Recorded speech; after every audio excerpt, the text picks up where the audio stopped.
Hello, everybody, and welcome back to GKR 2025 EMEA Brawl Stars Circuit. It is time for the finals, and it is finals day one. I'm your host, Panicast, joined by the amazing Sunny Enough, and I hope you guys are excited for the matches, and I'm sure that Sunny is also excited. I am. I'm always just trying to not get too red when you're introducing me like that. So I really appreciate the introduction as always, Panda. I'm here with my wonderful co-caster, the prettiest, the most amazing, the phenomenal Panda cast. And you and me together are gonna guide the people through those 2 days of the finals. As you already mentioned, we already have day one at our hands today. We have 8 matches for you. So it's gonna be a long day for the 2 of us, but also for the teams that want to move on into the finals tomorrow. Indeed, and not only are we having the 8 matches, all the 8 matches are going to be best of 5, best of 3. So it's going to be much longer. All the other match days that we had up to now were 6 matches on that specific day with best of 3. So it's going to be a marathon, not a sprint. So I'm sure that we're going to have a lot of banger matches. It's just crazy what we're seeing in this tournament. Like, if we look at the most banned brawlers right now, Hank is right up there with Ollie, Meeple, Melody. We have Belle, Stu, and Max as the most picked brawlers here. So a lot of different shenanigans. The meta has changed so much in the recent past, Sunny, especially with all of the balance changes. Just love that they use Jock, Stu, and everybody else has their default skin. Stu's just that special. Ha. Yeah, most win rate brawlers now here as well. It's very interesting, this tournament. We have a little bit of a slice through the different maps and modes. We played one mode each week, and throughout those weeks the meta has shifted. And of course also you play different brawlers on different modes. So this is now the overview over all of the weeks we had, over all of the different modes we played. But yeah, every week was a bit different. Today, though, it's going to be the regular format that we all know also from other tournaments. We're just going to go through each of the modes, looking at the MVPs, the KD, diff. Why are you showing the -23? That's just evil. I feel for Adri. He didn't make it into today's playoffs, but Schnitzel honestly had a good showing still. I'm looking forward to seeing them in future tournaments as well. We had 4 teams leave us in total coming into the playoffs today. We have the best 8 from all season, and we had 2 groups that stuck out, Panda. From Group A and from Group B, 3 teams each made it into today's playoffs. Yeah, that is actually kind of crazy.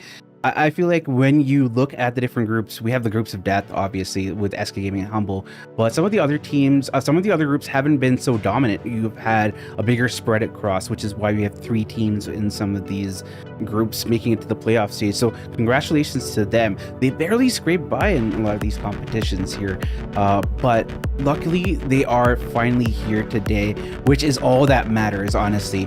Right now, it's going to be a double elimination tournament, so if you happen to fall in the upper bracket, you still have an opportunity to come back in the lower bracket. So don't be sad if your team doesn't make it to the next round right from the upper bracket right now. You still have options. Exactly, double elimination, so the team has 2 lives, if you want to say it that way. We're looking at the first matches of today now as well, the quarterfinals from the upper bracket, and of course we had a seeding in place, so the teams that got first place within their group now are playing against 4th or 3rd or 2nd place, depending on which group you played in, from the other groups. So again, from Group A we have Reverso Gaming, Reply Totem, and Papara Supermassive today. From Group B we have Eclipse Esports, LLC Esport, and Dark Eagles, and from Group C it's SK Gaming and Humble. So of course, with those 2 giants in your team in Group C, of course they didn't collect any points. So I feel for the other teams in that one. For the first match today, we're going to see SK Gaming versus Reverso though.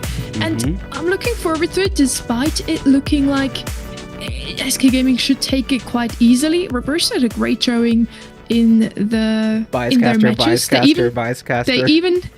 even beat Totem. Right. Yeah, I mean, this is a battle between an SK Gaming side that is in stellar form against this Reverso roster that has been faltering lately in the tournament. SK Gaming has only lost to Humble in this tournament, while Reverso have lost on four separate occasions. Knowing that this is a double elimination, it isn't a sudden death for either team here if they lose, but the path forward would be treacherous for either side if they happen to fall into the lower bracket. So the name of the game is just surviving to the next stage. Should be for Reverso. It would be a huge start into the playoffs though if they would already be winning today against none other than SK Gaming. For the longest time, they have been the sole team at the top. They were unbeaten. Every single team that were in their group, they beat in the first 5 weeks, and then in the 6th week, finally Humble beat the Giant. It was a 2-1, very close match. So for now, SK Gaming together with Eclipse are in Humble at the top if we look at the standings from the group stage. But yeah, a very fearsome, a very dangerous opponent that Reverso has here. I have my fingers crossed though for the underdogs. If you know me, you know I'm always rooting for a bit of fresh blood.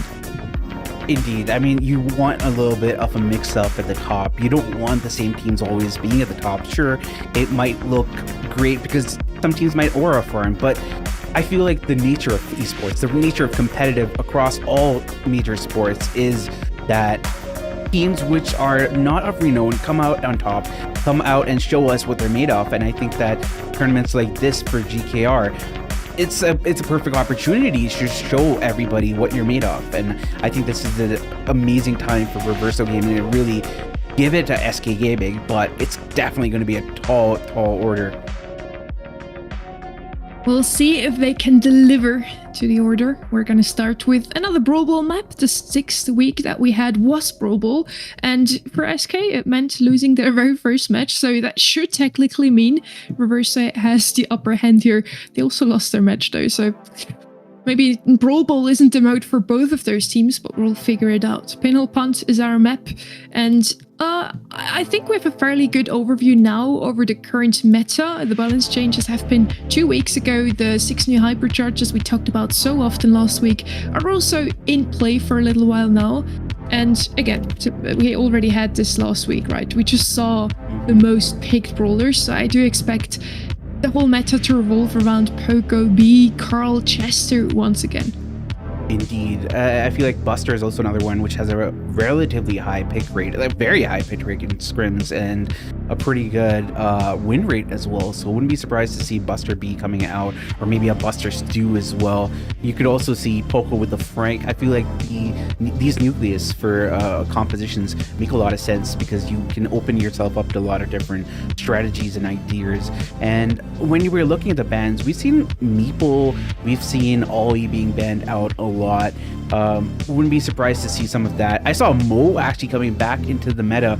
We did see some great matches from Mo in the last match day, so wouldn't be surprised to see that being picked up. And you see all these fine gents here on your screen from Reverso, from SK Gaming, just showing us what they got here today. I think we had someone comment last week that the furthermost right player on the side of Reverso kind of looks like EA, and I can't unsee it. He wanted to say that.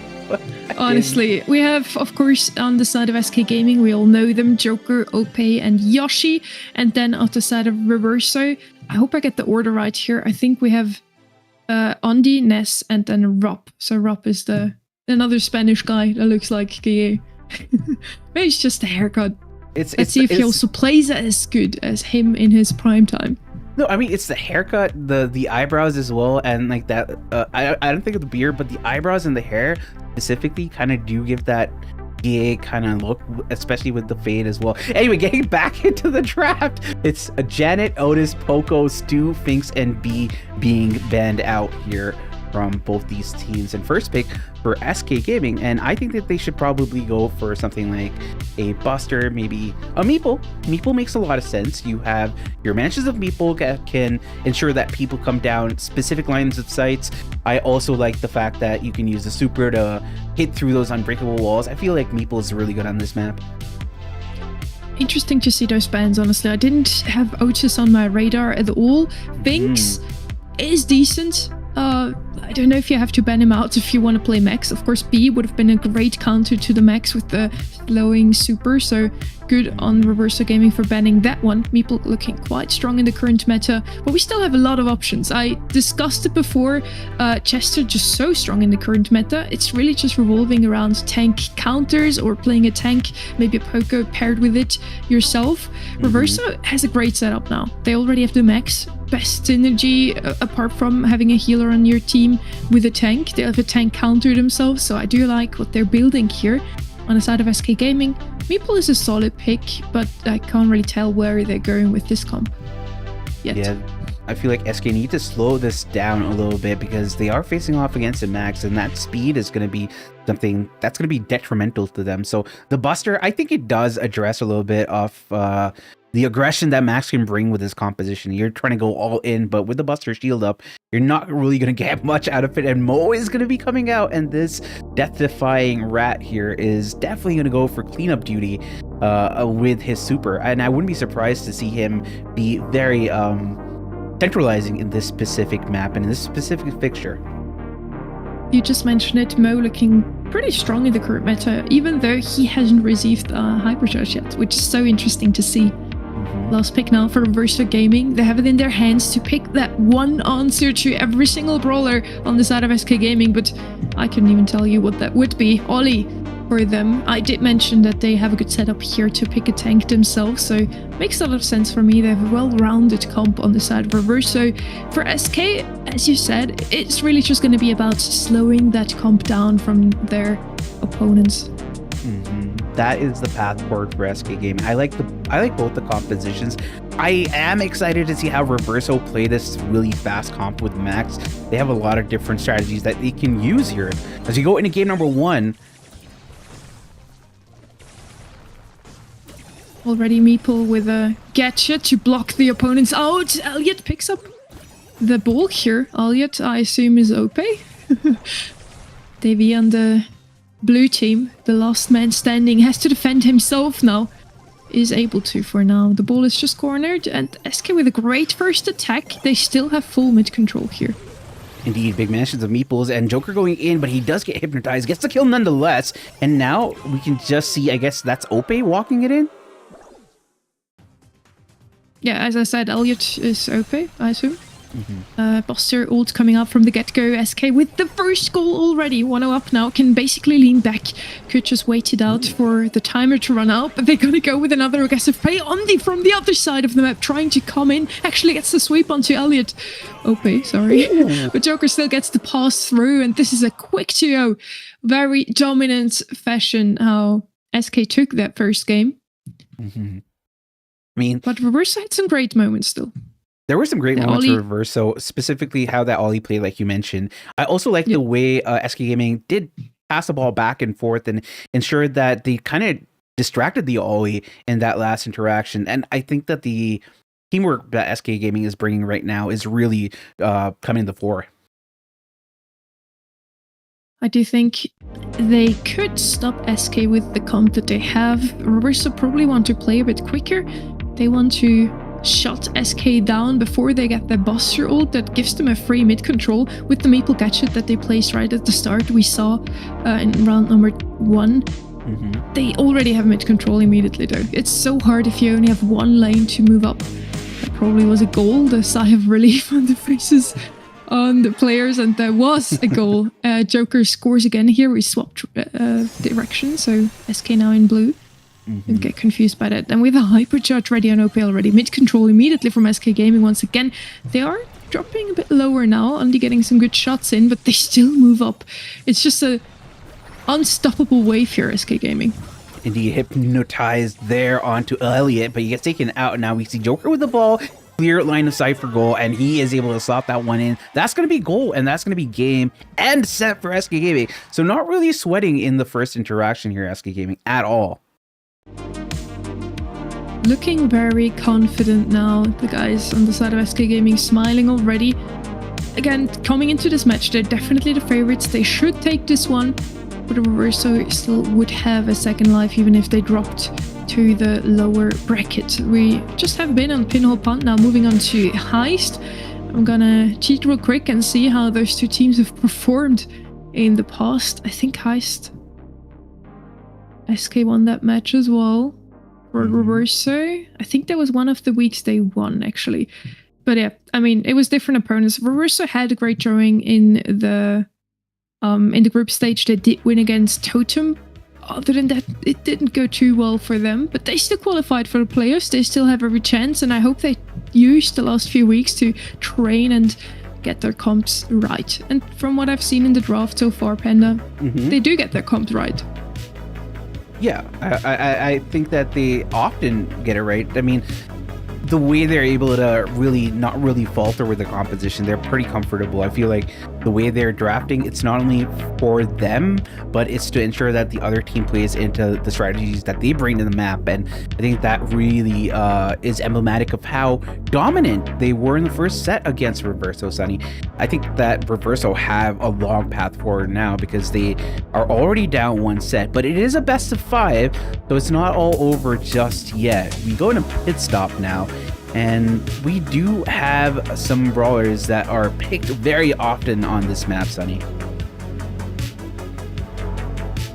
Whenever I see this map, I just think tanks, I think bull, and I think we will see something along those lines. Edgar is picked up here a lot of times also, even though not being the best in the current meta. I feel like the map itself lends itself to that Edgar pick just because of the number of walls. You can just jump in on the safe from the other side. I think a lot of dive strategies are quite viable, but the corollary to that is that you pick up Cordelius for ensuring that tanks can't really do much once they do dive onto the safe there. So we are going to go into our draft right now. The bans are going to be Spike, Dynamite, Edgar, Barry, Carl, and Melody. So SK Gaming, they do not want any Edgar shenanigans. It's not that Edgar is broken, but sometimes you just want to ensure that you remove a brawler that you just don't want to face and that you don't want to deal with. And Cordelius is going to be coming out first for SK Gaming. I think this is a nice defensive first draft pick from SK Gaming here, Sunny.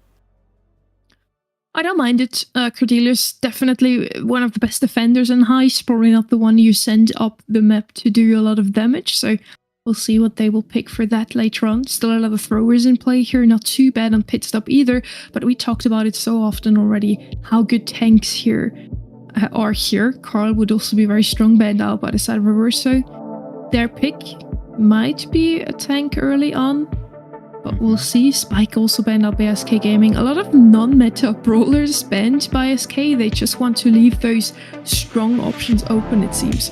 Charlie.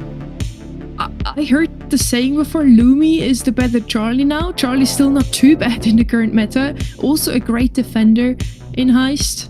And Shade, that's a strat we know from EA.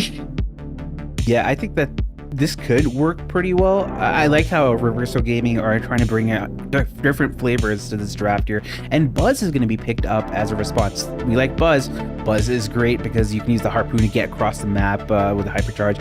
Great for stuns as well. It is going to be interesting how the Shade versus Buzz go up against each other, but I still don't think that they're going to go up against each other. Larry and Lori, pretty good pick all around here. I really like this one. Daryl is open here. Wouldn't be surprised to see them go for something a little tankier, maybe something for a little bit, maybe a control as well. Lou could come out, but I don't think that really makes that much sense, honey. Don't mind it on the side of SK. We don't have a throw on the side of Reverso. Miko, they're going to double down with the aggressive strat. Of course, if you ban out Edgar, why not bring in the Miko? Basically fulfills the same role of just going in, getting the safe damage and going immediately out again into safety, just surviving. Now, if those were your games, Panda, which comp would you pick here? Honestly, I would say the SK Gaming comp, but I like a little bit of cheesiness with the composition that Reverso are bringing to the table. I like both comps once again. Let's see if Reverso can turn things around or if SK is going to double down with the 2-0 here early. Boss already with the super. Okay, looking into going in aggressively together with his teammates. Oni gets taken care of. And now SK wants to move up all together again. They're really just moving as a unit. That's something we see so often from SK. Okay, would have had the chance to go in alone, but he was waiting for his teammates to clear their own save first. Okay, immediately gets taken care of for now. Reverso with a 3% lead. And already we see Andy just trying to defend here, but he's gonna be taken out. Sorry, attack here, but he gets taken out, which is unfortunate for him. And there is a slight lead though for Reverso Gaming. Now we see OP going in with a hypercharge. He is able to slash and dash and get to the safe, just completely decimating it. Actually, it might just be putting SK in a positive position. No, it doesn't happen according to their game plan here. But Yoshi is there along with OP. They're going in, and it is still Reverso in the lead, Sunny. Looking very good here with the comp again. SK is going to take care of Andy, but every single time that Miko comes around, it's going to be a couple more percentages taken off of the safe of SK Gaming. Joker now moving up himself, getting rid of Davey, putting some pressure onto the safe itself, and SK now in the lead with the boss still standing on there. Let's see if Davey can get rid of him in time. 13% left on the safe of Reverso. Now it's time for Reverso to move up themselves again. The Shade is ready with an ult. SK has to defend. And SK Gaming can't defend. This is actually Reverso taking the first game, which is slightly unexpected. But I've told you that the cheese comp, it does have some merit. I mean, you can address the Miko, but how often are you going to line up those shots perfectly? And then you also have to deal with the Shade, which is going to be barreling in. I really like the way Reverso played this composition, but SK Gaming isn't a team which shies away from opposition. They're going to be changing their playstyle. They're going to adapt to this. And as we see OP already going in on the safe here, he's going to get a little bit of damage, and that's going to put SK Gaming with an early lead here. But on the other side, we have to look at how the Miko is going to be responding, because it's going to be a Miko versus Buzz situation often. Situation is Reverso now. Reverso still on the side of SK Gaming. They did have the first push. Again, it's going to be Reverso with the first lead here. But SK had a lot better start to it. Now they just need to defending, and it's always going to be Andy, the Miko, and also Ness and that Shade, putting a lot of pressure onto save. Davey is just doing a phenomenal job at trying to defend. Only OP gets to sneak through every now and then, and for now, SK takes over the lead. It's really just a back and forth, like red push, blue push. Now it's red pushing again, OP moving up, Ness falling back to defend. I don't know if that was the right call there. Ooh, that cocoon came in at the right time. Andy just getting a little bit more damage on the safe here. That's going to be huge as Joker finally puts him in the realm. Not able to really get the kill just yet, but Andy is just bamboozling Joker repeatedly. They're allowing Jay to get so much damage on the safe. I feel like this might just be a bit too late for SK Gaming to come back here. No, they are able to address Andy. That's huge, and now it's a counter offensive, which is definitely favors the side of SK Gaming. Again, Joker just moving up. He's not even defending anymore. He just wants to get rid of the last few percentages. It's going to be Andy moving through, though. A great jump from him. And with that, Reverso takes a set of SK Gaming. I want to see some happy faces now. The underdogs have made it. They equalize the score for now. We're basically back to the beginning. Everything can happen. It's beautiful to see. It's crazy. Now it's just a best of 3 again. That's how it is. That's how it goes most of the time here. I like the fact that Reverso were able to reverse their situation as we go into Gem Fort here. Gotta say, I felt like the composition was quite cheesy. I did mention that maybe SK Gaming might not be able to come out on top with their strategies there, but you know, it's a team which can adapt. So let's see how it goes for Gem 4. But what are your ideas for pit stop? How do you think that Reverso were able to beat SK Gaming and pip them off? Well, they basically took the East Asia advice and picked Shade. I really feel like it worked out. Also, seeing that SK Gaming banned out the Edgar, they were very aware of the fact that it could be very detrimental to any comp that they have in mind. And the Miko just fulfilled the same role, I feel. He just walked up, jumped onto safe, didn't really care about any of the opposing players moving on to safe, doing some damage to Reverso safe. Miko was just really focused on getting the safe damage in, and it really worked out. With the Charlie also in the back, they had someone to take care of the opponents. Only Ope was really doing damage to safe, and alone against the two on the other side, he can't do as much. Yeah, that's true. I mean, the Shade was just so good. I feel like the distraction between both the Shade and the Miko were basically the death knell, which basically put SK 6 feet under, because they were 86. Honestly, they just were completely outclassed. But let's see how it goes with Gem Fort. Just looking at Gem Fort here, the brawlers that we often see. Chester. I am not surprised to see Chester. I feel like you mentioned Chester is so good at addressing the meta right now, which makes him meta. And then you have Mr. P as well. Hasn't really fallen off as much after the balance changes as you'd expect, but he still is very centralizing in the meta. Another brawler that we see often are Janet and Meeple. So both of these are some good shouts here. Janet, you can put down your drop the base and you can scout out where people are in the bushes. With Meeple, you have the mansions of Meeple can completely shut down lane brawlers from coming to the mid, or the mid brawlers from escaping off to the lane, along with the fact that you have your super to get more damage in and phase through the walls with your shots. And I think that gives Meeple so much viability in a map such as this one, Sunny.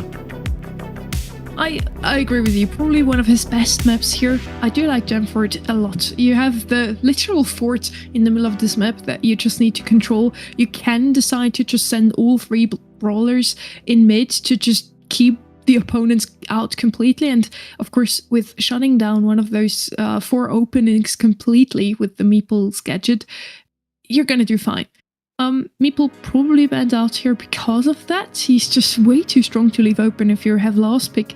What is really good here too are the usual mid brawlers that we have with Gus, B, Jean, still very strong here as well. And then we could also see some Carl on the lanes, maybe a Poco, Ollie again. So pretty much the same comps that we already discussed for Heist, now with one gem corridor. That's true. But in terms of the win rate that I'm looking at Invasive the Scrims, brawlers which have really high win rates are Meeple, Chester, Hera, Ollie, along with the Mortis and the Buster as well. So a lot of different options that can be brought out here. We see double compositions that often show up are Chester with Mr. P, Chester with Meeple, Janet with the Ollie, Janet with the Terra.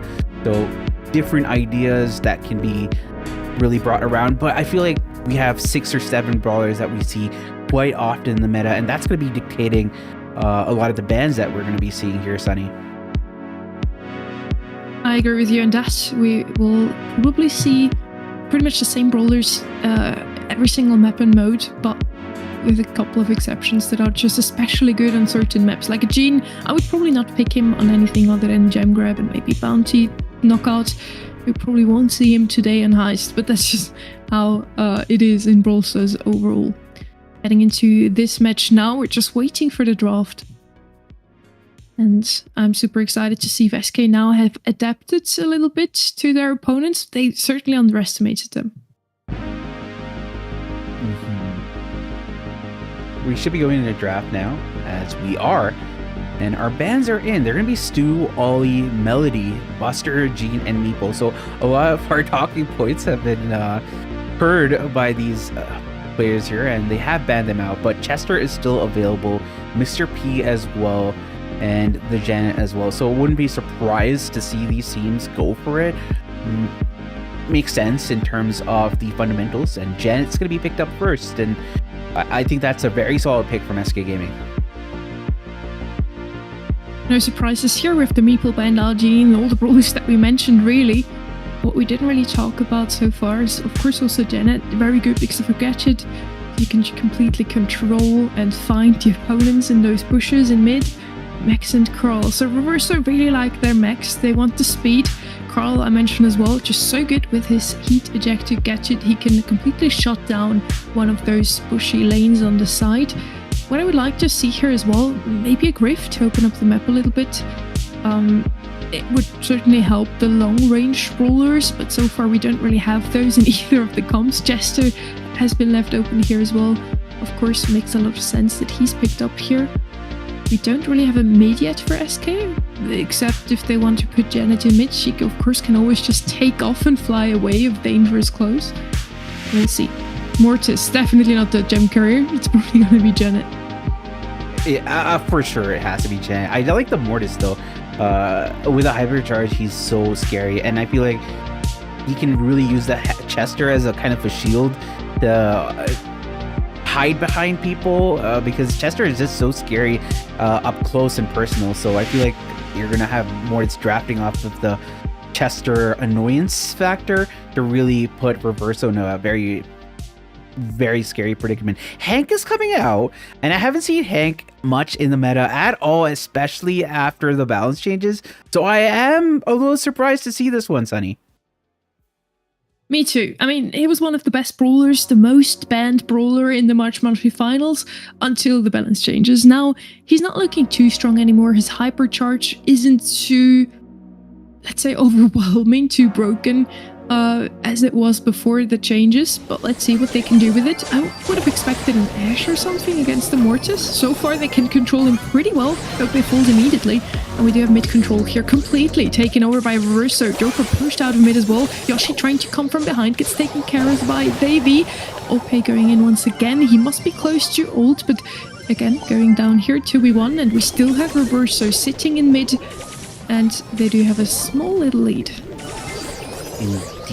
It is 1-1 in set score, so this is going to be a slight bit of a reset here. Ooh, nice flashes coming in from OP, gets the kill there, and Joker finds one onto Andy, so complete control of this mid on the side of SK with Reverso all the way back into spawn, Sunny. We do have a hypercharge ready, 2 ults ready on the blue team. Mortis going in now. OP, now that he has his ult, maybe even hypercharge soon ready, he's going to be unstoppable, I think. Yeah, Joker going in with a hypercharge. Jeanette, Andy still survives it. Might be able to get the takedown there. Joker just runs into spawn. That would be a chance for Reverso to claim back that mid control. Ness and Davey coming out of spawn now. The gems of SK Gaming all lay in spawn. And Reverso taking over the lead again. Indeed, this is actually really good for Reverso Gaming, as Andy does get a little bit of value off his super. Not able to get the kill just yet, and he does get the better OP in that interaction, which is kind of wild to me. Joker goes down with all the gems! Dave's able to pick it up, and just like that, Reverso Gaming get all the gems, get the kill on a Yoshi as well. And now OP is really caught in a very difficult position. He doesn't have a super, he doesn't have a hypercharge, he's trying to go in, he finds some bad cycles, but it's not going to be enough as Joker tries to fly in. And is he going to be able to get the kill? He does get the kill! That is crazy. There's a reset. They get all the gems. They're able to get out. SK Gaming are there with the heist here. Yoshi going out. Joker with 15 gems now. Andy trying to move up here. Gets taken care of. The Chester hypercharges there.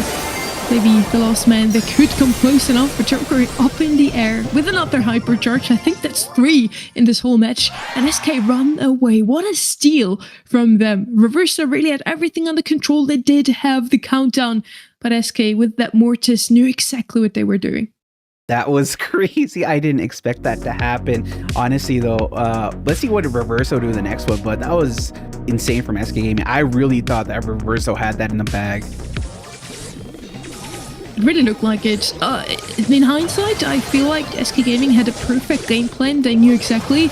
We didn't have to stress too much here. As long as we collect a couple of gems, OP is ready with an ult and we'll be able to steal those away in the end. So we can have the opponents have their countdown if they really want to, but they're running very dangerously into SK's Mortis time and time again. Every time OP goes in, he might fall sometimes, but he still manages to at least get a super. All 3 fall here. Andy, the last man standing, probably also falling soon. And this is a team wipe for SK, looking even more dominant than the previous match. Yeah, good control. And we saw that with SK Gaming earlier on in the previous match that they did have the same situation, but there were some issues with Andy versus OP. I felt like Andy got the better of OP in a lot of interactions, but OP is so great with his Mortis. Oh my god, he's been cycling fast. He gets a kill, and a complete team wipe ensures that SK Gaming have all the gems, and they're running away back to their spawn now, Sunny. Countdown for SK Gaming this time around. Can Reverso do the same? Can they stop the countdown? Can they snake away those gems? Davey coming in, speeding up his teammates. Andy there, but Joker in the air. Can't really do too much now. With the time running out, Joker being the gem carrier of the year here. Wow. Just every time had a super ready, had the hypercharge to be up in the air. And yeah, what could Reverso really do here? That was a bit of a competitive, I might add here. Reverso played it really well, but in the end, yeah, I think SK knew exactly what they wanted to play on this map, and they got every single one of those brawlers. Yeah, just looking back at how they all played, it was kind of crazy, but I have to specifically give props and kudos to Ope. That was a masterclass in Mortis. Yes, he got a diff by Andi a few times, but he knew exactly what he had to do. The name of the game was cycling bats, getting your hypercharge, and cycling more bats. And he did exactly that. He knew when to go in, he knew when to get out, and he gave his teammates all the room in the world to really operate. He kept the people low, which allowed for Joker and Yoshi to get their supers, get their hypercharges, and do things in their own stead as well. It's not to say that there was one person lacking in SK. I think every single person executed the highest level right now, and I am just impressed with the way they play that set. I would agree. Both the draft and the gameplay were back to where we expected SK Gaming coming into today's match. They definitely didn't underestimate Reverso in that third set. We're going to go into set 4, thanks to Reverso winning that set too. So I'm really looking forward to seeing some bounty action now. I don't know. I'm still betting on Reverso taking another set here. I'm also just hoping for it. Again, underdogs rule. I hope at least they do. Layer Cake is going to be a map. Always love when Layer Cake is in the rotation, honestly. One of my favorite maps back in the day. I used to just push Dynamite all day here. But yeah, let's see if Dynamite is going to be picked up here. He was banned out a fair bit today, but I don't feel like he's going to be too strong in the meta. We're going to see a lot of Janet again, Jester, Ollie, all of the same. We mentioned it before. We talk about the same brawlers all day, Panda. Yeah, I mean, if we just look at the usage stats in the scrims, Gray is a brawler that has been brought out a lot in this map, along with the Carl. I feel like the heat ejector is so strong. I feel like a lot of people don't talk about it as much as they should. Buster is another brawler that we see often. Sphinx has a pretty high use rate with a pretty high win rate as well. We're gonna go into our draft. The bans are in. They're gonna be Kit, Buster, Janet, Buster, Meeple, and Gray. So double Buster bans. Gonna open up one more brawler here, as Jean is gonna be picked up first for SK Gaming. And I love Jean here. Classically a great brawler for this map. The pulls are gonna be very important, and they gotta hit them, obviously. And Rico's gonna be brought out by Reverso. There are these walls where you can bounce your shots and angle them perfectly to get a lot of value, and we know how good Rico's hypercharge can be in the right situation, in the right hands. And sometimes it's RT. I'm dumb. It's RT. RT pretty good. Rico would have been fine as well, I think. I immediately feel brought back into the 2022 meta when I see Rico in this map. Jean, of course, as well. Now we're gonna see some new brawlers coming here as well. Juju has been strong ever since she got released into the world. Still looking very fierce, even though she has gotten multiple nerfs in the most recent balance changes, in the balance changes before that as well. And I think in the balance changes before that too. So yeah, she just was nerfed heftily, and she's still here. Very good to see. Carl, of course, also in the meta. Carl, a very interesting one. I feel like ever since I'm playing Brawl, he's either been one of the best brawlers or one of the worst. There's no in-between for this brawler. He's especially dangerous to pick because Reverso Gaming still have a last pick here. They could go with something to knock Carl out of his ult, and that immediately makes him so much less valuable.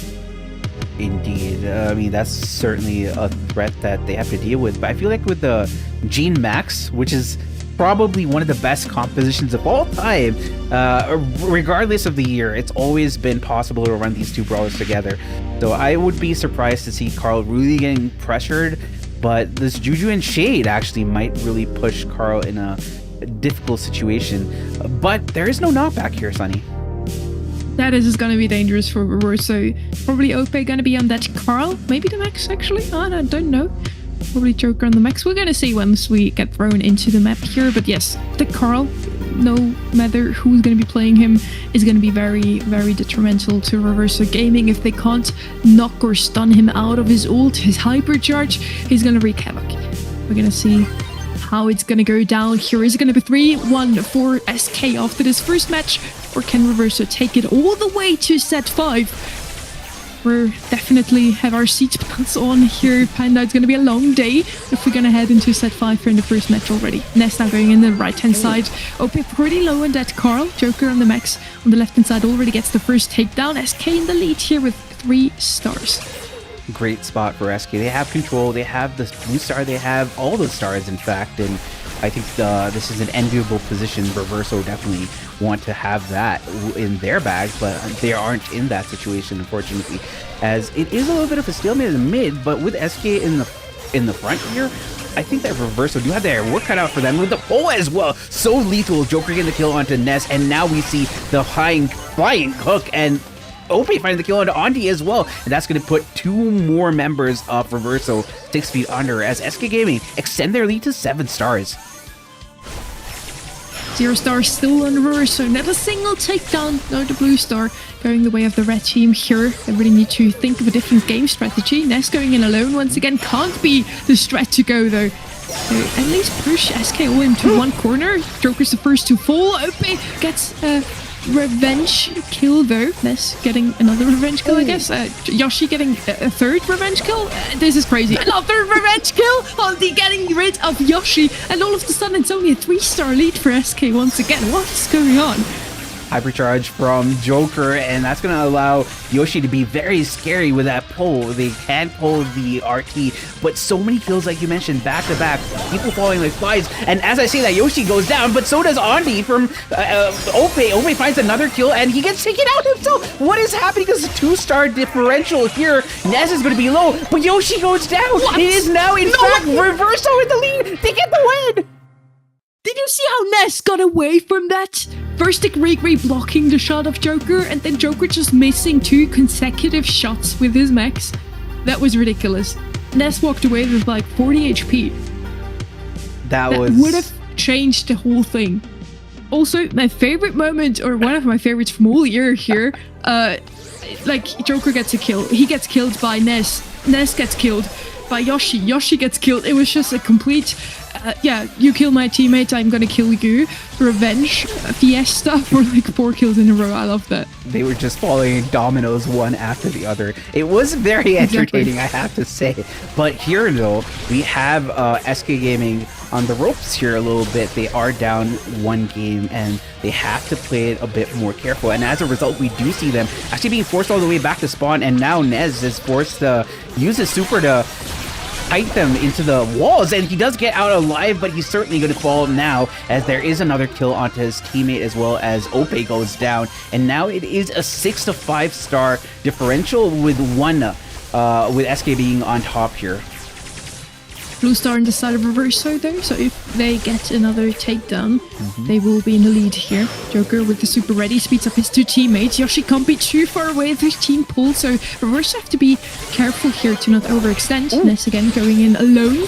Joker falls. Ness gets out of that situation, and we have a 2-star lead now for Reverso. Reverso playing this one really, really well, close to the chest, ensuring that SK Gaming play into them now. And as they have the lead of 2 stars, they need to ensure that they don't push themselves back too far. Joker right now, his job is to get his super. Once he gets that super, he's going to give it to Yoshi. Yoshi can go for some pulls here, and they can completely change the flow of the game, and they can dictate the game here, Sunny. Ope on the left-hand side with a hypercharge ready. Yoshi with a pull. They are waiting for the last few seconds. Grigori gets pulled. That's what they wanted, I believe. Ope falls. Yoshi falls as well. Joker's the last man standing, but they can't turn things around. Reverso gonna take SK into set 5. Something we didn't expect from today. The underdogs taking set after set, and we are now evened out once again. We're back to the start, people, and everything is open. I feel like this set is emblematic of the picture that we've seen today. It's just one after the other. One team gets the dub, the other team responds in kind, and it was just a flurry of kills on either side. I have to say, this is probably one of the most entertaining fixtures that we've seen in GKR for the entirety of the tournament, for sure. I mean, honestly, that's one of my favorite matches to call so far in all of the series here. We're gonna go to set 5, and let's be honest, here we try to hype up Reverso at the start, but they're not the team to beat an SK Gaming, usually. I would have said SK takes this one easily. They did beat Totem within their group, but Totem didn't really have the best of showings all year long so far, and SK have been looking so strong. Again, they've been the top 1 team, not beaten by a single team apart from Humble in the last week in the GKR League, also the winners of the February monthly finals. And a team like Reverso, they must have been really training. They have great draft today. I can't really say anything against what they're banned and picked so far. And it just really seems like they did their homework against SK Gaming, and they might push the Giants now into the lower bracket. Honestly, like, as much as you call me biased caster, I would love to see the underdogs push even an SK Gaming into the lower bracket here. Yeah, I mean, it's gonna be great for the storyline. I mean, can you imagine? I mean, that would be awesome. But that being said, it's not an easy task for Reverso Gaming. We are going to be going in a ring of fire, but it certainly seems like it's a baptism on fire for both these teams as they're vying for that one spot in the semifinals, or in the upper bracket semifinals, in fact. So it's going to be very stressful. I do not envy either of the teams right now, because it is going to be going down to the wire. And if we look at the brawlers here, Sunny, what are some of the brawlers that are the usual suspects here? I mean, I could mention all of the same again. Even on Ring of Fire, brawlers like Ollie, Chester, Janet could be pretty good here. But honestly, the one brawler that probably comes to all of our minds is going to be Lou. He's also a very strong brawler in the current meta, has to be picked up when open. Also Squeak, so strong now with his gadget, getting a little bit of a buff indirectly, you could say. Now it's not 3 gadgets that you can use. You can do so much damage with that timer that is on the gadgets now. And one of the 2 that I just mentioned is going to be bent out here. Poker as well, Meeple as well. Yeah, those pretty much are your best brawlers. Yeah, I completely agree. But the fact that we have 2 double bans means that we have 2 more brawlers that we can possibly bring to the table. Something that we see often, like you mentioned here, is Bell, maybe a Stu. B makes a lot of sense with the hypercharge. B is very scary. But you also have to notice that Mr. P is open, and I feel like Mr. P is such a great answer to something like a B or any kind of single target shooter. And Stu's going to be coming out for SK Gaming. Stu is great for assassinating a lot of brawlers, and it can get across the map quite easily once you get the hypercharges as well. And you can put down the speed zone if you want to ensure that your team has a lot more speed on the point, which makes it harder for the opposition to actually shoot and gun you down. With Bell being picked up from SK Gaming, I think this nucleus makes a lot of sense for the composition that SK Gaming are running here, Sunny. SK in the past have liked to play 8-bit on this map themselves, so picking the Bell here early could mean they want to come in with an 8-bit later on, since Bell counters 8-bit pretty heftily, or they're scared of Reverso picking it up themselves. Reverso showing us a pretty meta comp so far. Both B and Chester are in S tier, at least I would put them there currently, so looking very strong already. Have the range to deal with the Bell, have the Chester to deal with the Stu, so SK really needs an answer here with their last pick to counter them. Carl would still be open here. Max, of course, the Reverso like-to player is banned out here. So let's see what their last pick is going to be here, Ben. Yeah. Ooh, last pick is Juju. I like the Juju pick. With the water, you get the slow. With the grass, you are able to, basically have more range. And if you are on the ground, you get a little bit more damage. You get a little bit more damage, and you get the shield with the gadget. So there are a lot of different reasons as to why you want to go with the Juju. Obviously, I feel like the range is a major aspect of it. The Grigri is also very impressive. SK Gaming have this last pick here, and they go for the Carl. I like this Carl pick, especially with a map like this and a mode like this. Having the heat ejector is going to be so important to keep opponents low. I really like this one, and it also addresses the Grigri situation that SK Gaming are facing here. I do like the Juju. I did mention that Carl is open, and Carl honestly is going to be a pretty decent counter to the Juju, even when she can slow him. Juju can't play too open all the time, so she's probably going to be sitting in the bushes in that little L corner and going to be playing turrets for the most of that match, but the Carl can be pretty dangerous to her. I still believe Reverso has a comp that can beat even an SK Gaming, so they need to be strapped in tightly now. They need to not underestimate their opponent. We're heading into set 5. Yeah. Something I didn't expect for this match, but we're here and I'm loving it. Indeed. I mean, right now, Reverso have to lock in like Ashton Hall with the Saratoga and the lemon water and whatever. But right now, it seems like they are doing their job. They have got the kill on a Joker. They have the mid as well. Yoshi's low, and now Elliot, rather Ope, is going up against Day, which is not exactly the best matchup here. So I like the fact that Reverso have snuck themselves into this bush, and it's just made it so oppressive for SK Gaming to even exist in their own side.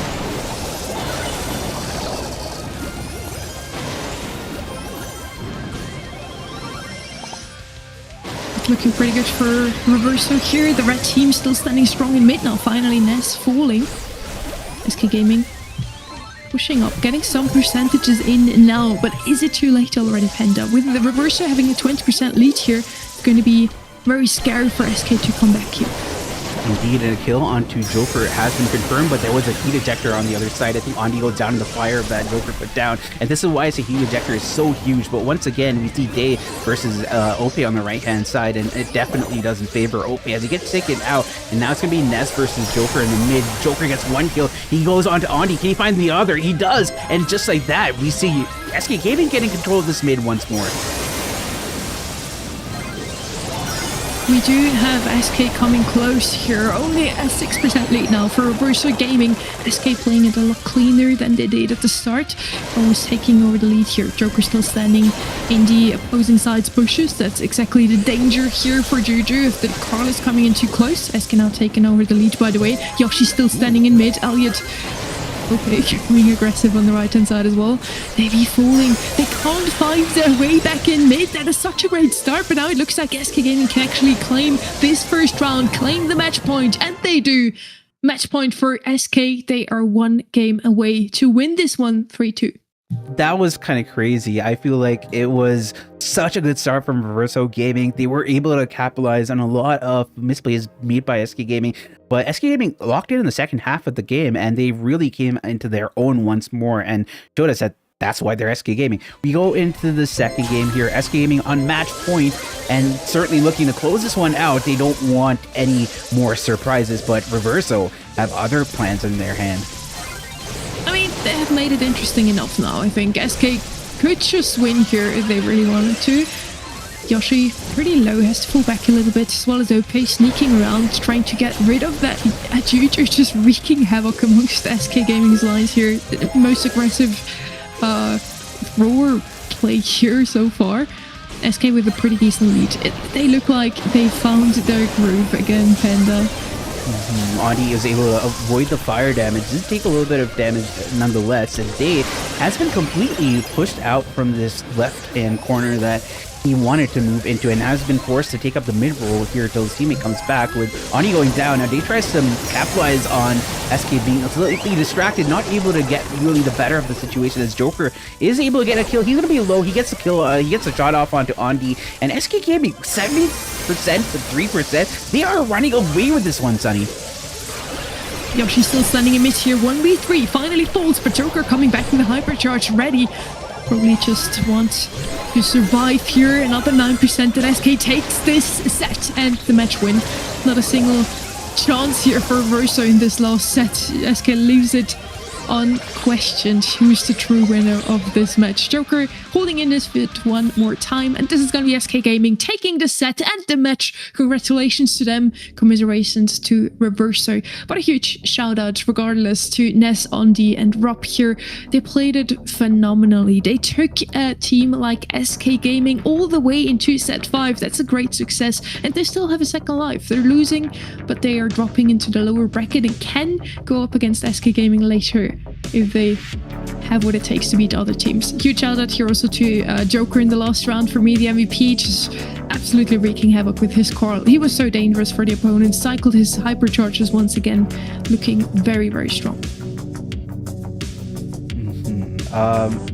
it seems like we're already getting ready for the next match based off of the clean feed. But congratulations once again to SK Gaming moving on in the competition. They're going to be going for the upper bracket semifinals. They're going to be waiting for the winner of Eclipsar versus Reply Toad, and that's going to be up next. Reversal Gaming still have the tournament alive. They are going to be able to participate in the lower brackets this time, so it's not over for the Reversal fans, but going based off how well they played and they forced SK to step 5, I think it's going to give them a lot more confidence facing off against the losers of Eclipsar or Reply Totem.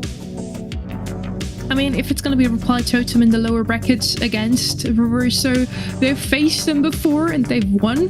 Eclipsar would be a hefty opponent as well, though. So neither of the two would be opponents I would love to face in the lower bracket, honestly. But we'll see later on how Reverso will do. For now, again, just give yourself a tap on the back. You did phenomenal against a team like SK Gaming. Taking them to set 5 is already something that many people can only dream of. Now, heading into match number 2, Eclipsar versus Reply Totem. We have Biso, Marco, and Subim. They are the winners of the March monthly finals. A very strong team, looking very fierce so far in many competitions. Yeah. Also here in the GKR League, one of the 3 top teams. On the other side, we have Angel Boy, Maru, and Mori. 3 of the best players we have in Brawl Stars. Let's be honest here. We know those names individually. Their mechanical skill is almost unmatched, but so far the synergy not really as good as we had hoped for this roster. Yeah, I mean, Eclipsar has been in genuinely great form this entire tournament, only losing once, with that being a forfeit, and losing only one other set in phase 2. That being said, they were in arguably one of the easiest groups in the tournament, whereas Reply Totem's journey to phase 3 has been anything but easy. They've won just north of 50% of their sets in phase 2, and in their match in this knockout phase, they're up against the monthly finals champions. So it's definitely going to be a very important match for Reply Totem. It's not just for them progressing in the tournament, but I feel like they need to prove to themselves that they are a team that people should fear, because right now it's not looking that great for them. Totem also playing in Group A, so they have been with Reverso and Papara with Supermassive, not facing any of them. As you mentioned, their bracket a little bit unlucky. They're facing off against March monthly final winner first, Eclipsar, and then if they win this one, they're going to face off against SK Gaming, February monthly final winner. So not the easiest side of the bracket, but I would wish for Reply Totem to redeem themselves after the last couple of weeks, come out strong here and start with winning against a team like Eclipsar would definitely be very motivating for this team. Indeed, and we have our 5 maps. It's going to be the same 5 maps for all of the round 1 matches. So we're going to have Pinhole Punt, Pit Stop, Gem Fort, Layer Cake, and Ring of Fire. Same maps, but probably not the same exact comps. We know that Totem, for example, likes to play that Poker Double Tank. They're playing a lot more aggressive comps than SK Gaming, for example. Eclipsar show us a little bit of everything. They're very good with those aggressive brawlers themselves. Maybe a max come out from them again. And yeah, in the end, every single team that are playing today, it's going to be 8 teams that we'll still see in today's playoffs, are fighting for $5,000 and to be named the first ever GKR Brawl Stars winners. Let's hope that this tournament is going to stay around for a bit longer. But for now, we're heading into match number 2. Indeed, and if anybody is interested in what this tournament is all about, I believe Liquipedia is an amazing resource to give you all the information about all the qualifiers, all the group stages that we've had up to this point. So if you are a little bit of a geek for esports and want to look at that data, you can definitely head over to Liquipedia to get all that information. I believe that is going to be in the description or in the exclamation info in the chat if you want to see that information. Wikipedia, of course, for anything Brawl Stars, one of the best resources. Huge shout out to them. Also shout out to Smilke, our sponsor for today. Proteins, shakes and drinks if you want them. And Again, we have player cams from every single player. I just love to see that. Usually we see Mori on the side of Totem. And we're heading into draft number 1 here. It's going to be Pinhole Puns, so the graphic is wrong. Don't get fooled. Pinhole Puns, very similar map though, also very bushy in the middle. It's just a closed bush without the walls. It's basically the same map. Buster here going to be the first pickup. We have the same brawlers banned out here as in round number 1. Ollie and Poco. And then Meeple is going to be banned out this time around. We saw how strong he is, picked up by SK Gaming in the first match. Just going to be picked up. So yeah, a lot of the same brawlers again. Yep, and Carl's going to be coming out for Reply Totem along with that Chester. We know how good Carl can be with the heat ejector as well, and I feel like a lot more aggressive compositions should be expected from Reply Totem, but Eclipse aren't a team that shy away from aggression on their own right, since they have a Buster and a Stu and a Mo as well. So I like this composition a lot from Eclipse Esport. It has a lot of legs. Let's see what Reply Totem decide to answer with. You like the Mo, Stu, Buster, very similar comp to what SK showed us. Again, Meeple is just not available. Carl and Chester, very aggressive, and also a lot of DPS on the side of Totem. I do like that. Probably gonna come in with a tank here as last pick. Kinda have to against this Stu Buster comp. Let's see. Yes, it is going to be a tank. It's going to be Ashe. I do like that pickup, especially against the Stu. Pretty good. Stu doesn't really have a very quick reload speed. So with Ashe's super, you're going to control that brawler pretty well. I like the Ashe. It makes a lot of sense here. We know how good Angel Boy is on the Ashe, and it's so aggressive, an option that you really have to be careful that you don't overcommit in a lot of these interactions if you're going up against the Ashe here. We should be going into a game very soon, as we do. And finally, it is time for Eclipse R versus Reverse Soul Gaming. But I feel like already we have a goal that has been scored that we didn't see. So that is a bit unfortunate here, as Totem have already conceded one. That is a very quick start. We even missed it. Marco on that Stu pushing up once again. Seems like ECP was just the ones in the driver's seat, even in those seconds that we sadly missed. They are just playing super aggressive, and they're doing it again here. Marco, again, putting down the speed turret, helping his teammates to push up even faster. Don with a hypercharge. Almost cycle it there as well. Has a super ready once again. And yeah, this is going to be a very quick duo here, I believe. Pass on those teammates with a wall bounce. Beautiful execution. Marco scores, and this is going to be the quickest 2-0 so far today. That was a crazy first game. Honestly, I didn't expect it to be as dominant as it was. Hopefully, Reply Totem have something here in their bag of tricks, but right now it just looks like Eclipse are really playing at that level, which is a bit scary for Reply Totem to really face off against as we go into game number 2. First one already for the side of Eclipse R. Let's see if they can be as quick here once again. Marco getting tapped up, Don low as well. Angel Boy playing it very aggressively, and it does work out. Don falls. Angel Boy survives. 3v2 situation therefore. Mori pushing up, has the perfect ult ready as well, but his teammates sadly falls. No score for Totem. That was a really good opportunity for them. Yeah, that was amazing, but unfortunately went by the wayside. I think that they might regret that situation as Mori uses his super on himself to ensure that Marco doesn't really go on a predatory hunt against him. With about a minute 45 in the clock, it is still anybody's game. Nice pull coming in from Don, and he doesn't get the kill there, and he narrowly does die to the rats, but managing to survive in that interaction, as Marco is going to be putting up the ball here to his teammate D7. And I'm sorry, I don't know who's who right now. I'm just going to say their names. We still haven't figured that out. They still are misnamed from last week. Marco falls. Super coming in from Mori. Hypercharge actually. Don still survives. It has a hypercharge ready himself. can't use it just yet. Angel Boy's too close. Angel Boy knows exactly how to counter that Buster Hypercharge. C7 is going to fall to Angel Boy's ult, and Angel Boy with a great opportunity here. He gets the triple kill, pass to Mori.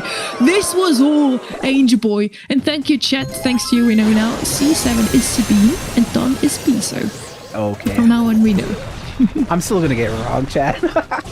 But that was such a good play from Reply Totem. I liked how aggressive Angel Boy was, and he was able to pass the ball back, and there was a pull coming in from Dawn, actually, and I just love the fact they were able to coordinate so well, Reply Totem. That was the, I would say, we got shimmers or glimmers of the old Reply Totem in that play, and I want to see that happen more. But right now, it seems to be a little bit of a stalemate in the mid. With 22 seconds, though, it's Reply Totem's game to win here. Looking a lot better than in the first game. Totem managed to get a score, and now it doesn't look like ECP can come back from this one. Means we would see a third round of Brawl Ball. The fan favorite Marker with the last try. Actually, never mind. Scrap my words. I cast a curse completely here with a great hypercharge ult from that Stu. We still see the goal happening 3 seconds before the end, and it's now 1-1 with ECP moving up once again. Hypercharge on the Buster. Angel Boy getting sucked in, gets found and taken out. 3v2. Is this going to be over already for Totem after such a nice goal? It is 2-1. My God. That has to be heartbreak, honestly. I didn't expect that at all. I'm so sad for Totem here. Again, I think what they need is to win at least 2 stats in a row to finally get their mental up again. It's devastating to look at their recent match results, and I would just wish it for them. We should be going into our next draft soon. It's going to be on Pit Stop this time around, but very well played by the side of Eclipsar Gaming. They really, Eclipsar Esports, they really gave it to Reply Totem. I felt like Reply Totem might have had it in the bag. We saw, you know, a little bit of, it felt like a slideshow of the past of Reply Totem really coming out on their own, but unfortunately it didn't pan out for them. And honestly, I'm kind of sad for them because I feel like this is going to affect their mentality going into Pit Stop. Possible. I hope it doesn't. I hope they are professional and experienced enough to just not get affected by those problems. I want to say. I mean, they are a team which has got to World Finals multiple times, not just the one time. So I think that they certainly have the ability to execute at that level and get into, I mean, if they do get into bad situations where they certainly are in right now, they are going to be able to come back in and come out on top, I guess, because they have the mental fortitude to come back from a loss. I feel like it shouldn't affect their mentality too much. And I feel like, yes, sure, it is in direct contradiction of what I said earlier, but, you know, I be yapping. Totem just also can't catch a break from this team. In the quarterfinals today, they're facing up against Eclipsar. In the quarterfinals of the March Monthly Finals, they also faced up against Eclipsar. ECP then ending up winning it all. They were the winners of the March Monthly Finals, and Totem already dropped out in the quarterfinals. Now today, if the same thing happens again, they would still drop into the lower bracket, but we'll see if they even end up there or if it's going to be Eclipsar losing today. Totem, I hope their mental is still up there. We're going to be on Pit Stop. Again, the map that I immediately think about. Tanks here, Shade and Edgar banned out this time around from Eclipsar. They're really kind of copying SK Straff, but then improve it. They banned out the Meeple, now banning out the Shade. Yeah, really just like SK Straff, but better. Melody's left open this time around. Going to be picked up as first. I like the evolution of Eclipsar Esport over the months. I feel like a lot of people might have said that it was just because of the fact that the meta changed because of the gadget rework that Eclipsar won. But I feel like now I don't think any team has that excuse anymore. I feel like enough time has passed and the gadget changes have been sufficiently updated that it's not that much of a wild card. I feel like now there aren't any excuses. So Eclipsar is really doing well, in my opinion. And with Larry's going to be picked up here, and they have this last pick, Sunny. Larry and Laurie do like that as well. Draco Charlie. A decent pick so far. I didn't see Draco in a long time. A bit surprised there. Charlie is going to be the pick to defend. So we have a pretty similar draft to our match number 1. We had a Charlie on the side of Reverse, so they ended up taking this match in the end. We've had double tank from the side of Reply Totem, something that we see from them quite often. Now, if I had to choose, I would still go with Eclipsar's comp. It might just be that I'm a bit more of a safe player here. You can push it up together with the Melody and the Boss. Larry and Laurie, of course, can always just lob some shots over the wall there to get some damage in from afar. But yeah, overall, Eclipsar the better comp here in my opinion, but let's see if Reply Totem can prove me wrong.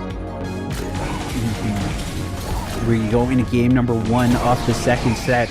Eclipsar took the first one in devastating form against this Reply Totem side, as now Totem are going to be able to get onto the safe here. That means they're going to be getting a lot of damage. Then they're really unaddressed to a large degree. On the other side, we see Eclipsar going on the safe, and it is down to a base race right now, Sunny, and I think it's anybody's game. Though it seems like Totem's on top here. They have got the kill, and they have got the damage in, and that's going to be Reply Totem winning game number 1 in a base race, which we haven't seen that much in the recent past in heists here, Sunny. Wait, I just blinked. What happened? That match already over.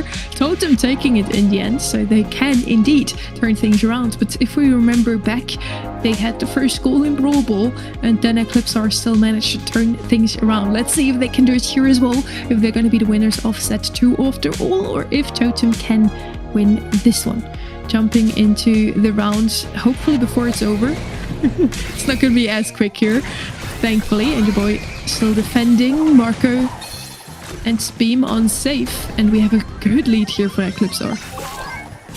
Indeed, as they get so much more damage. It's like, what, 58% and 94? 6% rather? It's a huge lead for the side of Eclipsar Esport, and now we see Marco going in once more. They are able to address the kill onto Mori. Angel Boy should fall as well, and that's going to be 2 attackers on the safe. On the other side, Eclipsar safe is taking a little bit of a beating, but it doesn't matter as they are able to clear out Totem safe in totality.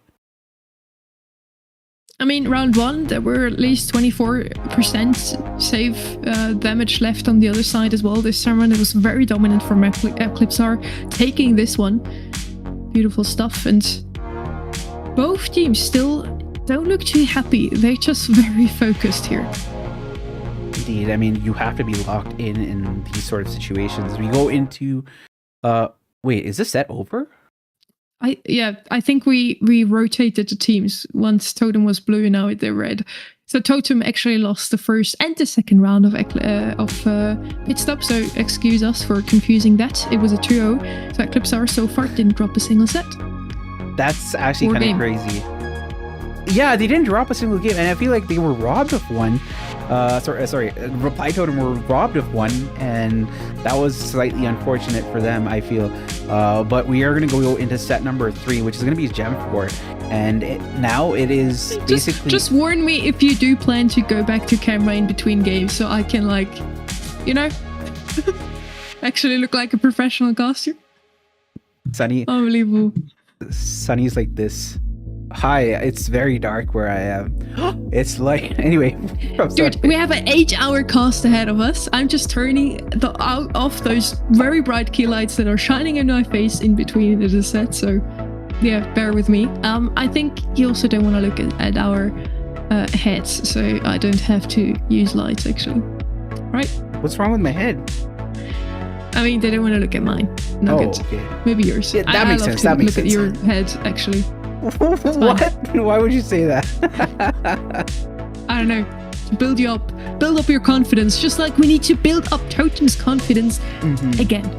Yeah, I mean... Because this could already be the last set for them. If Eclipsar takes this one, it's going to be a 3-0, and Totem is in the lower bracket. So it's still not over. Every team has 2 lives. But it could be over for them in the upper bracket. Yeah, I mean, just looking at the cams, I feel like all the players are locked in. We see Mori's cam always being consistent. We just see the top of his head. I feel like in all the monkey finals that I've seen Mari with his cam or any tournament, it's just like the top of his head with the camera. I like the consistency because it means he's locked in. Anyway, back into our draft, we have Ollie, Meeple, Mr. P, Lou, Buster, and Poco being banned out, with Janet and Chester being first picks on either side here, Sunny. Again, same brawlers, no matter which mode, it seems. Janet was picked up here before by SK Gaming. I think I've said that before as well. Eclipsar just really seems to take SK Gaming's comp as an example of what they could pick here. First pick from SK was Janet. It did work out with Joker cycling his hypercharge 3 times in a row. They did take that set. And now Eclipse are doing the same here with Janet as first pick. I do like the Bow of the Side of Reply Totem. We don't see him too often, but this has always been one of his best maps. Even like 2 seasons ago, Bow was just that pick to close off one of the entrances into the fort in mid. Carl gonna be picked up here. One of the best brawlers here as well. Thanks to Heat Ejector, you can just shut those lanes off completely. And now last pick is going to be something aggressive here. Boss. I do like to see that. Jester should have a good time into the boss though. Indeed. I feel like Buzz is also such a good pick. Normally you see Angel Boy on the Buzz. They're gonna go for Shelly as a response to the Buzz here, but I feel like Shelly is quite outclassed in terms of range by both Janet and Carl. So I'm not 100% sure if I agree with the Shelly pick. I think there are better tank counters there. So I'm a little perplexed, Sunny. I don't mind it. I mean, they needed something to deal with the boss, and also Shelly has a knockback, so the Kral is gonna get stunned out of his super, his hypercharge through the Shelly, and Shelly was picked up before by Reply Totem last week. They really seem to like this brawler, especially Maru, and he shows us that they can work out, and he gets the first takedown here. Range Boy falls, but Shelly's still going strong, so far the most valuable player on that roster. That is surprising. I mean, I'm fine with eating my words, but classically, we have seen Maru on the Shelly across Reply Totem across the years, so not surprising to see him running and piloting that brawler here, as he does get the clay pigeons off, and he gets a few shots off on a Dawn. So great for the side of Reply Totem, as they are so aggressive in ensuring that there are distractions for Eclipsar to really get back in the mid. Dawn is going to be on that gem carrier, has a super ready, so in case Maru gets a bit too close, he can just fly away. Blue team with the countdown already. What happened at the top there? We kind of missed it. C7, Sabine here, running out, running away, stealing the gems from the red team. Maru has a hypercharge ready, but is it going to help him here really? I don't think so. 5 seconds left on the clock, and it's going to be Eclipsar running away with that game number 1 and match point for ECP. They can win it all here. I don't think they're going to drop a single game today. Yeah, it looks like they're really locked in, and I don't think that there is a way forward for Reply Totem. I mean, I would love to see a reverse sweep happening because, obviously more talking points, but it just doesn't look like they're all there right now, Reply Totem, as Eclipse are looking to dominate EMEA once more. You go into game number 2 of this 3rd set with Eclipse are already on match point, Sunny. I expected the first match to be kind of a stomp, the second one to be very close, and once again we see that we don't know anything really. Totem, they're still not looking as strong as we would hope for them to look. Eclipse are just looking so strong. 6 gems now already on Beaser in mid. And not a single gem on Totem side. Angel Boy moving up to the right hand side. He's the aggressor in his team so often. Maru with the Shelly just trying to get rid of Boss in the back. Does find a kill. But now they need to severely push into mid. Beaser of course can just fly away. He's not going to be threatened by the push from Totem. Totem needs to pick up every single gem from now on. Otherwise it's going to be countdown for Eclipse Oregon. Yeah, they have to be in that situation. Hypercharge being popped by Maru. He's going to go in on Adon. He finds a kill. He finds a gem. He's dumping out of that situation. And that's going to give Reply Totem all the gems and the countdown. It's up to Eclipsar to get back in this one. And certainly a very tall order here, as there is the Hypercharge being used by Angel Boy, who keeps Don and Marco low. Angel Boy on a one-man tear to ensure that Reply Totem still have a breath of fresh air in this tournament. And Penna still eating his words. The Shelly in the end was the one to pick up the gems in the opponent's spawn. Mara and Angel Boy doing God's work right now. They're playing it so aggressively that even Eclipsar doesn't really know how to handle it. There were 8 gems ahead. They had Janet super ready, but used a bit too early, and with that, Don Biso fell in the end. So Totem can turn things around here still. If they only manage to win another game, we would move on into set 4, looking already a bit stronger in this round. Mari with 3 gems, if he dares to pick it up against the boss. 2 gems so far, and Eclipsar 0. Ooh, wow. He's able to find exactly where Mori is in the bushes, gets the stun, gets the kill, and the gems are there for Don to pick up. But the Clay Pigeons, along with the super, the Shell Shock from Maru, it's going to ensure that he doesn't have the leeway to do it. But with the Buzz having a super here, it's going to be hard for Mori to get back into the point without getting stunned. And that's what they're trying to address right now, Reply Totem. Being pushing up aggressively gets taken care of by Maru, swept off his feet. The gem is still going the way of Eclipsar. Don with 5 gems once again. C7 coming out of spawn. Subeam and Bisa are now both standing in mid, and I talked about it before. You really just want mid control. You want to have that fort under your control. Maru going in aggressively. Subeam does the same with his teammates. Maru loses both his teammates. The gem goes well of ACP as well. And with that one last gem they pick up, they would have had countdown. They do have it now. Maru did manage to take down the Janet, but it's 14 seconds for Totem. They're hanging on. Angel Boy with a cheeky hypercharge super, trying to find Marco, not able to do so. Now it's up to Maru and Mori to address at least one member of the Eclipsar side. They try to do it, but D7 just bamboozling them, and that is going to be enough for them to take the dub. Crazy. Totem, once again, not showing us what they are capable of. Congratulations to them. We had a great draft from them, at least today. We had some great showings. Angel Boy played so well with his Ash, I think it was, on Brawl Ball, and now again with the Chester, just so aggressively. And it did help them win at least a couple of games, but sets go the way of ECP, every single one of them. Very well played by the boys.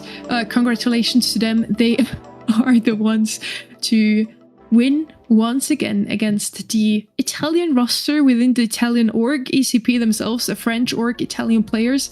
Yeah, it's just a matchup we see so often, and so far, every single time, Eclipsar has come out on top. Yeah, I believe Totem hasn't beaten Eclipsar at all this year in any of the tournaments so far, so that is something to think about. That is definitely a hard pill to swallow if you're a Reply Totem fan. But what this all means is that we already have our 2 matchups, one for the lower bracket, which is going to be Totem versus Reverso, and one of the matches in the upper bracket is going to be SK Gaming versus Eclipsar Esport. But for now, we're going to be heading into the next match of the day, which is going to be Papara Supermassive versus LC Esport. We have Filippo, Salty, and Tomsy against Alain, Zero, and Ramika.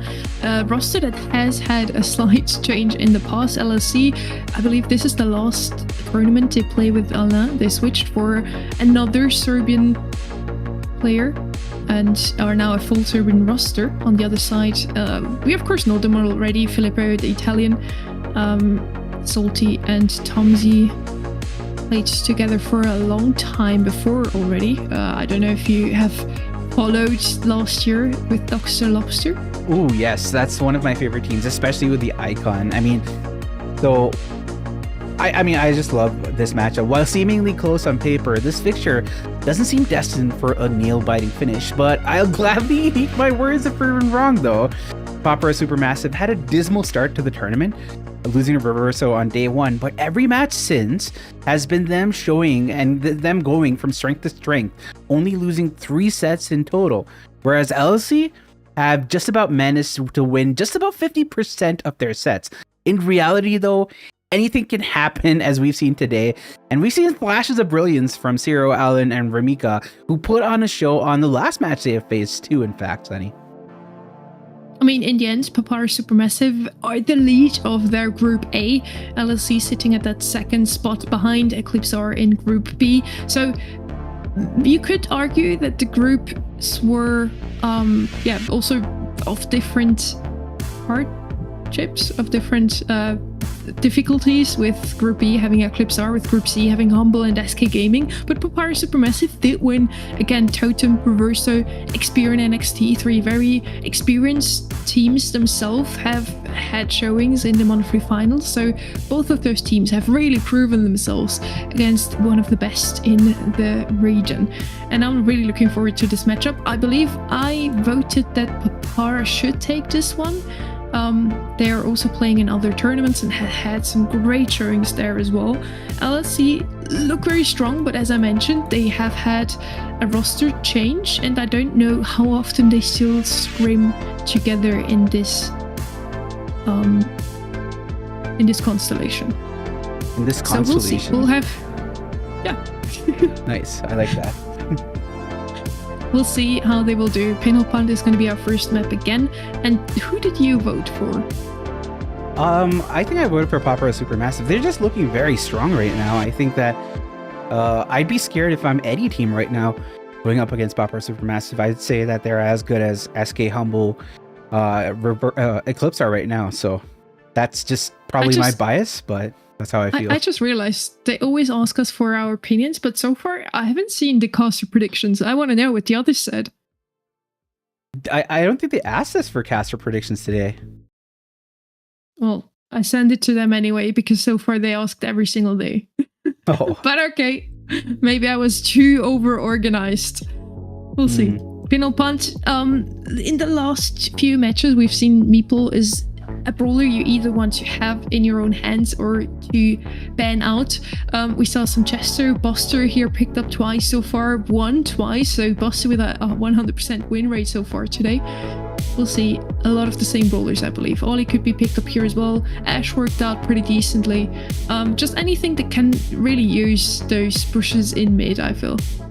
Yeah, I mean, I'm just looking forward to seeing how this one plays out. I feel like, I was going to say Doxter Lobster.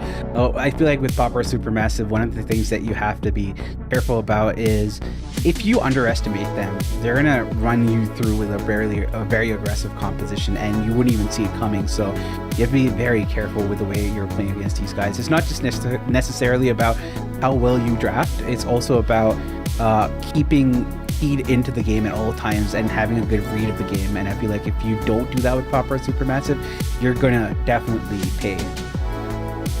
I mean, same with LLC though. They have a pretty good team chemistry. I do believe they swapped out their player Alain to get even better communication, which could be something that the team is struggling with a tiny bit. But both teams very seasoned, looking so strong. Papara Supermassive did have a monthly final showing in February, did make it into March. The next championship challenges are going to come up. No, the monthly qualifiers already. The championship challenge has happened already last weekend. I hope you all played. I forgot. Because I want to see you in the monthly qualifiers coming up this Sunday already for EMEA. So yeah, I wouldn't be too surprised if one of the two teams, or maybe even both, make it into monthly finals this month. I was just distracted by who's the guy on the left? Is it Salty by his biceps? Wow, that's insane definition.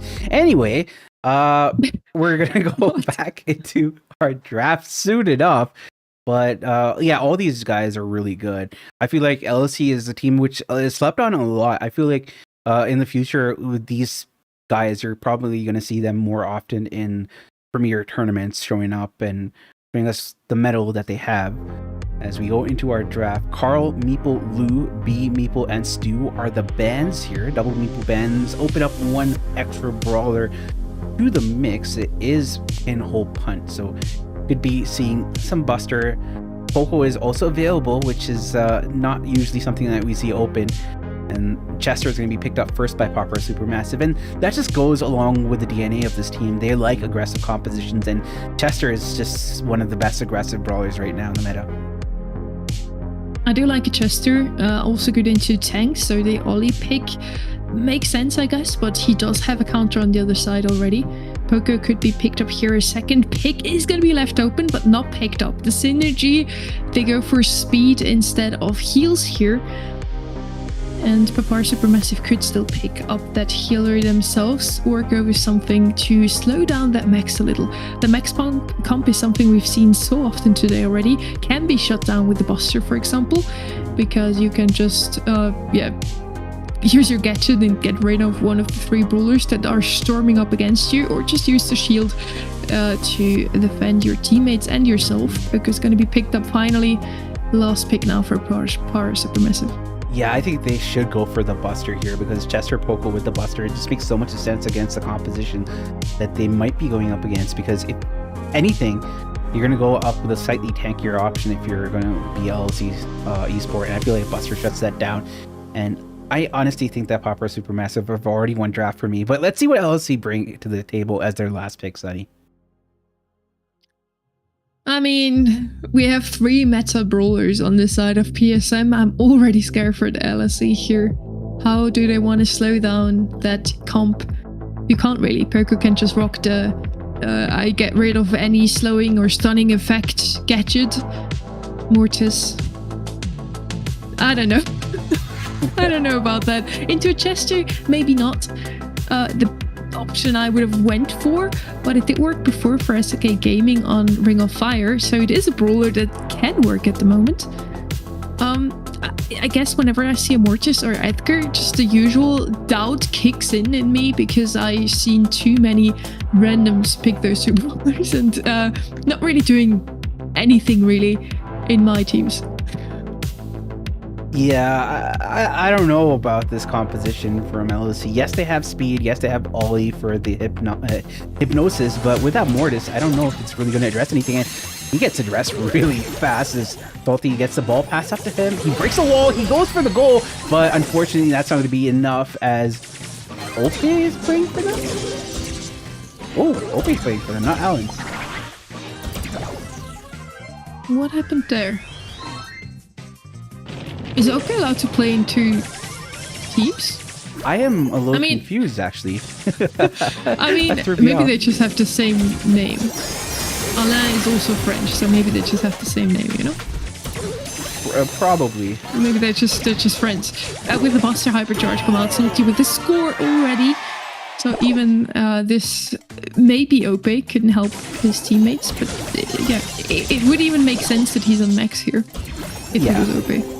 For sure. Maybe chat knows. We're gonna ask them later. I always defer to the intelligence of chat. Obviously, we know that a group of people with a hive mind are definitely more intelligent than, you know, individuals. So maybe they know exactly what's going on as the speed's going to be coming online for, I'm going to say, Elliot. As Zero goes in, he doesn't find the hypnosis. Ooh, hypercharge from Zero. And he gets a lot more value as Zero is able to get a complete team wipe. I'm not sure who Zero and Zero's pet are, but, you know, there we go.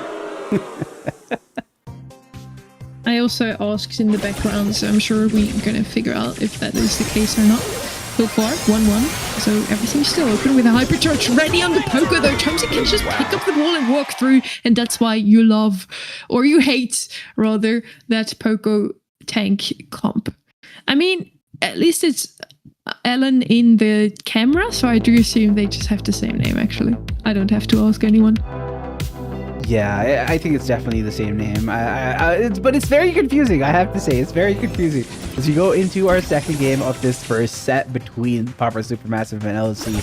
Supermassive is the first one that have already passed the ball up here as Alan has to clear the ball for his team as Zero gets taken out. That's not the best situation here. Tomsy is going to be able to pass the ball to Filippo, and surely this might be a goal here as he does manage to walk it in with a sliver of health to his name. 1-0. Once again, Papar Supermassive are the ones to score first. Let's see if LSC can do the same now. Heal coming out of Philippe, keeping his 2 teammates alive. They're pushing it. 3 people have a hypercharge ready. Okay, or Elliot or Alain is the last man defending, and he can't defend it on his own. It's going to be another game taken by Papar Supermassive here.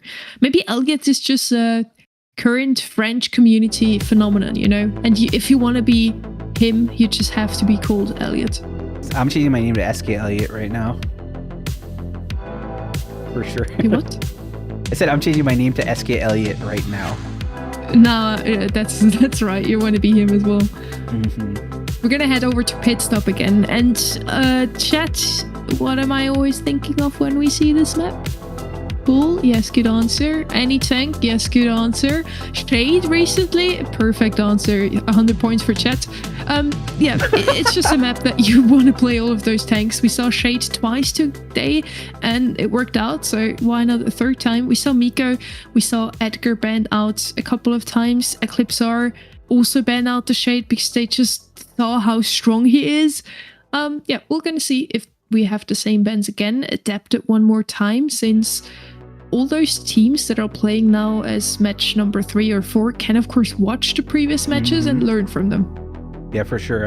The usual suspects now are Shade, Buzz, maybe a little bit of... I think the Miko was a wild pick, but it did work, so maybe that. Cordelius for shutting people down as well. Haven't seen Squeak being brought out as much. Usually in the past we used to see Squeak, but I feel like with such a tank-heavy meta, Squeak is just so easily overwhelmed by tanks, which makes sense as to why he doesn't get picked up as much. Other options that you could go for are maybe Spike for lane coverage and ensuring that people are slowed down altogether. It's a pretty good answer to a lot of tanky options that oppositions might bring to the table. And Barry is another great shout, along with something like a Larry and Lori. I feel like we haven't seen enough Mo in this map, and we go into our bans. We have Spike, Buzz, Shade, Carl, Melody, and Barry being banned out. Edgar is open, is all I see. Pretty similar bans once again. SK also banned out Spike.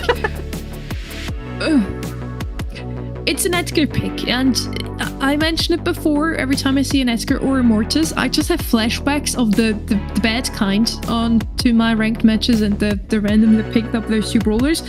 Of course, those players here, all 6 of them, are better at this brawler than my typical random, but I still have my doubts. On pit stop, I have to say though, Edgar makes sense. It's fine. Charlie is going to be picked up again. We just have the same draft every single time, don't we? Charlie is always going to be picked up by the right-hand side, and then the left-hand side either has the Shade or an Edgar in the bans or in the picks. Cool. I love you guys. They listened. Cool is just... has always been the best brawler on this map. He's not in the meta right now whatsoever, but if you want to play him, it's got to be on pit stop. Seems like we're going back to basics with a Bull pick followed by the Barley pick, and it's OG Brawl Stars here. Yeah. With a little bit of, you know, zest sprinkled in with Charlie. Let's see how the next 2 picks here go.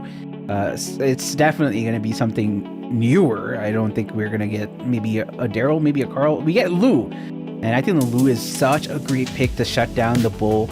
Once you get the hypercharge, you completely shut down multiple opposition if you are able to get them onto that ice rink. And overall, I like this Lou pick just for the Bull. But in terms of getting to the objective, I think Edgar and Barley do a fine job. That Lou is sensible enough of a pick for me. I would have preferred a Cordelius here probably. He is open and is a bit better at also doing damage himself. We saw it on the SK comp before. I don't mind the Lou though. It's okay. Cordelius coming out of LSC now. Yeah, I do like that one better than the Lou. But we'll see how things are going to go down. LSC only really has the Bull to do damage. With the Cordelius and the Charlie, they double down on the defense, which I don't know, at the moment really isn't the play. You just want to force a base race almost, and with 2 brawlers defending, I'm scared that they just don't have the damage. On the other side with the Barley and the Edgar, both one of the best damage dealers in the game. So again, PSM should have this one. Yeah, I really like the PSM draft here. In terms of the objective, they have all the fundamentals down. We go into our second set here between Popper Supermassive and LOC Esports. Supermassive hit the first set here as we already see a jump going in from the Edgar. He does get the kill onto Ramika, and that is not that great for them as Ciro goes in very aggressively. He gets taken out by Filippo, and now Elliot is going to be the next to fall. So all of that aggression from LOC really amounted to nothing as Tomzy claimed 16% against that LOC save. I mean, LOC at least took 2% of the save. It's a start. They're there. Ciro now getting tapped up quite heftily. Thus takes Tomzy into the Shadow Realm just to give himself some time to heal up maybe. Can't really get rid of Tomzy. And Tomzy with the ult ready is just going to look at jumping onto safe. Never mind. Shadow Realm for him again. Second round. Still as fun. Still not going to get taken out by Ciro. He's just hiding behind those bushes. And now probably jump onto safe. Never mind. Finally finds a kill here. Ciro can move up together with his pet. Ramika, I assume, is going to be pushing onto safe now. So we have the two defensive brawlers, Charlie and Cornelius, play more aggressive than I expected. Now, also on that save, doing good amount of damage, but we still have Supermassive with 40% in the lead. 20% now. Ciro narrowly dodging that shot from Spike. He's still going to be on the safe. That's going to distract the opposition from really going all in. It is a pretty close game. Only 12% is the differential between both these sides, as there is more control of the mid from the side of LOC. Right now, it's all about diving, and it seems like Alan wants to get something going here. Hypercharge used by Ciro misses the mark, and Hypercharge used by Filippo in response, and has put Elliot in a very, very difficult position, as surely Alan gets taken down here, Sunny. Oh, that would have been a perfect setup. Ciro with a Hypercharge ult. If he would have managed to take one of the two into his Shadow Realm, Alan could have moved up and get some safe damage done, but sadly that Cordelius ult found no targets, so Elliot's still sitting on his Hypercharge, can't really do any damage, but they're only 10% away. It's still doable by LLC here. Charlie's gonna get taken care of. Filippo doing a great amount of damage here to Elna, and it's a 5% lead here for our Supermassive. Ciro still trying to do some damage, can't manage to do so. The seconds run out and Supermassive take this game. That was a very close game. I didn't think it would go down in the wire that extent there, but very well played, especially after mention by the Cordelius. I don't know if it was Ciro or Ramika, but whoever it was, they played it very, very well. Unfortunate for them, it didn't turn out the way they wanted it to, as we go into our second game of the second set. Tomzy with an ult ready already. Can move up here, maybe get rid of the Charlie and do some save damage, and exactly that is what he's going to be doing. Ciro pushing up, playing the aggressive route once again. I think they realized that they need more damage than just from the bull. The bull is going to get shot down from the barley slow, the Lou with his ice time and time again, so bull can't really do too much. He needs some help from his teammates, and they're pushing up together now. All three of the red team members pushing up here. They still can't do any safe damage though. Tomzy gets taken care of 2v2. Yeah, I mean, that was so painful to be in that situation. There's a 21% differential between these teams, favoring the side of Popper Supermassive. Right now, though, LC have to make some sort of stand here, as Ciro is going aggressively, jump coming in from the Edgar, but he immediately gets cocooned, and surely he's going to be taken down here. No, actually, it seems like Elliot does beat him a little bit, does take him down at the end, though, but that's going to give Tomzy a little bit more towards his Hypercharge and Super Hypercharge coming out from Filippo, and Ciro falls, and now it seems like Tomzy's gonna go in on the safe. He does get a lot of safe damage in for the side of Popper Supermassive, extending their lead to about 22% here, Sunny. It's just crazy to see. The red team seems to be in control all the time. They push up, they play aggressively, they can get a shot off onto safe, and then they just die. Every single time. Tomzy going in aggressively now. Ramika putting him into a cocoon, still falling. The ball finally on the safe, but finds more connection to Filippo than the safe itself. Ciro in the Shadow Realm also can't get any safe damage in. Tries to do that now, but it's still going to be the blue team in the lead here. It's crazy. The red team seems to be in full control, but they just can't get the connection with the safe. Yeah, at the end of the day, though, yes, control is important, but the safe objective is the most important thing that you need to do.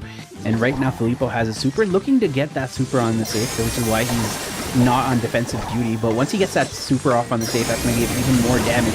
Inside of Popper Supermassive, though, you see Zero and Zero's pet peppering that safe. That's going to get even more damage for the side of LC Esports. And just like that, they're able to get the dub here against Popper Supermassive. It all completely collapsed for them. I mean, both saves were under heavily attacked.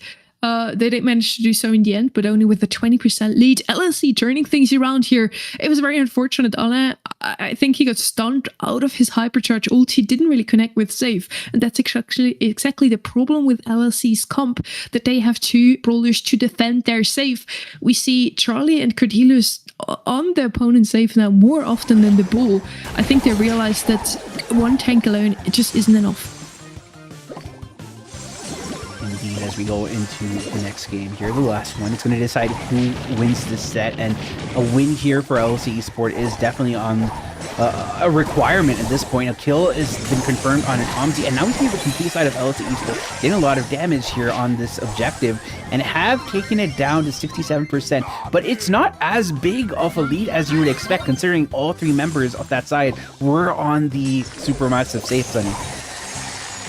Again, Lou shutting down Alain's attack on the right-hand side. Can't really do too much with this bull.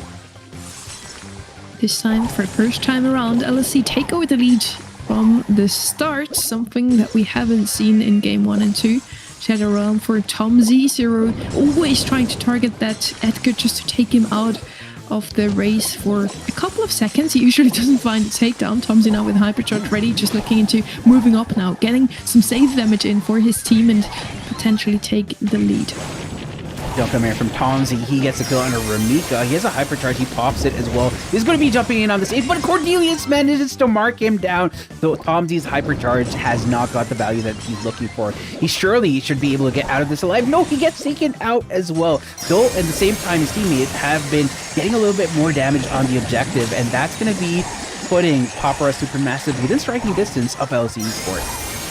You got a feel for that bull. He's just going to be taken into the Lu ults and hypercharge every single time he tries to advance. Can't really do too much, but at least he's showing up, you know? We have two ults ready on Papara Supermassive. Edgar could jump onto save, but he doesn't want to get cocooned, so maybe Salty can do a play here, get the Charlie out of commission. For now, it's just the Lu going to be shooting down that save. The red team is doing a good job at just defending right now. They are in the lead. Technically, they only need to defend. He's trying his best to get onto the objective, but it seems like the Lu has the better for him as he gets taken out. On the other side, Tomsy also falls. It is a 13% game here.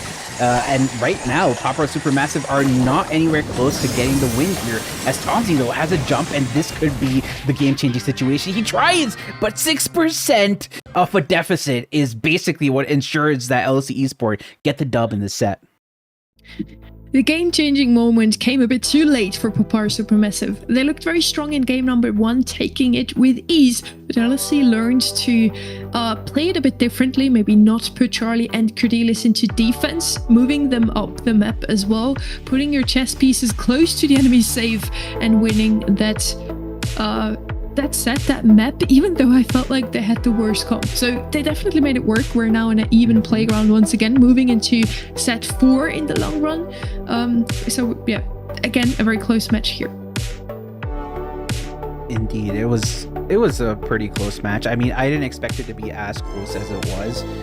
You usually expect Popper Supermassive to completely blitz the opponent, and I did mention at the start that it wouldn't, at least I felt it wouldn't be as close with Popper Supermassive and LC, but I think that LC are showing us that they're ready for the task. They're up to the task. They can take down Popper Supermassive if they have the mental fortitude to do so. And we're gonna go into set number 3 though. But what were your thoughts about the previous set, though, Sunny?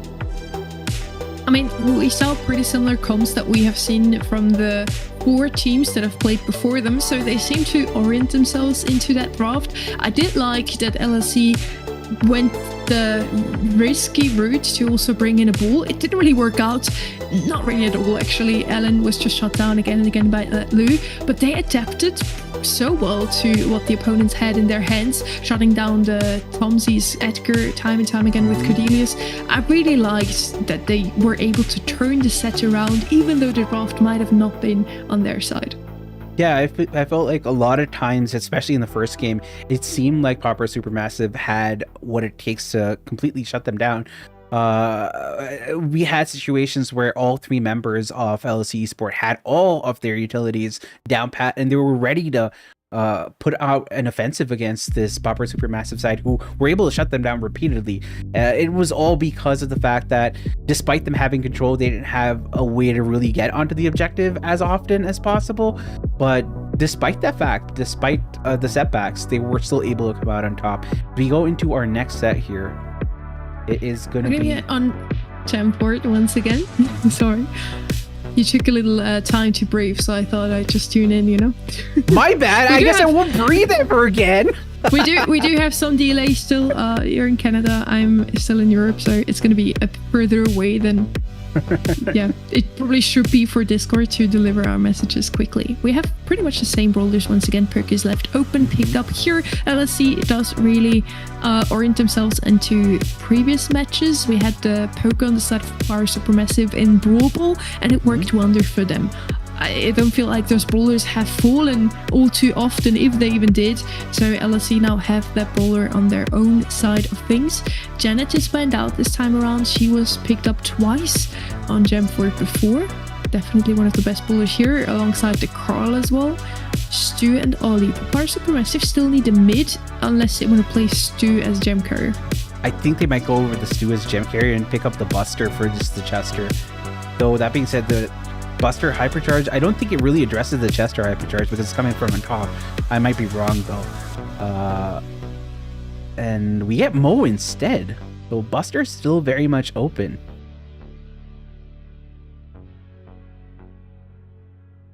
I do like the Mo. Don't mind it. Has a lot of control. Probably Stu is going to be the gem carrier here now. Mm-hmm. They could go with Ash or something now to just completely shut down that Stu with his slow reload speed. The mice or the rats, Ash's super could really help them. They also have a poker, so a tank would not be wrong here. Buster could be an option as well, with one of the best hypercharges in game right now. And it's going to be a Buster. We have a tank, we have poker, it's just sitting in mid, so I think LSE want to play all around that mid. The Power Supermassive could send down that Mo the lane, or also Ollie, maybe? Both actually. So yeah, a bit of a more open playfield for PSM. LSE is just going to be wanting to control that mid as early as possible. And I think it's going to require Pauper Supermassive to be very precise with the way they play this, because with the Poco along the Buster, they have so much more staying potential and sustain. So I feel like every single shot is going to count for Pauper Supermassive, and if they fail to do so, it's not going to be as great for them as we go into game number 1 of this third set here. And both teams have got a set apiece, so it's a bit of a stalemate now. Super ready on that Stu, makes a lot of sense. He always has a super. Salty moving in, gets taken care of in the end. The red team, as I said, just want to have mid control as early as possible. And look what they're doing, Panda. Exactly that. They have mid control poker with 5 gems already. Not a single gem on the blue team here. That poker comp really pays off. Yeah, we saw Filippo actually using the gadget there, trying to get Zero, and Zero just nearly out of that range there to survive. But right now, we've seen Pauper Supermassive completely flush LC out of the mid. So to get back into the fort is the name of the game, and right now they have exactly that in the cars with the hypercharge from Alan here. They are able to get back on the mid, but not able to really capitalize more than that, as now Zero is going to be left alone in the mid here, and that is not the best spot, as Pauper Supermassive have almost caught up in the gem line.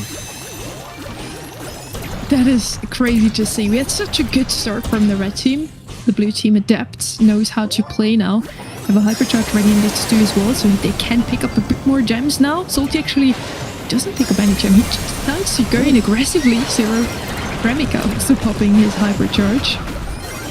They just really try everything to get back that mid control. Double takedown, Salty's the last man standing. And with that, we are only 1 gem away from the countdown for the side of LSC. Yeah, it's a great spot for LSC Esport here. They have the gems, they have the control as well. And it looks like Buster is going to be hitting his super very soon once more. Hypercharge already online for him. So it's not going to look good with all the gems with the hypercharge as well. There's no real way forward for Papa Supermassive. They try as they might. They aren't able to come out on top as Papa Supermassive are going to be handed the L by LSC Esport. I really do like to come from LSC. They have what it takes to move on into the next set with a win over this one. Looking a lot better than we expected, honestly. We both said Papa Supermassive should be the ones winning this one, but now it looked like LSC can actually take the lead here with a 2-1 overall. PSM, they have an okay comp. They just don't really have the damage to deal with the Poker Buster on the side of LSC. Again, the red team just wants mid control right out of the gate. This time around, they struggle a bit more with it to take down Filippo and now also Tomzy. It's a 3v2 with 2 members of the red team being quite low here. Elliot, the last man in mid, still holding on to that mid control we talk so often about. But he falls in the end, and the lead this time goes to Papa Supermassive. Yeah, it's quite a narrow lead here with 4 gems to 2. And a contested mid for sure, but we see a little bit of a game of a cat and mouse with Vermika and Tom's in the bottom left side. As the right side we see Alan going up once more with a hypercharge. He is going to be able to stay here, but I don't know if he's going to survive here. He gets to go into Tomzy. That's going to be huge, as now Zero has a hypercharge, uses it, keeps Elliot quite healthy. Filippo forced to go back on defensive. Defensive is the playstyle that red team wants to do here. They have a hypercharge ready on the Chester and ult on the Buster. And Zero is the only one that's still looking to get his next ult, so they can push back the blue team once again. With the map opened up like that, the blue team is going to have an easier passageway into mid. Engaging here, Tomzy falls 3v2 once again. Hypercharge on Salty. They have to move up very quickly now. They only have 15 seconds left on the clock, otherwise it's going to be LLC taking this dub. Alan gets a huge double kill there. Tomzy knows it's over. That's going to be set for the side of LSC Esports. They're up 2-1 against Papa Supermassive. Honestly, though, I still don't think that's going to be enough to win the entire thing, because we know how explosive Supermassive is. Ooh. But congratulations to LSC right now. They are up 2-1 against Papa Supermassive. Panda's still doubting them, even though they just take 2 sets in I'm not a doubting row. anybody. Maybe I am, just a little bit. Papa Supermassive looked so strong on Pale and Hope Hunt. Just like we expected them to be the more dominant team in this one, they did take the first set with ease. And now Pit Stop and Gemford was all in the name of LLC. Now Layer Cake is going to be our last map potentially, if LLC manages to win that one and push PSM down into the lower bracket. It will be the biggest surprise so far today, I feel. So far, we have bet on the team that ended up winning. And yeah, as I mentioned before, I'm always super happy if the underdogs actually manage to win. And LSC for me here are the underdogs. So let's see what they can show us here on Layer Cake. Yeah, I mean, Layer Cake is such a classic map, so we've seen it quite often. But I completely agree with everything you've said so far about this fixture. I feel like it's now or never for both of the teams, right? I think we're going to have a very hotly contested Layer Cake map. And honestly, I'm looking forward to this, and this dude's looking forward to it as well. What is that? Oh, okay, well, I'll put my can back. So this is Pancham. This is like a Pokemon. It's one of my favorite Pokemon because it's a panda Pokemon, and it has a little bamboo leaf here, see? That's very cute. Yeah, so I love it. It's not even a brawler though. Are we here in Brawl Stars or Pokemon? Unbelievable. Brawl Stars, please have a Pokemon collaboration. I'm not at all biased. That would be sick. They already have a Dragon Force collab we see here. So yeah, that would be very sick. Heading into the set now. LSC come out of 2 wins in a row. They definitely have the momentum here. They feel like they can win this one now. PSM on the other side, it's been a while since they won. It was only one they took in the end. So now they need to have a strong mental and come back. pushing them into set 5. And Penda, it's just so lovely to see that we have 8 matches today, and this is already the second one that could go into set 5. It is kind of crazy that is the situation that we're in right now. We're going to go into our draft. We're going to have Gray, Jean, Juju, Gray, Kit, and Janet being banned out. So a lot of the pull and shenanigan type brawlers have been removed from the situation. Obviously, you don't want a game-changing situation to arise with the polls, so makes sense that those are banned out. Janet as well with the base drop is so oppressive on a map like this. Kit opens up so many different tease compositions. I feel like if the theme of these bans are we just don't want to deal with surprises. With Carl picked up the first pick here.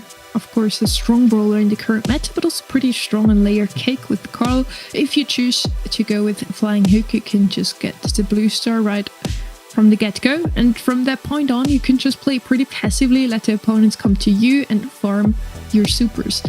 Ollie is going to be the answer here for Papar Supermassive. Now, you could pair Ollie with a Max or a Poker. Both of them would be available here. Just help him push up the map even more. Throwers are open pretty much as well. Poker is it going to be? I would have preferred Max, honestly. I would have liked Max as well. A faster composition, but I feel like without the Jean and without the Gray, it's not as important. Though that being said, speed is really good all around. Wouldn't be surprised though, now with the Max coming out for LLC Sport, I feel like they could go for that, be very aggressive, depend on the Carl for a lot of the damage to keep people at bay. Let's see how this one goes.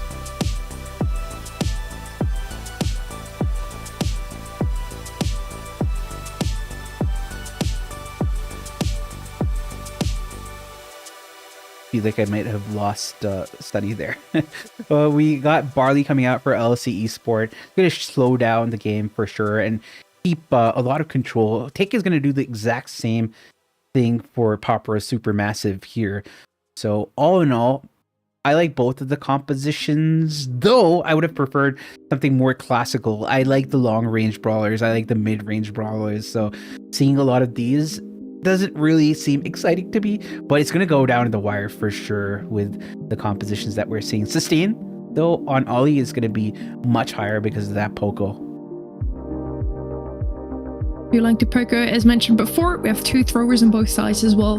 Barley with a bit more damage output, Tick with a bit more area control. A very aggressive comp overall from LLC. They don't really have anything to keep the brawlers of the opponents at the distance. They just want to go in aggressively with the Buster and maybe pick up Blue Star with Carl. He does rock a heat ejector here, so can't just dash out of mid once he picked it up. And Filippo's just waiting for someone to step a bit, to overstep a bit, overstepping himself now, Filippo. Yeah, losing the Blue Star, and LLC takes the lead. Indeed. It's a pretty good spot for LLC. Right now, Popper Supermassive have to pick up this black. Salty has a super along with Filippo, so they could do something, but the heat ejector is going to keep them at bay for a little bit longer. I feel like the game is being dictated by LLC overwhelmingly so in this scenario. Hero has a hypercharge ready. Pop now getting rid of Salty, and again they take over the lead just as one of their own fell. Every single time so far they can punish the opponents for overextending a little bit. Filippo quite low, can't really go in too aggressively. Zero still with an ult ready. Elliot with the Getcha to get Tomzy very low. Has to use the Getcha just for himself to stay alive there. That's what I'm saying. The heat ejector is kind of slept on. It's kind of crazy how much damage it does. We have the pick hypercharge being completely wasted in that scenario as Filippo tries to go in for a little bit of a cheeky play, but not able to do so. And in terms of defensive capabilities, LLC Esport have much higher defensive capabilities, so I don't really expect Popper Supermassive to do much here, Sonny. With 20 seconds on the clock, it's looking very, very dicey for them. 15 seconds is all that is left for Papar Supermassive. They've been in the same situation in Gem Grab just before, losing that stat. Now LLC could already take over match point. It's a 9-3, 11-3 lead in the end by LLC. Not a single chance from Papara Supermassive, and the comp that LLC are showing up with works out perfectly once again. Yeah, I am eating my words right now. It is LLC Esport on match point here against Papara Supermassive. It's looking really good for them. I like the way that they're playing it. The Ollie, I see a lot of moments of brilliance and flashes of inspiration, but they aren't really panning out and working for them. They aren't even able to get the connections of the hypnosis, or if they are able to get the hypnosis, they are not able to collapse as a team and get those kills. We're going to go into game number 2 of this 4th set. LLC Esport on match point here, so it is do or die for the side of Papara Supermassive as Filippo goes in once more, tries to get the kill on a 0-0 alive, but he finally falls to Salty's Hick Mines, and it is a 5-3 lead for the side of LLC Esport. Still a lot of the same story here. LSE already in the lead in the previous game. Now Papara Supermassive really needs to show up with their best gameplay to still stay alive in this series. Otherwise they're going to drop down into the lower bracket. So they do have a second life. It's not over for them here in the GKR playoffs. But LSE would be moving on in the upper bracket and have the easy route. We have 3 ults ready on the red team here. One's getting popped now. Barley with a lot of control now. Ramika doing a good job there on the right hand side. Left hand side is getting shut down by the Carl and the Buster. Buster with a hypercharge ult ready as well. They're just waiting for Papara Supermassive to push, and that's exactly what I mentioned. If you have the blue star, you're not really the ones to have to do something. You can just lean back, let the opponents come to you, and kill them if they come too close. Hyperdrive take head coming in, but it gets addressed right off Pat. We have Robotonics from Zero to keep themselves healthy, but Zero's going to be very low. If he's not careful, he gets taken out with a screeching solo, and now Zero going in with his hypercharge. He's trying to get the pull as well onto Salty. He's able to find the kill. That's going to give them the lead of 1 star, but Zero is very low. Herbal is online. Keep him healthy here as Filippo is trying to get the kill onto Alan to equalize. 9 seconds, 8 left on the clock for Papara Supermassive, 5, and they need just 1 more kill, 2 seconds left. Filippo falls. This is going to be over for Papara Supermassive. LSE move on into the semi-finals of the upper bracket. And we have half of the team already gone on both sides here. One of them is celebrating. Congratulations to LLC here. The other one is getting ready for their lower bracket match here. Commiserations to Papara Supermassive. They were the favorites in this fixture, and they ended up delivering the opponents a 3-1. It was a very close match overall, I have to say, but LLC definitely with the better draft here, and they've proven that they can beat a couple of very strong teams. Let's see how they will do against Eclipsar. I love the way LSE Esport played that one. I was kind of crazy. I mean, I felt like Papara Supermassive might have had it in the bag, but they just did not have it. And unfortunate for them, they're going to go in the lower bracket and wait for who their opponents might be for the next, the loss for the next fixture, which is going to be, I believe, Humble versus Dark Eagles. But what do you think Papara Supermassive could have done to ensure or remedy the situation that they were in, Sunny? I mean, for the next round, if they face off against Humble, for example, they just need to go over their draft once again. If they face off against Dark Eagles, exactly the same. Whoever is losing this one is going to have to face up against Papara Supermassive in the lower bracket. I think they didn't play bad. They had a good draft overall. It might also be that they were a bit surprised losing that second set, and from that point on, they lost a bit of their mental. Their momentum was with LLC, and they used the momentum to just rush through the previous sets that we just watched. Now, looking at our next fixture here, we're gonna have Humble versus Dark Eagles, one of the top 3 teams in all of the season and all of this GKR league, against one of the bottom teams, you can say here. The definite favorite once again, and it's not Dark Eagles, unfortunately, but Dark Eagles could still take it. We just saw LLC run away with the win against PSM, so I believe in them. Farissa, Daymaster, and Xerox, especially Farissa on the Melody, is stuff that I can't forget. In the last couple of weeks, we saw him so often on the Brawler. Melody's still in the current meta, so I think we're gonna see some surprising stuff coming out of that team today. Yeah, for sure. I mean, Humble have been on a tear lately. They did lose early on in the competition in SK Gaming, but have since not only taken their revenge against them, but have also won against most of the other teams in a dominant fashion. I mean, not most of the other teams, all of the other teams in their group in very dominant fashion, only losing a total of 4 sets in the competition. Dark Eagles, on the other hand, are without the doubt the overwhelming underdogs in this matchup. They lost more matches than they won in the group stage, and only one of 2 teams to do so in this group stage of the competition. To say that they got their work cut out for them is frankly an understatement, Sunny.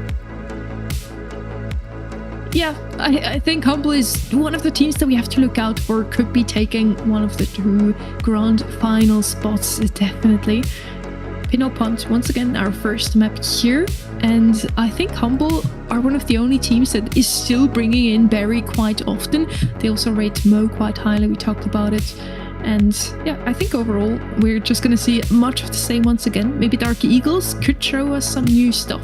I like to say that if you're the underdog in a given match, you might have to surprise your opponents with some picks that aren't very common.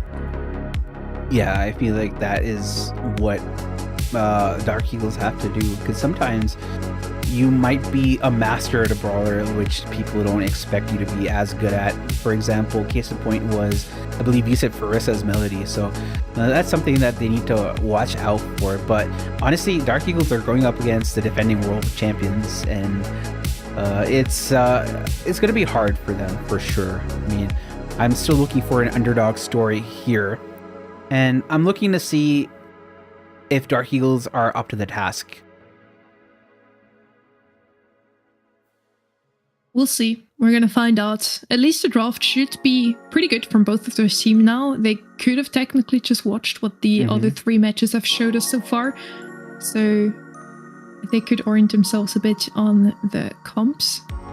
We saw a lot of Poco. We saw Meeple either picked or banned. We saw Chester, Buster.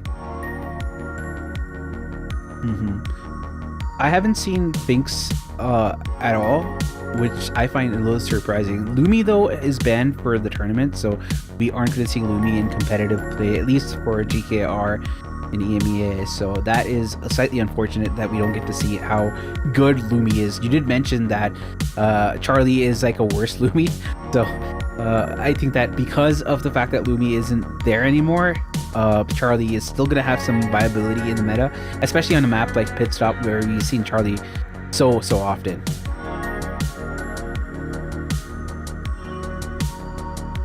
I think we're going to see a lot of Lumi as soon as she's going to be open for the picking as well. She's one of the best brawlers, if not the best in the game right now.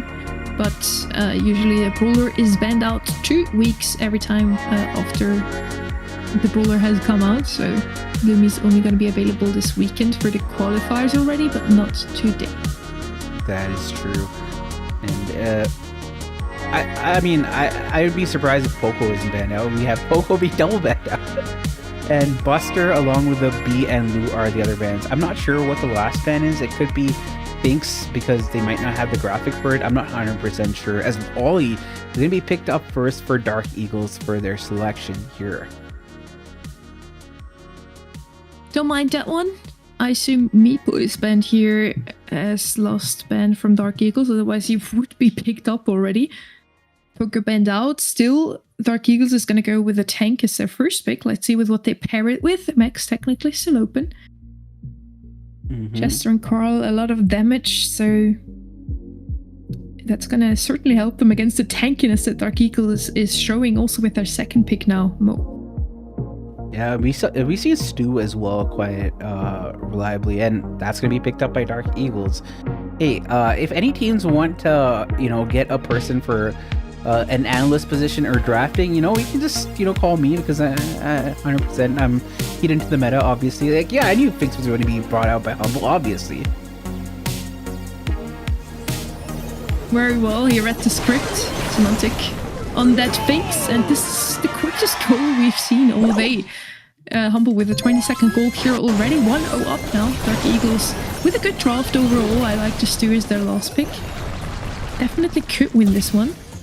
For the first time we see Finks. I think his strongest asset is really that catcher. We just saw Semantic.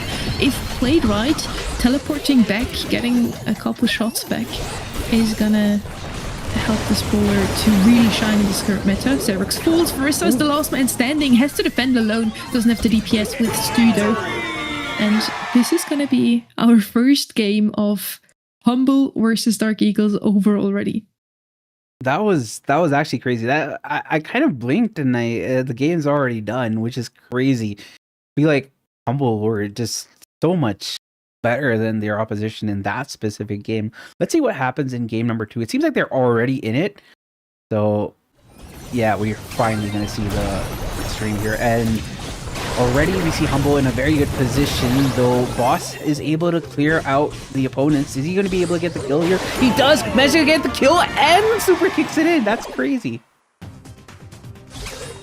This is, on paper, the most one-sided match of this quarterfinal. Of all time. And it also is so far in this Brawl Ball set. Another early goal from Humble. Now we need some mid-control from the side of Dark Eagles. First playing it very aggressively, going behind the lines of Humble. Semantic falls low. This could be a chance. Master with the ball doesn't manage to get the shot out in time. And it's going to be not a goal so far. Xerox manages to slot it in still. What a great super here. He saw the opportunity that Master is left open. And it's going to be a 1-1. Indeed. And already we see once more Boss going in. Semantic has the ball up here. Just break the walls, but Semantic does kind of whiff that goal. I don't think he expected that last block to be where it was. So I let's just blame Lukey. I like to blame Lukey. It was Lukey's fault. It didn't open up the map enough for his teammates. Bro had one job. Trying to play aggressively with the Ollie. Can't really get too close with his opponent. Xerox can though, using his super to get rid of Boss here. Lukey quite low as well. And again, Dark Eagles just need some mid-control. As soon as they have it with that Ollie in the bushes, they should be settled. Overtime is going to hit in 50 seconds, and at this point, Humble definitely the better comp with the Finks long range. But maybe it doesn't go to that point. Master trying to with the goal. Oh my god! What a goal! Beautiful trick shot from Master. He bamboozled the entirety of Humble with that super and that gadget. That was crazy. I have to say, that was probably the highlight moment of the entire tournament for me. Wow. Great stuff coming out of Dark Eagles. We just talked about how they can indeed win this map if they only play it right. They have a good draft in their hands. Heat Ejector coming up from Boss. Master falls very low. Gets pinched here between Semantic and Boss. Finally taken care of. We have a 3v2 situation. Make it a 3v1. Stu, once again, the last man standing. And Farissa just doesn't have the DPS to get rid of Humble's players. With that, another very quick 1-0. 20 seconds into the game every single time. And it's 1-0 for Humble. Zero goes in and he is spawn killed in that instant. That is crazy. As Boss is hypnotized by Master and he does get taken out. The ball is in a pretty good spot for Humble as there is that little speed, that little area of influence by Semantic, and he does manage to just walk it in. That was kind of crazy. I thought he was definitely going to die in that situation, but that's why he's the world champion and I am just Panda. What do you mean just? But yes, Humble takes it in the end. It is a 2-1 overall, so in this set, Humble didn't look as strong as we might have guessed they would look like today. Dark Eagles definitely had some good plays in that round too, adapted to Humble's playstyle, but it just still wasn't enough to beat the previous World Finals winners. We're gonna get on pit stop now. And Panda, what do you think Dark Eagles has to show up with here to win a map, maybe a set against Humble? Honestly, I would like the melody because I know how good Farissa is on the melody, so it would just be, you know, it'll be a little bit of a wild card there, but we could have the shade as well. But I feel like one of the things that they need to have is proper damage for the objective. If you don't have damage for the objective, then you might as well not play this mode. So they need to have certain brawlers that can get onto the safe, and brawlers that can do that are something like Mo, maybe the Edgar or the Carl as well. So there are certain brawlers that can do that. They have to draft accordingly. But I feel like you have to go counter meta if you're playing against Humble, especially if you're an underdog team. You can't go with the expected strategy because all the interactions are known by all the top teams in EMEA. So it has to be something unexpected. At least that's my opinion on it. We had 3 matches so far in this map, and every single time we had a bit of a different outcome. In the first round, we had some aggression, some defense on both sides. SK ended up winning that one. The second one was really just a base race from both teams, where Eclipse R won in the end. Both teams just very tanky comps, just wanted to get rid of that opponent safe as quickly as possible. And then in the most previous match, match number 3, we had the defensive team actually win. So you would think that you need to force a base race. We both said so, but in the end, the Cordelius plus Charlie comp ended up winning. I wouldn't know what to tell those teams now, what to pick. Well, Edgar leaving open is going to be the first pick. That is... I really feel like he's one of the worst brawlers, but on this map, it just seems to be his map. Cordelius, a very good answer against the Edgar. We just saw in match number 3, the Cordelius comp win against the Edgar comp. By Cordelius just completely focusing on the Edgar, getting him out of the race every time he has a super. Yeah, we got Buzz coming out for Dark Eagles. Charlie's going to be brought out by Humble. I like the Charlie pick. It just brawlers like Buzz so effectively. If the Buzz doesn't manage to get off the stun, it's going to be cocooned by the Charlie. So I like this pick here. Also, Charlie is just overall really a menace with the amount of spiders that she can bring to the table. Edgar is going to be addressed by Cordelius, but they have to be careful because if they aren't, then the Edgar is going to be able to go on the safe and just wreak havoc on it. Let's see what the last pick from Humble is here, Sunny.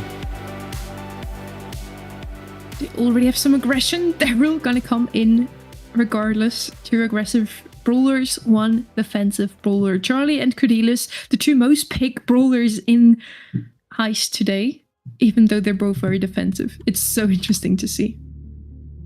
And now we see Humble have 2 brawlers that address the specific game mode, which is Heist. You want something to get on the objective. Rico is going to be coming out last for Dark Eagles. Rico is a very classical pick on this map. It should go up well against the Daryl. It should do decently against the Charlie. And even the Edgar, if Edgar doesn't have jump. So I like this Rico pick. Let's see how it pans out for them here, Sunny. Rico, we haven't seen him in a while. He's been in a very good spot in the previous meta. Now, not too much anymore, especially against those tanky options. I would have never came to the idea to pick a Rico. Edgar can just jump onto him, win that matchup usually, even with bouncy balls.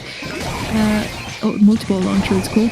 And Daryl on the other side can also just roll under Rico. Usually wins that one. Farissa is really the key to the success here for Dark Eagles. He just needs to control those 2 tanks. So far he's doing a phenomenal job.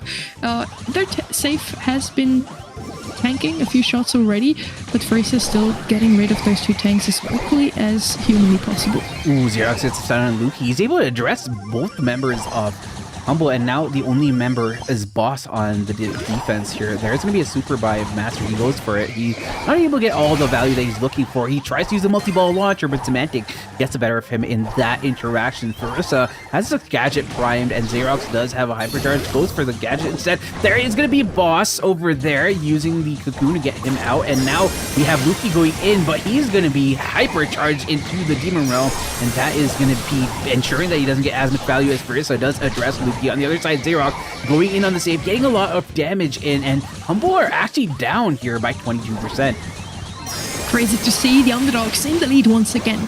Almost winning Brawl Ball. Now it's going to be coming down to Heist here. Xerox trying to defend. Semantic on save. Luki joins him. One of the 2 gets taken into Shadow Realm, but Farissa can't possibly get rid of both of those tanks. Xerox has to help him. Semantic finds a kill on 2-1, gets stunned himself now, and Humble still not capable of taking over the lead here. Boss doing his best to defend, but Dark Eagle still getting more and more save damage. Yeah, I have to also mention one thing that I found out is that the white bar that we see is actually a Lumi ban. So I don't know if Dark Eagles actually know that Lumi is not available in the tournament, which is why they're getting rid of 1 extra ban, which is unfortunate for them. It's anyway not possible to play it. And we're back into this game here. Jump coming in from Semantic. He should get the better of Master. He does. He's able to go away from Farissa with a fast break. He's going to be able to address the damage difference, which Humble have on the safe. But Xerox tries to get a little bit more damage. 50% the Humble safe is down to. But Semantic gets taken out by Master. Farissa is going to be on the safe here. Oh, miss roll by Lukey. And that is going to ensure that, in fact, that Dark Eagles might win this one. It really looks like that is the case here. 3 seconds left on the clock. Dark Eagles take the win over this first game, at least in the second set. Xerox almost managed to pull off that infinite stun against Lukey, just completely stunning the wall every single time. Did take him out there in the end and put some more damage onto safe. But it didn't even look like Humble made it a close one here. Dark Eagles was under complete control. They have the perfect comp to pull this off. They have the Cordelius to deal with the Edgar and the Daryl. And that Raker somehow works out. I really wasn't a fan, but Master makes it work. As Boss is going to get the better of Xerox in that interaction. Went down the wire. Semantic goes down, but Farissa gets the kill on Lukey. I have to say, a master class in Cordelius by Farissa, able to address repeatedly both the oppositions that he is going to go up against. And once more, he takes Semantic into the Demon Realm here. He's going to be in a very aggressive position, in fact, trying to get a little bit more damage on the safe here, as Xerox is going to be addressed by the Cocoon by Boss. He's going to go in for the stun. He finds the stun on the Semantic. That is crazy. And once more, Farissa is able to take Boss away from the zone and gives Xerox a little bit more damage. Semantic going in. He's able to find one. He's able to find two. And now Semantic is going to go on the save. Farissa is just playing tag with those tanks, and he's constantly winning. Dark Eagles in the lead. Now Humble finally with some save damage, but they get taken out before they can take over the lead once again. Farissa still standing. He's just standing in the opponent's spawn and surviving. It's crazy what this man does with not only the melody, we saw his great stew coming out of him as well, and now Cordelius played to perfection, has a hypercharge ready once he comes out of spawn. Now it's finally Humble on the move onto that opponent's save. Semantic with a hypercharge ready. Lukey can't be too far away of his super, has it now. And again, Semantic in the shadow. I'm sorry, I'm laughing because it's like just a game of chicken with Farissa and Semantic. Semantic's like, I have jump. Farissa's like, I have super. What are you going to do about it, buddy? And that's basically what happens every single time. And now Semantic going to be pressured by Farissa. But Semantic, with a little bit of a goofy play, he ensures that Farissa goes down. Didn't expect Semantic to double back and fake him out like that. But still, it is Dark Eagles in the lead here. And I don't think I would have ever said that against Humble. Xerox 1v3ing, at least he gets Lukey as low as possible so Master can take it out. Master now on the move to get the last 3% of safe damage in. We're gonna watch it now. Lukey does find a takedown onto him, but Humble only has 20 seconds left on the clock to turn things around here. It doesn't look like they have enough time to get those 40% off the high safe. He still gets the kill. 13 seconds left on the clock. Lukey moving on to save. The time is running out. Boss can't find a connection. And yeah, we have Dark Eagles winning that set. Congratulations to them. That's already a huge success, I have to say. Humble, one of our top 3 in today's playoffs. They have been playing phenomenally in the group stage, only losing once to SK Gaming, but not really to any of their group mates. And now, yeah, someone from another group seems to have found their weak spot. Pit stop might just not be the map for Humble. I mean, it might not be the map for Humble, but I have to say that Cordelius was crazy. He just played cat and mouse with Semantic and the other tank, and he just, he addressed one while getting the other one in the realm, and just kept it open for his own teammates to get damage on the objective. I have to say that was a masterclass in Cordelius. I was genuinely impressed, and I think I'm a stan now. I think I'm a big fan. That was crazy. Dark Eagles, the underdogs that make the impossible possible. Maybe today they can even take the win and push Humble down into the lower bracket, but we don't want to jump to conclusions just yet. We are only in set 3. Jamford is going to be the map here, and I do expect a lot of Janet again, a lot of Chester, Buster, all of the same. Maybe a Poco comp. LLC made that Poco, Chester, Buster, I think, comp work perfectly, so that would be my go-to comp on this map so far. Let's see if one of the 2 can pick up a few of those rollers. And I gotta say, Dark Eagles might have the name Dark Eagles, but they are playing like a dark horse. I did not expect them to be as good as they are doing today, and I'm here for it, honestly. I want to see what they bring to the table for this next set on Gem Fort, and we know the maps are very cagey. That means we're going to get a lot more of brawlers like Janet. We're going to get Chester. We should get Meeple, unless it's banned out, since it's one of the better maps. We did see how OP completely lambasted the opponents with that Mortis pick, so wouldn't be surprised to see somebody go for the Mortis pick if they have 0 ping. Lukey, please, Mortis, I don't know. I don't know if I would like to see Mortis here. We did see before from SK. Janet is going to be left open and picked up immediately, just like we expected here. She's been, picked up every single time now, or banned out once, and proven to be the best gem carrier that you want to have on this map. Humble, I assume they want to go with something aggressive here. Maybe even a tank following after the Carl. Carl already a lot of aggression, one of the best brawlers here because of his heat ejector gadget, and you just can shut down those bushy lanes on both sides. Gem Fort really is all about mid control. You just want to control your own fort, maybe send all 3 brawlers in mid here. Stu is going to be the gem carrier for the side of Humble. And Dark Eagles now with the last 2 picks. Against the Stu, I've mentioned it before, I would like to see an Ashe just because of his super.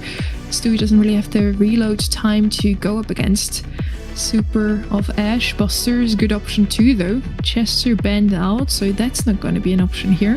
Poco technically open. Mo, also a brawler we've seen here before today. That is true. And we have the Stu with the Mo. It's going to be interesting to see what Humble go for the last pick. And we have Ashe Mantic. I am certainly excited to see how this one plays out. Obviously, the Janet can address the Ashe for rats, but I think that Ashe with its reload speed is going to be very oppressive. But I really like this Buster pick. I don't know. I'm not sure about which comp I prefer here, Sunny.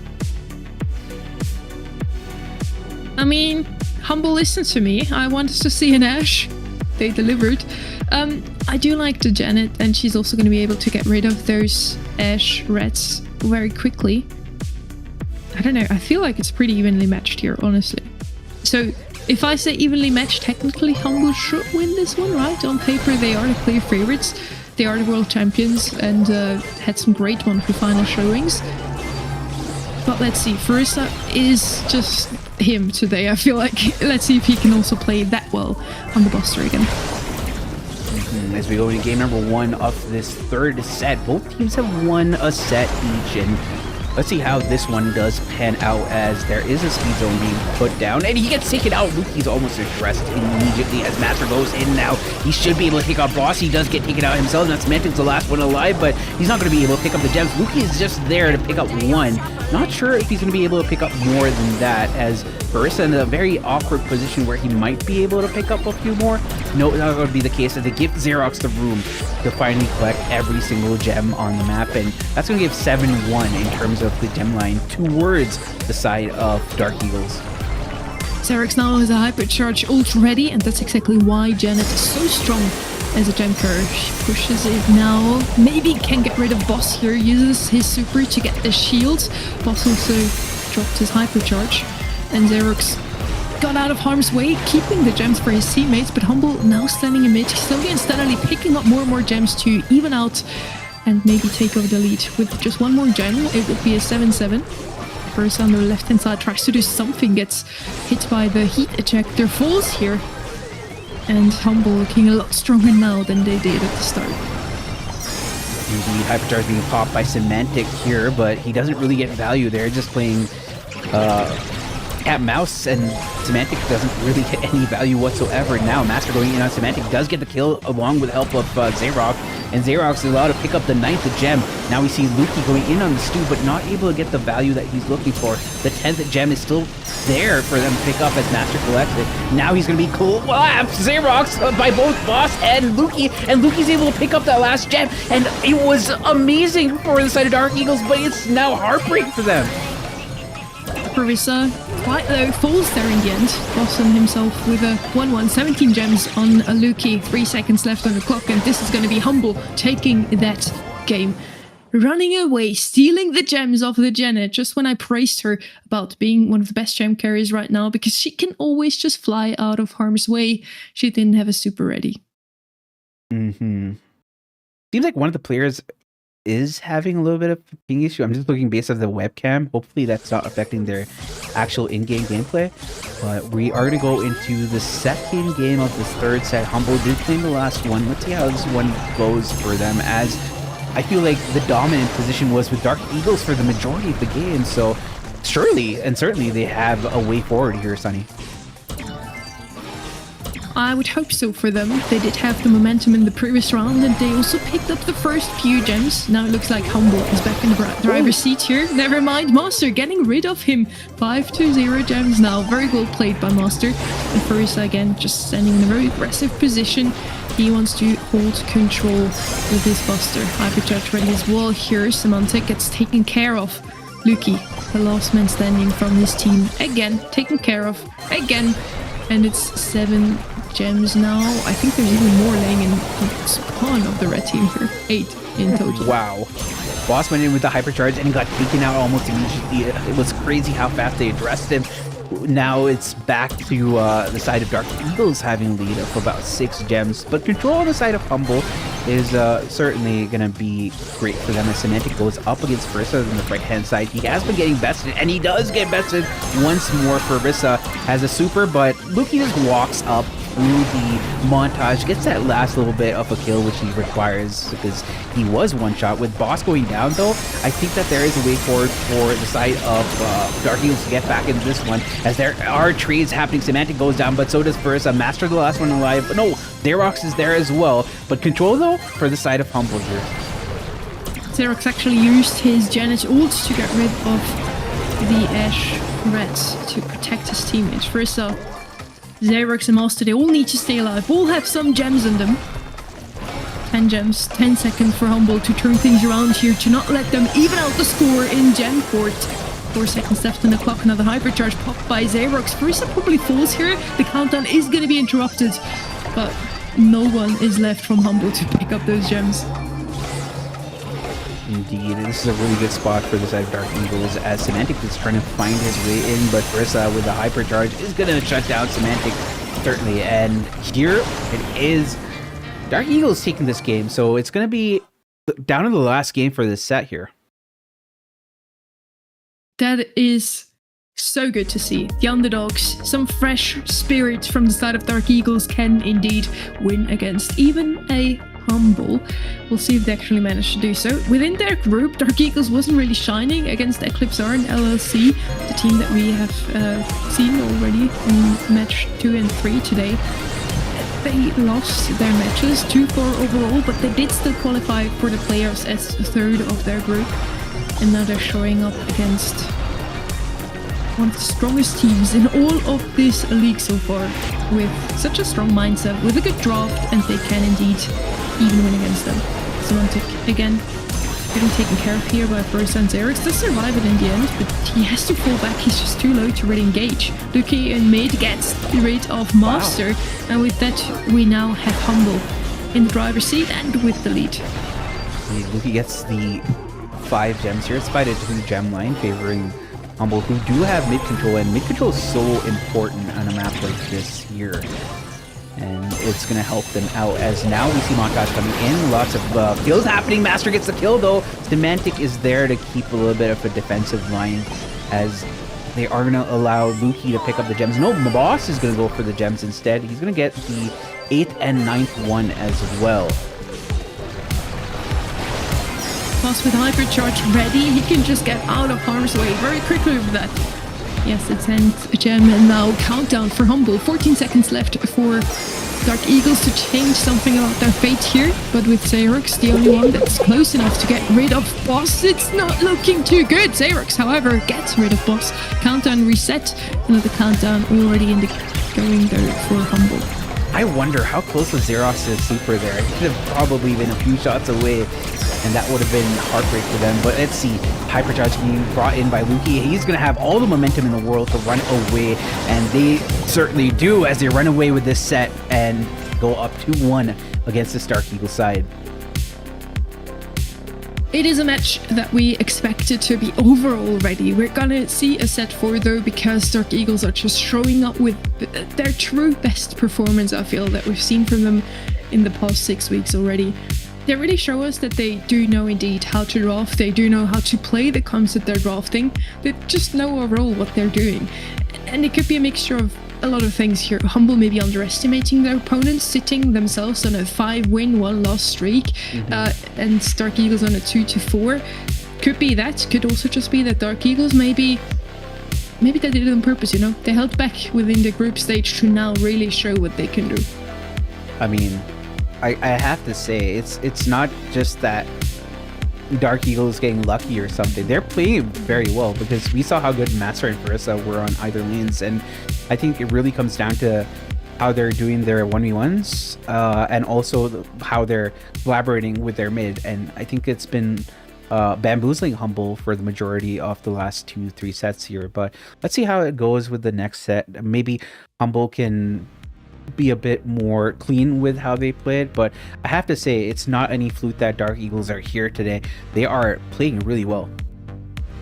They definitely are. We're gonna see layer cake of those two teams now. It could already be the last set if Humble manages to win, but if it's going anything like the previous 2 sets, it's gonna be a very close one. They have to run for their money. Dark Eagles is not gonna make it too easy for them, and maybe we're gonna see another set 5 today. Even if that match ends so soon already, we're only halfway through the day, folks, so please stay tuned. We still have 4 matches following after the 4 we just watched already.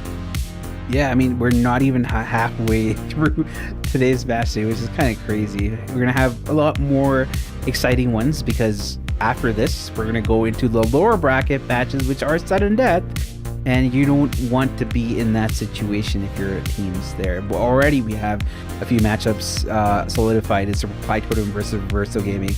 And Popper Supermassive is waiting for the losers of this match here. SK Gaming are going to be facing off against Eclipse in the upper bracket, and LOC is waiting for the winner of this match for the upper bracket matches. So still a long ways to go, but it's shaping out to be quite a good day today, Sunny. It would be. We do have a lower bracket, so every team has 2 lives. If they lose this quarterfinal round, they still have a chance to move on into the grand finals, just with a few extra steps, you could say. Carl, Ollie and Jean banned out from the side of Humble, Poco and Buster from the side of Dark Eagles. We do seem to have a little trouble with that last spot usually. If I had to predict, maybe a thrower banned out here, Dutra or something, since they have first pick. And it's just going to be picked up first. Sorry, the reason I'm laughing is for the same thing. The white, which you guys see on the right side, is a Lumi ban. We don't have the assets for Lumi because it wasn't supposed to be played today. So Dark Eagles are basically forfeiting 1 ban every single match. And despite that, they're doing so well. I'm quite surprised. Could somebody let them know that Lumi is not actually in play today? That's so sad. Yeah, I wish somebody did let them know. I mean, why didn't Humble tell them in the tournament? Why would Humble tell them? It works for them. Out of sportsmanship? I don't know. I mean, it's still but banned. That's why we don't have that 3rd ban. That's so interesting. Anyway, back to a draft here. We have Meeple, Juju, Janet. I like this a lot, especially the Meeple. It's so good on a map like this. Along with the Juju, we don't have a pull here from Jean. We have a Gray pull, so that's going to be scary for sure. Once the Gray puts down those teleports, the Chester is going to be oppressive as hell as we go into our 4th set here between Humble and Dark Eagles. Semantic on the right hand side against the Janet, both with pretty similar ranges, and Xerox, Farissa, and Master now with a lot of aggression. They naturally have that whenever Farissa decides to use his Meeple's Mansion gadget. We do have the blue star in the side of Humble. The walking cane sadly goes into the void, doesn't find a target from the boss. But yeah, Humble sitting on the blue star now. They can just lean back, wait in spawn, and let the opponents come close to them, form their ults, and kill them when they overextend. That's the advantage you have with blue star. Yeah, but I mean, I feel like they've already been pushed back so far, and spawn is almost a death trap for them, as Master is going to go in with a flight here. He already gets it back, and that's going to keep Boss and Luki very low. They have to be careful. They get taken out. Both of them get taken out. Now Semantic is going to be the last one alive on his team. Master Shirley is certainly going to go down here as he does, and it is a 1-star lead for the side of Dark Eagles as Boss tries to make some sort of Hail Mary play with his super there, not able to do so, and it is still a 1-star lead, but no, Xerox goes down! Again, it kind of looked like he had some troubles there. He just stood still. Monster going in now with a hypercharge, finds the takedown onto Semantic, still getting some damage off onto the tick, using a gadget to protect himself from the hypercharged tick head. Pin is popped from Luki, but it doesn't look like they are winning this one regardless. It's an 8-7 overall. Blue Star still on the side of Humble, but that 1-star decides Dark Eagles take this game. And so far, no match point for Humble. It is crazy how well Dark Eagles are playing right now, and I'm honestly all here for it. I want to see them win this one. I'm sorry, Humble. I love you guys, but I want to see Dark Eagles win this one. I am not a bias caster at all, guys.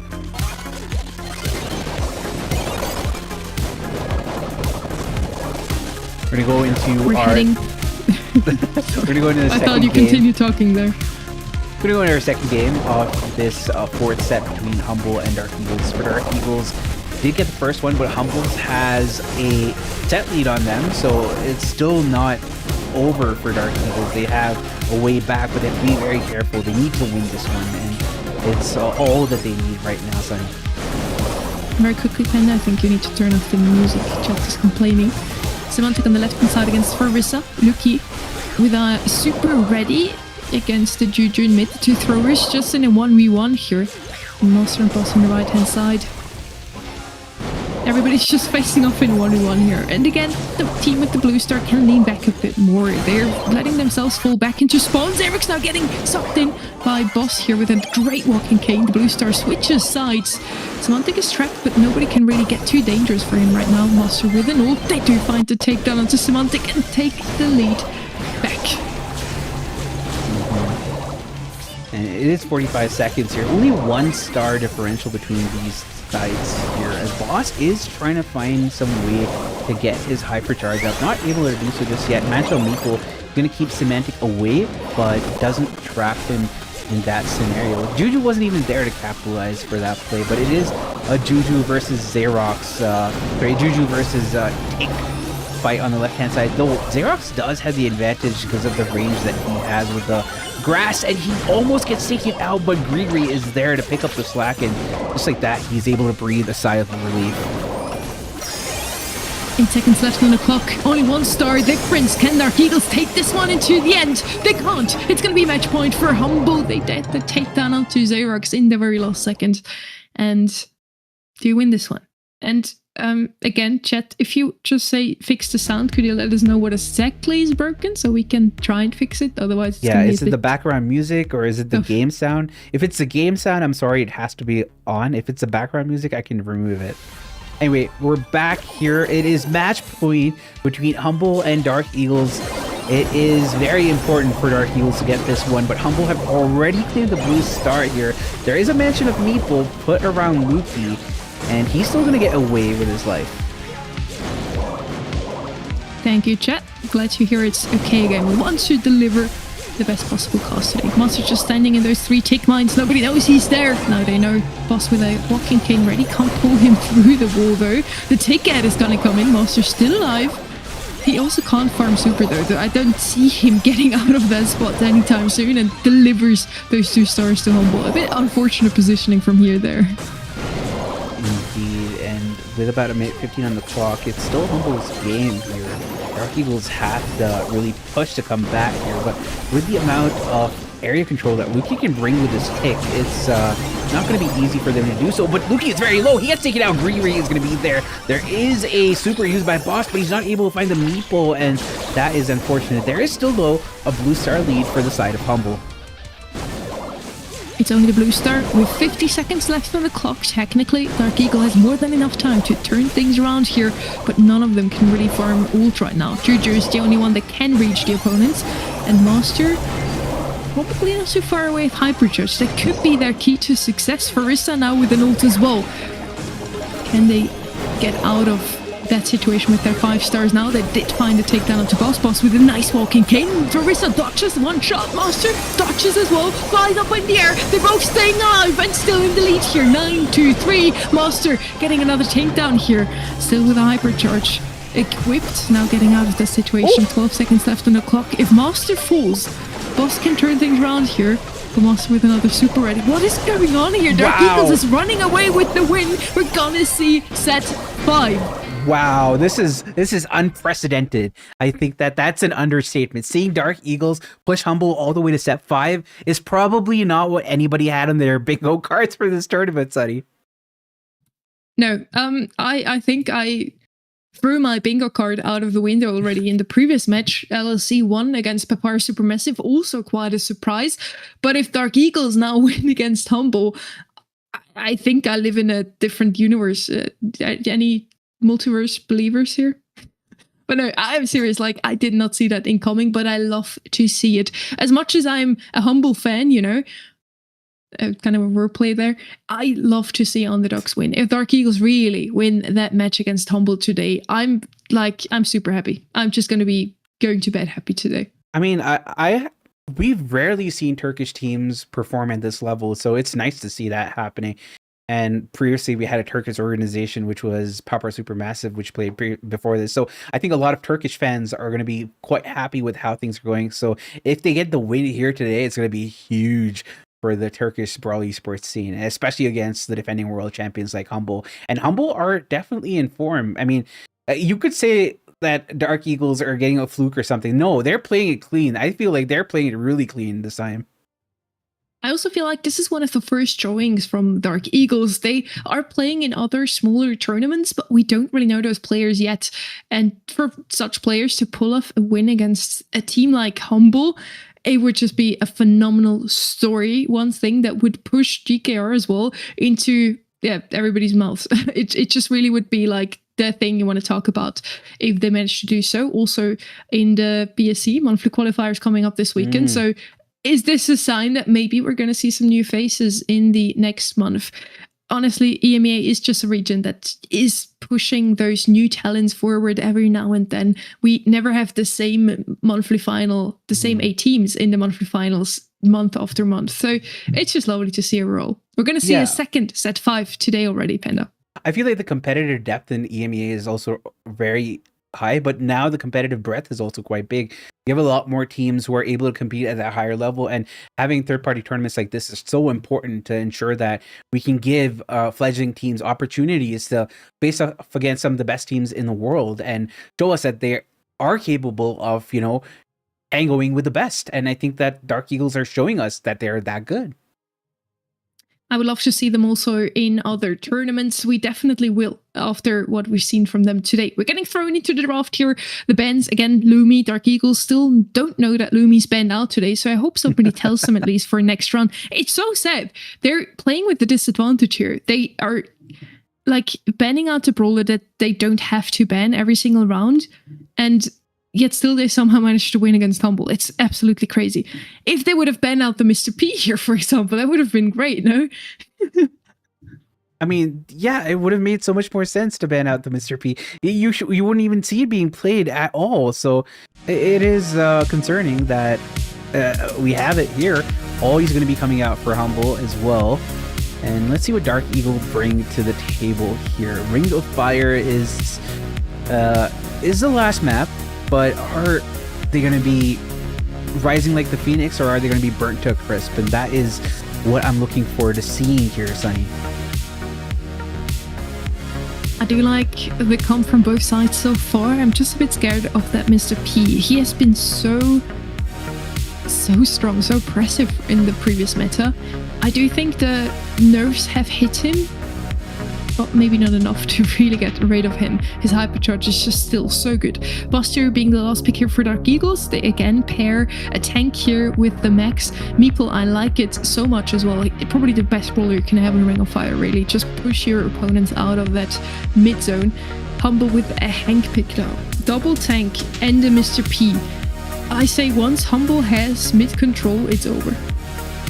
Yeah, it's certainly going to come down to that one. Ring of Fire is one which control is basically the name of the game, and you have to have sustain, you have to be in the mid, and I think that Humble's composition really lends itself to that. Let's see if Dark Eagles can, put a wrench in the works for Humble, because they have been doing so consistently across all 4 sets that we've seen so far. Let's see how it plays out here in this last 5th and final set here, Sunny. Boss on that Ollie, he just wants to play aggressive. Semantic on the right hand side wants to do the same. Hank, brawler we haven't really seen in this current meta, and he's getting immediately pinched out. He fell already. We have a 3v2 situation now. Xerx's walking around the long way. Marissa trying to get some percentages in mid, but in mid it's basically a 2v2, and Boss and Luki are winning that one so far. But Luki now really low. Semantic against Master. So far, Dark Eagles is looking really strong, but they just can't really stand in mid. Now for the first time they can collect a few percentages. But the thing is, with this Mr. P turret up, it's going to be so hard for Xerox to really compete on the right-hand side. So all that Meeple shenanigans are going to go. With Farissa going down, that's going to be huge. And now Semantic and Luki are able to stay on this mid for quite a long time. It is already a 30% lead for Humble, and you can't give them that, Sunny. Boss with his super ready, trying to play aggressive once again. Luki has a turret placed and the hypercharge ready, so that's going to be very dangerous for them as soon as they feed Mr. P another super, and there it is, hypercharge popped by Luki, and that should be Humble basically winning this game already. First on the right hand side, still trying to survive, but so barely falls in the end. It's going to be a team wipe, and yeah, it's just that purple button on that Mr. P is still just too strong. It's not only a purple button, the sustain that Hank brings to the composition of Humble is so good. And there was actually one interaction which I felt so bad. The Buster got the second super as soon as the hypercharge just got used up. Like, he used the super as soon as the purple button died, which was so unfortunate, because if they got another hypercharge super going, that would have been crazy. That might have actually changed the outcome of that game. We're gonna go into the second game here. It might just be the last one, since Humble is on match point. Boss falling. I think the biggest problem on the side of Dark Eagles is really that they lack some DPS against those 2 tanks. They need to fight all 3 of them together to ever get down the Ollie, and that Hank managed to do so now. They do manage to collect some percentages, but it's still a Humble lead. It's crazy. I feel like Dark Eagles has everything under control. They are killing the opponents every time, again and again, and yet still Humble is on 50% already. How is that even possible? They have so much to sustain, they have so much of HP, and I have to mention one specific thing, is that you can have your shield up as a Buster, but the Mr. P is still going to be able to hit you. So, I mean, you're just still going to be taking damage slowly over time. So, I still think that there are so many reasons as to why Humble have the advantage here. With a few seconds left, 50% is all that Humble need on the opposing hot zone. And we see jumps coming in, supers coming in, all the utilities being used by Humble to ensure their victory here. And they do get it along with the battery 10%.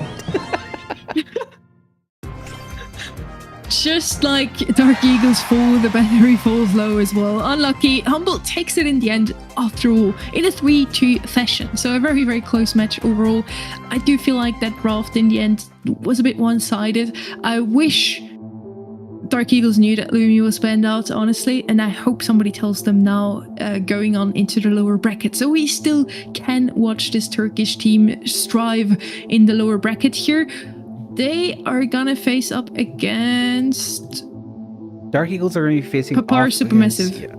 Against Papar Supermassive. So we go ahead, sorry. Yeah, we do still get to see them later on. Congratulations for now for Humble, even though they might have expected a bit of a different outcome, they did take it in the end. Indeed. I mean, I feel that a win is still a win. They have to be concerned about how close this one was, but I have to say, Dark Eagles played this one really cleanly. I feel like they didn't have any of the rust that you see with some of the more fledgling and up and coming teams. So, I mean, if I was Dark Eagles, I would take this as a win, because this was very well played. And if I was going up against Dark Eagles like Papar Supermassive, I would be very concerned about how this one plays out. But before we get into our next game, we are going to be taking a short break of about 10 minutes, because we've been casting for 2 hours without any breaks. So we hope to see you after this break of about 10 minutes, chat. You have any last words though, Sunny? Another 4 matches. Stay tuned. I would if I were you. See you guys in 10 minutes.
Brawl Stars tournament. The playoffs are today and tomorrow. We're only halfway through so far today, and you already saw what is going to be our next match. We are in the lower bracket, so Totem versus Reverso. Two teams that, one of the two I didn't really expect in the lower bracket, and the other one almost ended up in the upper bracket, even though we didn't expect that really either. 2 3-2s today. Two of the closest matches today were against none other than SK Gaming and Humble, the two teams that I would have put alongside Eclipse R as the most dominating in all of the region at the moment. And yet, both of them faced off against true underdogs, Dark Eagles and Reverso, and both of those teams almost managed to win against those two teams. I can't emphasize enough how big of an upset that is in itself. Even though neither Reverso nor Dark Eagles ended up winning, still, if SK Gaming or Humble don't win in a 3-0, maybe a 3-1, it's already an upset. Heading into our fifth match of the day now, Panda. Already the draft up. Yeah, I completely agree with it being considered an upset in my opinion. I mean, your opinion too, but looking at the bans, we have Meeple, Chester, B, Melody, Meeple, and Mo, double Meeple bans. And this is triple dribble, so we have 5 different maps this time. It's not the same as the 5 maps that we had in the previous games, which were in the upper bracket. Now that we're in the lower bracket, we have triple dribble, safe zone, hard rock mine, hideout, and open zone, with Carl being picked up first on their side by Reply Totem. I like this Carl pick. It makes a lot of sense with all the walls that you have. You can angle it in awkward positions for your opponents, and does make sense. And looking at some of the more often used brawlers, Juju is one which is used a lot. Chester we've seen a lot, which is the reason it's been banned out. B is another brawler that we see often, which is a good reason why it's removed from the equation. We have Jackie as well, along with Barley, which are open. I wouldn't be surprised to see either of these options coming out here. Mo is another one, but we have it banned out, so you know, I'm not sure, Sunny. That's to say I don't know. I personally would go with the thrower here to address the Juju. They do go with aggression here. They already have to stew as that. And the boss is also going to do a great job. I shot this thrower down a tiny bit, but I would still advise to go with the thrower. Otherwise, Juju is going to be very oppressive on the side of Reply Totem. On one side, we have Reverso Gaming that almost beat SK Gaming today. They dragged it all the way to a 3-2 with a great draft, a great sense of draft, bringing in some new ideas, but also just knowing how to play those comps. They really showed up as one of the best teams that we've seen all day, I feel. And then on the other side, with Reply Totem that once again had to face off against their arch nemesis against Eclipse R Esports, losing to them, but again, Eclipse R is just so good at the moment, so I wouldn't really take it too hard too much. Meg is going to be their last pick. Reverso Gaming did take my advice and go with a thrower. Barley is it going to be. I do like that pick. The draft overall, pretty decent on both sides, honestly. I wouldn't really know with who I would go with. Meg, for me, probably the most surprising one here. Yeah, I think they want to capitalize on the bulk that it brings to the table, as now we already have one member dispatched with either team, as Ness does unseat Maru from the mech. That's going to be huge for him, and Angel Boy finally back in the midst of things. And the ball is still untouched in the mid. Debbie passing it to the side. Ness just trying to hold onto his lane against that mech. Not an easy task for his little Stu. Not really the most DPS, but he does manage to push her out of mecha. That should be an easy kill now on the left hand side. Right hand side though, still heavily controlled by Angel Boy. He's alone against 3 now. His teammate fell. Can't really do too much, but Angel Boy doing a phenomenal job on Carl so far. Yeah, he got the kill there. I felt like he was going to die, but he had the wherewithal to actually use the gadget, the heat ejector, to get the kill, so that's going to be huge. And now his teammates have allowed him to get back into the midst of things, and we've seen this happen a lot already. 2 cycles of the same situation happening. Angel Boy uses super there. Ooh, stun coming in onto Mori. He does get the kill, but he gets taken out by the Barley instead. With 1:12 on the clock, really nothing has happened that is too impactful for either side so far. Maru on that mech again and again, trying to push up. Can't really do too much though, getting controlled heftily by the Barley. Only moving up now with a great boss pull.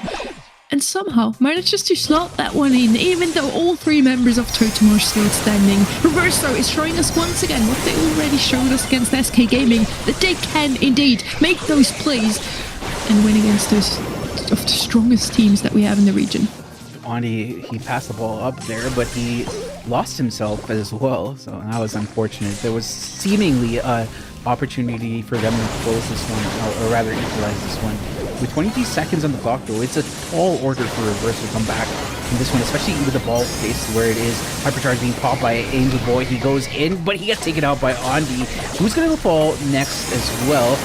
And there is a hypercharge by Rev. He's trying to get the kill and move up here at the same time. Gets kill on Amori. 5 seconds left. Can he get the ball into the goal? It seems unfortunately not possible, as Reverso take the L in the first game against Totem. They did show up and had a great start into this match, though. Reverso with the first goal, Reply Totem in the end turning things around here. Very interesting to see both of those teams are showing up even stronger than they already have been in the quarterfinals. Wait, no, that was a Reverso win. The perspective was swapped. I went along with what you said, but yeah. I had in the feeling that Reverso actually took that one. Yeah. So yeah, it is how we thought it would go down here. Reverso with the first goal and then the second one as well. Now, almost another goal here. The Stu survives barely, nesting a good job. Yeah, sorry about that. The perspective is swapped, so we did call the exact opposite calls, and that's my bad there. We go into the second game here. Nothing much has happened so far, but it's a bit of a full repeat of the first game here, as now a hypercharge being used by Mar to get up the map, and he finds some value. Not able to get much out of it, as Andy is going to be moving up against Angel Boy. Certainly should be able to get a goal here. He does try, but he gets taken out with a little bit of help with both Angel Boy and Mori. And now the last call comes down, not able to connect onto anybody here to make really a dent into the clone side, as Angel Boy goes in with a hypercharge and the heat ejector, not able to get a kill. So I don't know if this Carlo pick has been really giving them the dividends that they're looking for, Sunny. Nens now with a hypercharge gets rid of Angel Boy. Mori getting stunned there, swaps lives since both him and his teammate are falling. Lessons Davey still standing. A very good position here for them. They're just waiting for their third teammate to come out of spawn with a very oppressive hypercharge here. Davey gets a lot of area control. Mari gets pushed out of Mecha once again, falls his teammate Angel Boy as well. Mari, the last man standing, can't really defend against two though. Ness is probably going to be able to walk this in even with the Gregory standing there. He has enough health points to survive it. And Totem now only has 45 seconds to survive another round of global. Yeah, but that first engage by Andy versus Angel Boy went by way of Andy, so really good start there. A big stun being used by Andy here onto Mori. Not able to find the kill though, as he does find his way onto Grigri instead. Ball's going to be moved back by Reverse, so it's now up to Reply Totem to really get something going here, Sunny. Andy with another stun. Angel Boy does manage to win that one. He's just doing phenomenal on that Carl, and with his two teammates getting rid of the other two, we do have a 1-1 now. 8 seconds left and the walls are going to be broken down. We're going to head into overtime.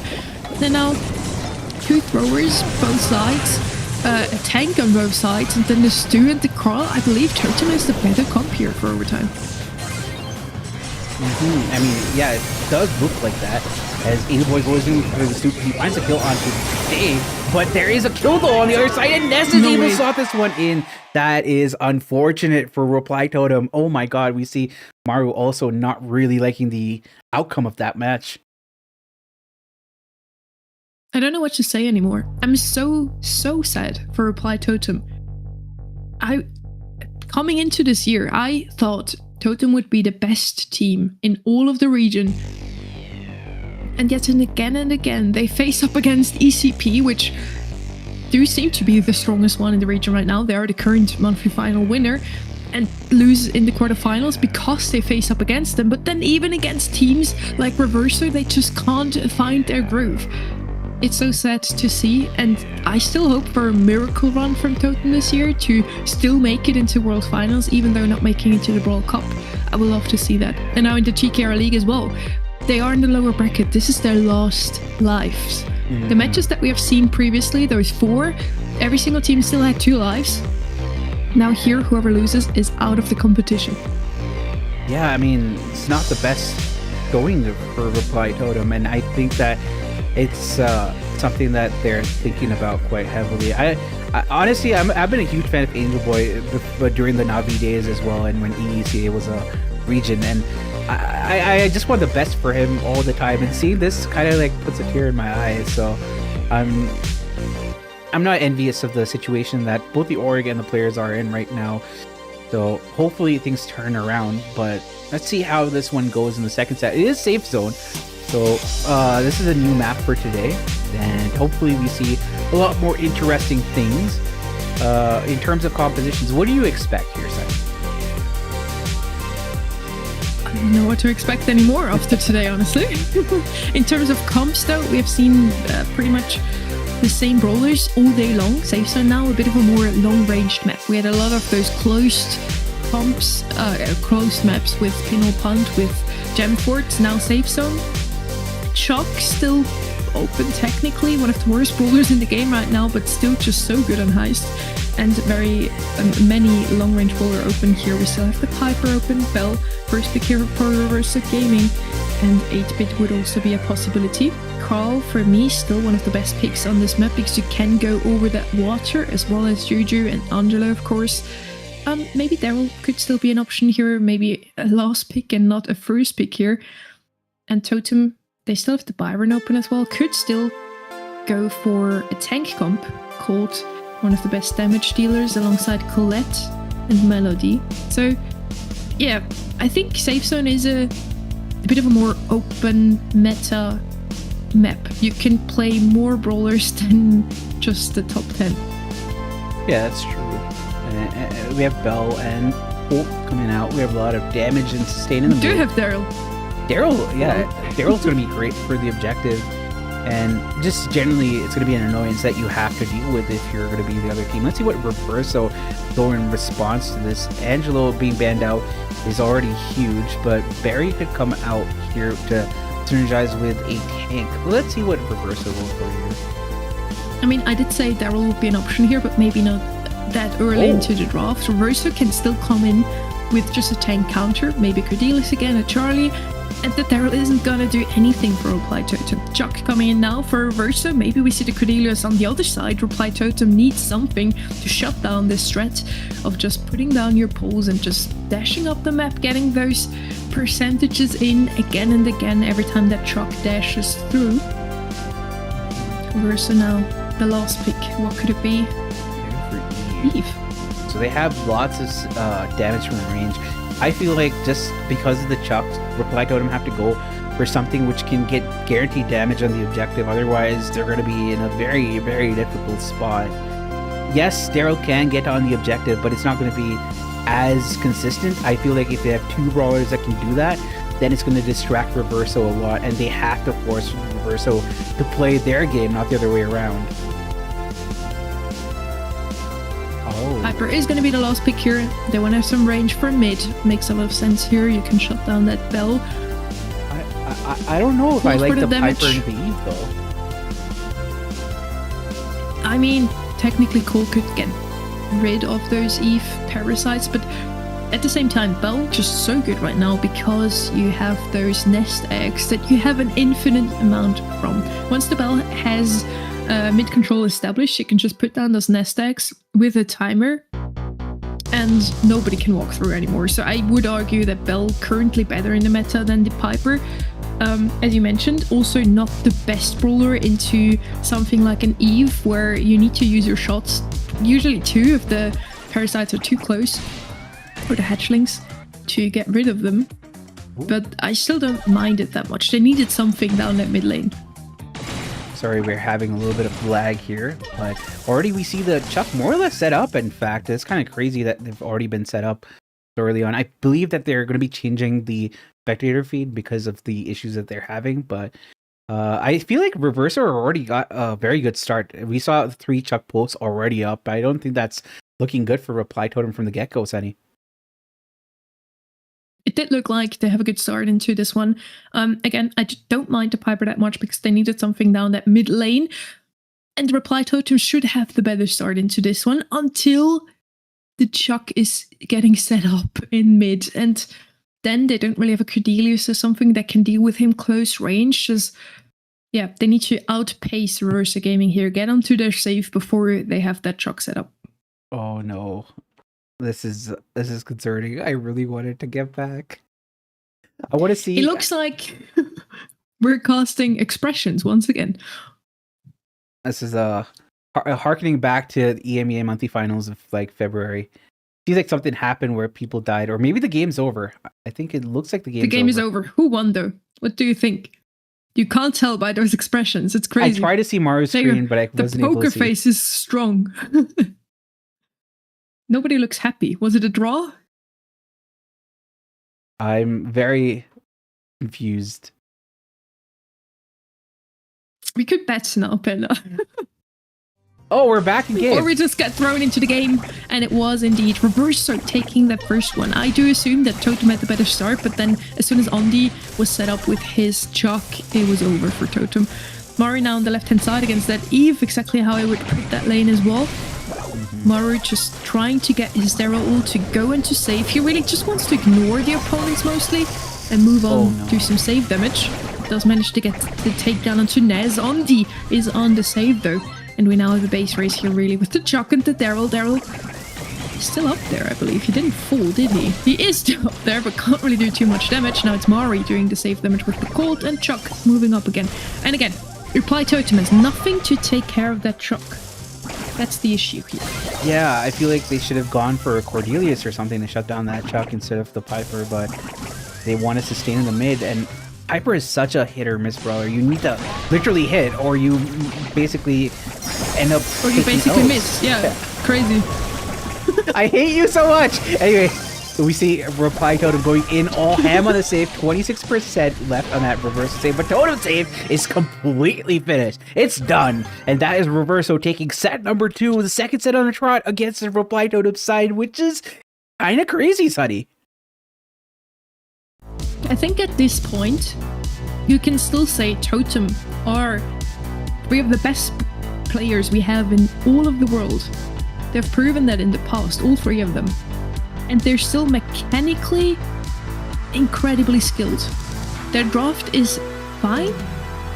Piper, we kind of disagree with that, but it's still like okay-ish. Yeah, really but like if you hit every single shot, the Piper is going to be fine. If you miss even one shot, Piper just falls off really hard. I think it's their mental. Yeah, they aren't so playing together as a team either. It's just, I don't know. They're so used to losing at this point, they need to change something in their mindset. They need to believe that they can still win even if they lose a game or a set. But what we've seen from them so far, every single time, they start winning some games, maybe a set, and then as soon as they lose once, their mental is completely gone. And I get it too. They didn't have the start into the season that we expected from them, but I still believe in them. I still think they can come back. I mean, just thinking about it, in terms of BSC, it's not over for them. Like, first half of the season, yes, they didn't get to the Brawl Cup, but the second half, you have double points, so they still have a ways forward if they like get in and lock in and fix all the issues that they have, which I really can't pinpoint exactly what the issues are, but it's like a lot of small issues peppered throughout, which is making it impossibly hard for them to get the wins that they want. But I think that it's still possible for them to get to the World Finals, especially with the double points in the second half. Let's see what they do here in this tournament, because this is their second chance. This is their final chance. And this set, if they lose, they're out of the tournament completely, Sunny. They can still do it. They just need to believe and have a good draft now with the bans in place. I already do feel like Totem knows exactly what they're doing on this map with the Janet band outs, double the Ashe and the Chester. They're probably looking into picking some other tank comp. With the Buster as a start, quite risky to go with a tank as first pick, but it can work. Reverso now can pick up something with a lot of damage output. They decide to go with the Stew for now. It's not the DPS we were looking for, but also can work. Yeah, for sure. I mean, so I just got distracted by chat because somebody said that, why is Gabe playing for Reverso? Yeah, Gabe EGX is definitely playing for Reverso right now. He's the guy who's playing as Brook. Anyway, we're gonna go back into our draft. Stu has been picked up by Reverso. You could see a Max coming out here. Daryl is gonna be brought out instead. Max is open. I'm just saying, Max is open, and with the Buster, I feel like Max really goes hand in hand with the Buster. You could also double up Max with, a Buster with brawlers like Sandy as well. It could be a possibility, but I feel like Max makes a lot of sense. They go for Tara instead. Tara is a pick that I haven't seen in a hot minute, and we'll see if the reply totem can make her work, even though she might not be meta. Daryl certainly going to be a target that Tara is looking for. Shouldn't be too bad against him. Gus, a mid pick, also from the previous meta, but he hasn't fallen off too badly, so it makes a lot of sense here as a mid pick. Reverso could now go with a Jean, I believe, would be a great pick here into the Gus. He doesn't really have anything to go up against it. Squeak, so they're probably going to play Stu mid. Yeah, I think Squeak is just very good because you now have a timer on the gadgets instead of just 3 gadgets available overall. Yeah, that's true. I think all of Squeak's gadgets are very useful. It's just that you only had 3 of them. Now you have unlimited uses, which makes it that much more viable in the meta. Though it has fallen off a little bit after the recent balance changes. We have got a few nerfs to the Squeak, so it's not going to be picked as much. But when it is, let's see how it is executed. We go into game number 1 of this 3rd set. Reply Totem are down 2-0 against this Reverso side. They have to do something here. It is now or never, since it is a lower bracket, Sunny. It would be the last life. Totem has everything to lose right now. They would be kicked out of the tournament. Mari walking up the right-hand side does find a trade-off. We're at 2v2 now. Mari picking up a few more gems in mid, and Angel Boy farming his ult. Now looking into finding that matchup against the Daryl, just like he should. Angel Boy so good against any tanks. Totem now looking strong with the 4th gem picked up soon. They're gonna have to lead.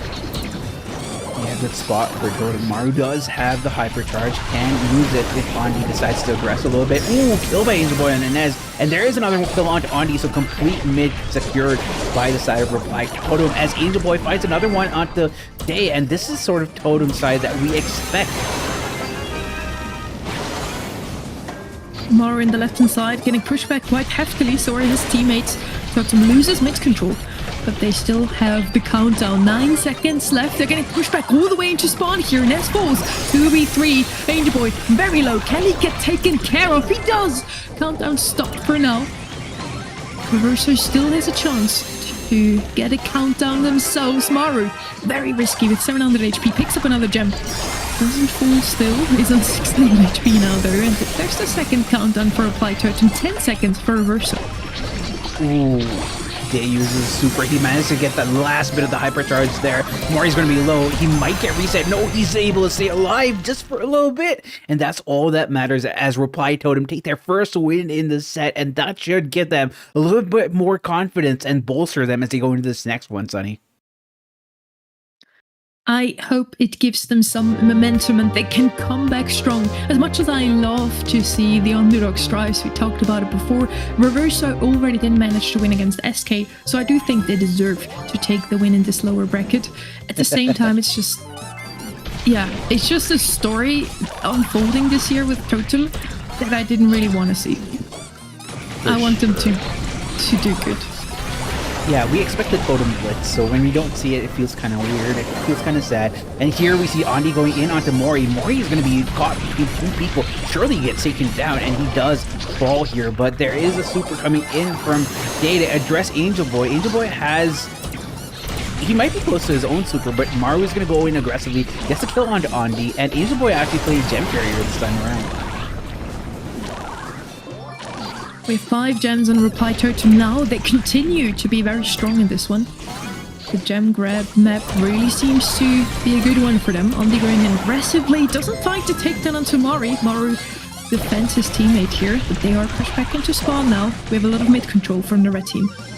Yeah, very good positioning from them. And of course, Reply Totem back, but Hypercharge pop by Maru. That's going to give Reply Totem a way to get back in the mid, but Angel Boy goes down. That's going to be huge. Andi is going to go up against Mori. Can he find the kill? He's not able to find the kill. There is a well-timed super to keep him alive, Mori, and that's going to give Reply Totem a little bit more breathing room as they get the kill onto Andi as well.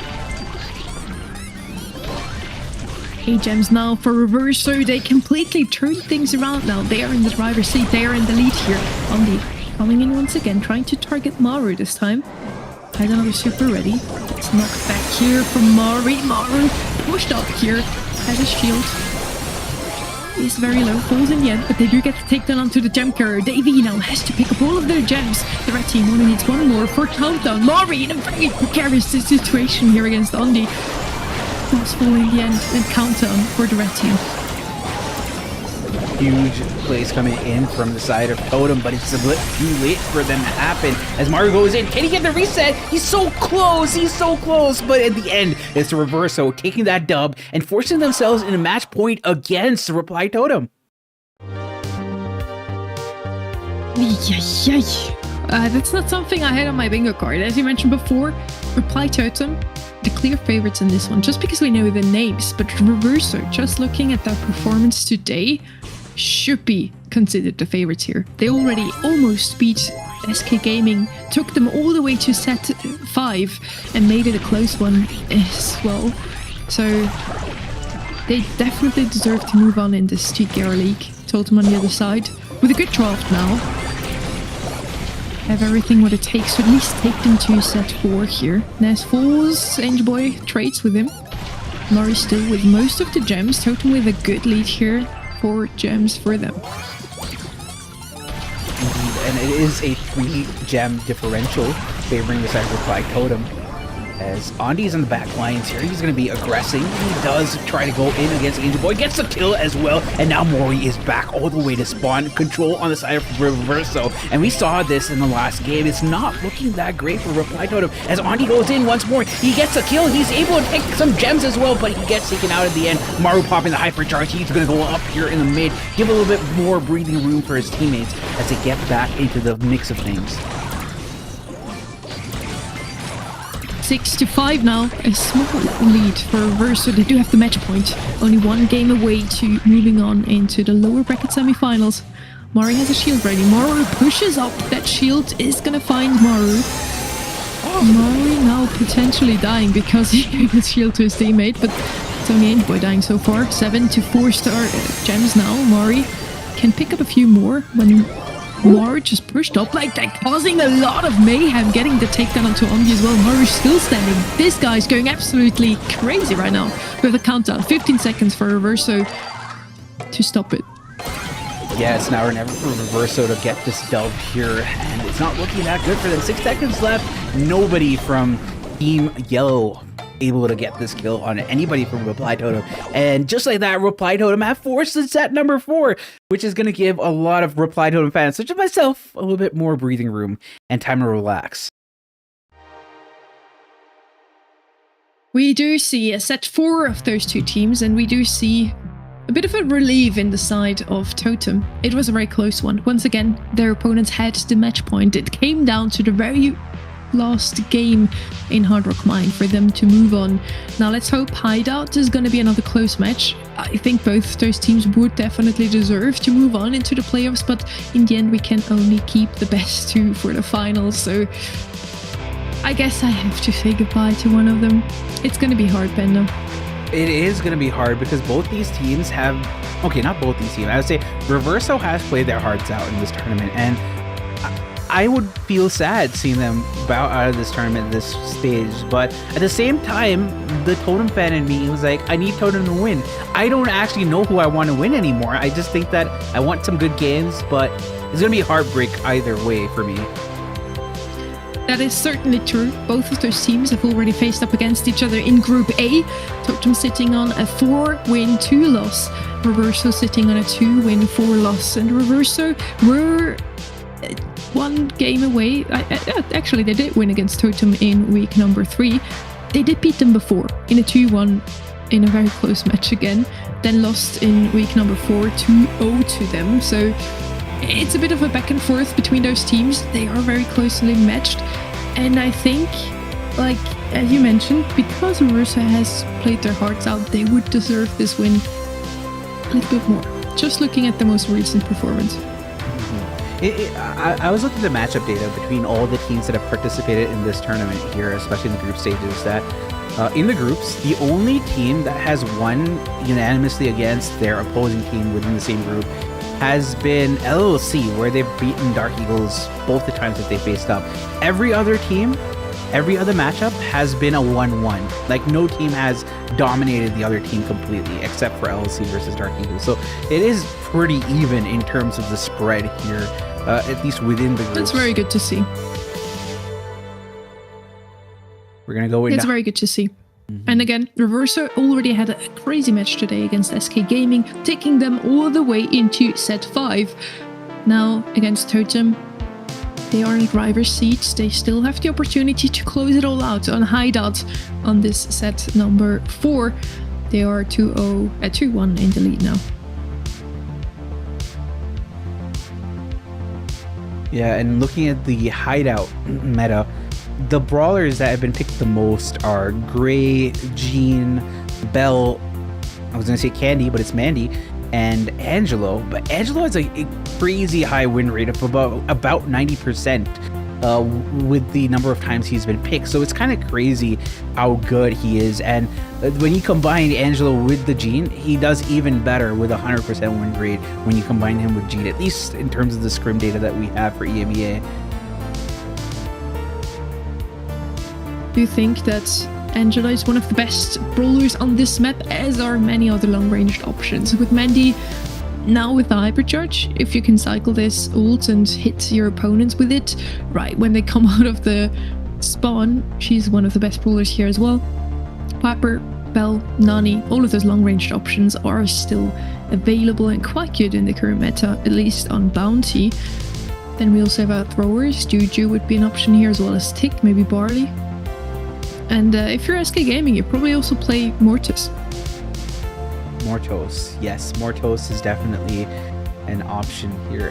I feel like even though the scrim data is showing us certain brawlers are really good, I feel like in competitive it might be slightly different. You might have a little bit more sauciness, and some teams might prefer certain brawlers, which will force and change the way the draft does happen and go. But Lumi has been banned out from the tournament altogether, so luckily Reverso has got the memo, unlike one of the other teams that we had today. We're going to go into our draft here, and the bans are going to be Buster, Jean, Melody, Nani, Max, and Leon. A lot of those long-ranged options out of the way. We have Piper still open, and Piper is going to be picked up as first. Not even the Angelo that you just mentioned. I do think Angelo would be a better option here. But let's see. Reply Totem going in with a Gray, so they could still play something aggressive with it. With the Walking Cane, then teleporting through. You can also pull your opponents quite far towards you. And Angelo is going to be picked up by Totem so far. The better comp, in my opinion. That's true, but then I feel like Reverso could go for a Juju with it. Yeah, RT makes sense. But I feel like a Juju makes so much sense with the grass as well. But you gotta be wary of the Gray, because if you're hogging the wall, the Gray can easily find out where you are and pull you through. And Juju does come out. I like the Juju pick a lot on this map. It also has a pretty high win rate. I do like the RT as well, paired with the Juju. She can probably confirm those kills if the RT has marked those opponents. Totem now with the last pick. Could go with a thrower themselves, or again with something aggressive now alongside the Gray. Carl, for example, would still be open. Maybe a tank could come out of them, would also be very good against the Juju. Only the RT would struggle, would give them a bit of a struggle if they pick a tank. Squeak. So a lot of area control for the side of Totem. That is uncharacteristic of Totem. I would expect them to go Carl, because like history has dictated that they are very aggressive, right? So the Carl pick would have made a lot more sense, especially since you can hug the wall and angle those shots in. But the Squeak also, I think that's great. You're going to be able to ensure that people can't hide behind walls as much as you like. So I think it addresses certain aspects of what Juju can bring to the table. But if Juju gets into that grass, which is next to the bottom right, I think it's really hard to take her out of that situation. I don't think anyone has comp here. I think Reply Totem just wants to get an early lead here and then lean back from their ult. Get Angel Boy to come in with a walking cane right out the gate. Does so. And Reverso just wants to play the long game, really. They have a lot of long-ranged options that they can always turn things around. Angel Boy engaging once again, delivering the blue star and the lead to Reverso. That was such a predictable play because he was just moving up in a straight line, and it was a no-brainer for the Piper really to do that in that scenario. She just had to shoot at the same point. So that predictability is basically what cost Angel Boy, and now they are down, and they're down in a big way because Angel Boy doesn't have his super at all. Angel Boy ready to engage once again on the left-hand side. Gatcher probably ready. Teleporting back, getting a few hits onto Nez now. Nez has to jump away. The walking cane is too short, sadly. That was almost a phenomenal play on the left-hand side. Right side, Maru against AV in a 1v1. Both just hiding in the bushes. Both don't really get hit. Piper now coming in on the right side as well. Still a small lead for Reverso. 40 seconds left on the clock and it's only a 1-star difference. Angel Boy with another play here. Nez, very low. He doesn't get any follow-up from his teammates and the Angel Boy falls without getting a takedown. Oh, that was unfortunate for Angel Boy in that situation. Riga gets dispatched, but now Angel Boy has a hypercharge. He's trying to get some value out of it. Not able to pick those shots, which is unfortunate. Finding connects one onto Andi, but there is a hypercharge on the other side by Piper herself, and it's now or never for Reply Totem. There are 8 seconds left with a 3-star differential. Andi goes down. Now they need to get the kill. Oh, they tried the kill on today! That's going to be huge, and now they are able to get the dub here. What a play! In the end, Totem manages to turn things around. They evaded the match point once again. Well played by them. Mara also happy to turn on his camera again. We lost him before. I think that's the strat. Maru, turn off your camera, please. That's the strat.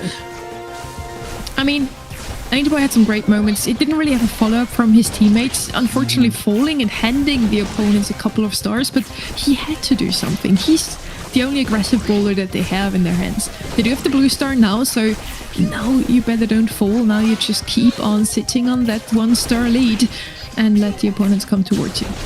He has been farming some shots off of the Juju, which is good because he'll give him super. But looking at Reverso, they aren't playing bad by any means. But in that last engage, they got pinched into various positions, which ensured that they weren't able to come out on top. We have a little bit of spectator lag, so that's unfortunate. But as you can see, Andi is in a very aggressive position. So I think that it's going to be more favoring Reverso for the next 20-30 seconds at least.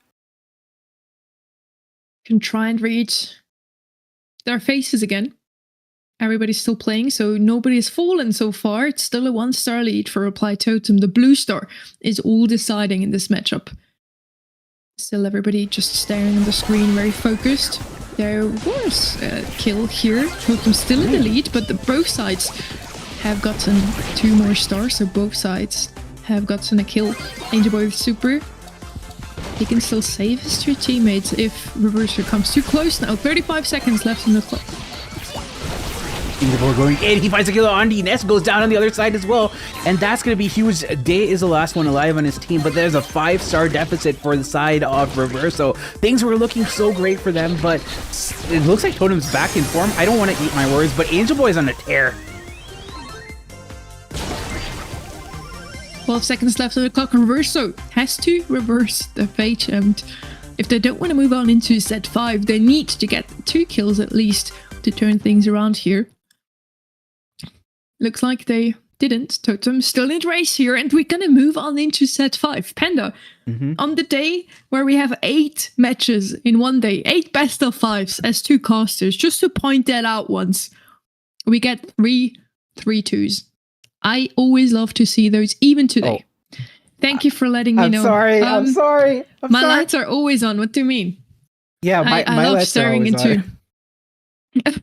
I mean, I only do this if I'm like, casting 8 matches in a row, you know. But yeah, Totem taking this one, moving on into set 5 once again. And I am someone who loves to see those close matches. I want our playoffs to be as close as possible, because that means we really got the best 8 teams into the playoffs. Yeah, I mean, neither team are relenting here in this situation. I felt like if any team wins this, they definitely deserve to go on in the competition. I mean, there's no way you can say that the worst team deserved it or whatever. I think both teams are playing really, really hard, and I think that we're going to see some more of what desperation Totem have to keep alive in this one, because they were down 2 sets and now they've clawed their way back into forcing a set number 5, which, considering how Totem has been playing in this tournament, I felt like after the 1 or 2 set losses, it's basically over. I felt like they pack it in. So the fact that they're back here and they are actually fighting gives me hope for what we're going to see in this 5th set. But that being said, I would be fine with Reverso taking the dub as well, because they've been playing amazingly too. Again, both teams would deserve it so much. Reply Totem just because of their history all year long, and then Reverso that have been showing up today as one of the strongest teams in the competition, whereas they didn't look like that in the group stage. Today, they almost beat SK Gaming as with the 3-2. Imagine if they now also lose to Totem 3-2. That would be devastating, but it was at least very close matches, and they can already be super, super proud of themselves. Yeah. We're going to be heading into open zone next, and as the map suggests, it's quite an open zone in the mid. We're going to have a lot of long range brawlers. The name of the game is sustain while keeping at range. It's not going to be the Hank meta like we had in the past, so I hopefully don't see Hank popping off. Otherwise, I have some choice words for certain people. We do have our bans. They're going to be B, Poco, Stu, Meeple, Poco, and Ollie. So double Poco bans opens up one more brawler here, as Belle's going to be picked up first. Other brawlers that are used often here are Stu for the speed sword, which is banned, Poco for the healing and the protective fuse, again banned. B, again, it is banned. Bo is another one which is brought out often, along with Lola and Lou. And we are also probably going to see Chester. I haven't seen Chester in a while, which is surprising considering the meta. That is very true. I think my first pick here would be Carl or Lou in this situation, so let's see what they will go with. Mr. P is going to be brought out once again. We have seen him once on Hot Zone so far, and even though he got nerfed, he still looks crazily good. As soon as he has a hypercharge, it's basically over for the opponents if they don't have anything to get rid of that turret, or at least just deal with those Mr. P penguins effectively. Second pick for Totem now. We know them as a team that likes to go the aggressive way, maybe with a Grey once again. You can just teleport over that water. Gale was a strategy when this pump or this map first entered the arena in the competitive map pool. Doesn't really is too good in the current meta, so we don't really see a Gale at the moment. Byron is it going to be, so I do believe we see a tank as last pick from Totem. I think that makes sense, because why would you go Byron otherwise? Or maybe they might go for some sustain just for a little bit. I don't know. But Melody's going to be coming out. Melody, I haven't seen Melody as much as I thought I would. I feel like it's been used so much in the scrims that the fact that I'm not seeing it this often is kind of sad. Binks is coming out, which is interesting. I think that makes a lot of sense considering that you are on Hot Zone. So if you do have the Binks super down, it's going to slow down the projectiles considerably from the other team. So I think that Binks does have its place here.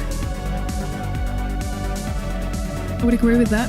On such an open map, Binks super is going to gain so much more validity. It will just, really put all 3 members of the team into a great position in mid with their shots getting sped up. Ember coming out as last pick here for Totem is surprising to me. I mean, I guess with the second gadget, you almost have a Melody on your team, at least something that can deal with a Melody quite effectively. But it's no tank, even though they have a Byron. That's surprising to me. Sorry about that. I was a little bit distracted. Oh, good. We're gonna head into set 5 already. It's for everybody now. Everybody could still take this one. Totem or Reverso both would deserve it to make it into the semifinals of the lower bracket. The other team, sadly, has to say goodbye to the GKR League already. Let's see who will still live to see tomorrow. On that Binks pick on the left-hand side against Maru. And as soon as that Mr. P is going to set up his porters, his hypercharge, it's going to be so hard for Reverso to control the map. I feel like it's already going to be hard considering the porters are down. Once that's because every single brawler on the other side are single target brawlers, so they have to deal with that specific porter repeatedly without having ammo. Wow, he got 2 kills. Ness got 2 kills on the bottom left. That's kind of crazy. That's gonna give Reverso so much breathing room, and it's gonna get them back into the game in terms of the possession of the hot zone. But I mean, they had to be on the hot zone for that to happen, so they aren't really capitalizing on the kills that they got. I think Nez's melody was always a bit overshadowed by Farissa's. She's doing so well on the brawler. So far, so good. For Reverso, yet still there. Have a couple of percentages that they still need to catch up to Totem. Things super in mid now. Their shots are going to be sped up. The incoming shots slowed down. Didn't really get too much value out of it. And the gas was because of the hyper beat. I see, but they still managed to collect a couple of percentages. Totem still in the lead though. Hypercharge from Nez gets a takedown. Mara falls. Davey falls as well though, 2v2. Indeed, and it is slowly inching back for Reverso, though they are trailing by about 15%. Angel Boy in the mid is going to get a little bit more value as now Nez goes in once more into Angel Boy, not able to find that kill though. Andy is trying to find a little bit of value, trying to stay alive, but he gets taken out as well, and now once more Angel Boy and Maru on the mid. Once the Mr. P porters are down, it's just so hard for any team to really compete and come back. On the left-hand side, Nez standing in mid, collecting a few more percentages. Totem only needs 8 more. And they need to hold them off of the zone under every circumstance. Mario now standing on that zone though. Andy can't get rid of him. The porters are protecting him. And we see once again why we all love Mr. P so much. Once he has a hypercharge, it's just impossible to win against this brawler. Reply Totem with the match point. It will be a reverse sweep. Reverso Gaming was 2-0 up against him. And now Totem with match point. Crazy matches today. Crazy. Yeah, I mean, Reverso facing a reverse sweep is unfortunate, but I feel like, you know, it's probably written in the cards. I don't know. I just love puns. Hey, they just swapped lanes. And Mari just immediately gets rid of Ness. Already halfway to his Mr. P porter. Please, it was kind of feeding. Please, spectate gods. I need to see this game, spectate gods. We need to see this one, honestly. It's going to be the comeback of Reply Totem. A redemption arc is here if they manage to win that one against Reverso that have been showing up as one of the best teams in all of the league today. Even getting a 3-2 out of SK Gaming. Or can Reverso get a match point themselves? Prolong this round for one game more. I guess we're going to see in the faces who will win, Panda. That's so sad. I would not want to play poker against Angel Boy because I have not been able to read his face based off of what's happening in game. Ever. Honestly, all of these people are like not even reacting, so I have no clue what's happening. I wish we could at least see. Oh, we saw a little bit of red on Amaru's face, so maybe that means something. Oh my, that's so sad. I would love to see this match. It really means everything to both of those teams. Reverso could show up as the underdog that makes it all the way to the finals. The way they play today, they could make it not only into the lower bracket semis, but then also the finals, and maybe still move on into the grand finals.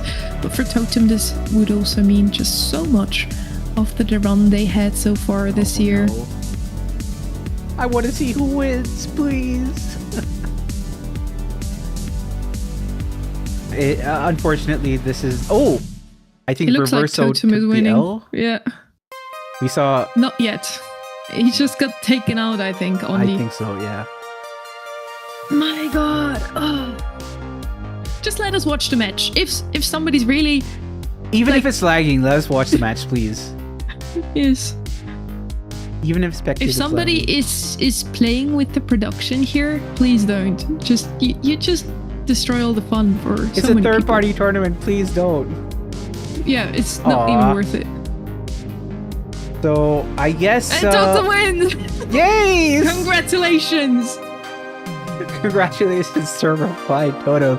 They have reverso, and they have replied and got their dub, which means that they go on in the next phase of the lower brackets. And unfortunately, today we say goodbye to Dark Eagles, a team which is not Dark Eagles. What am I saying?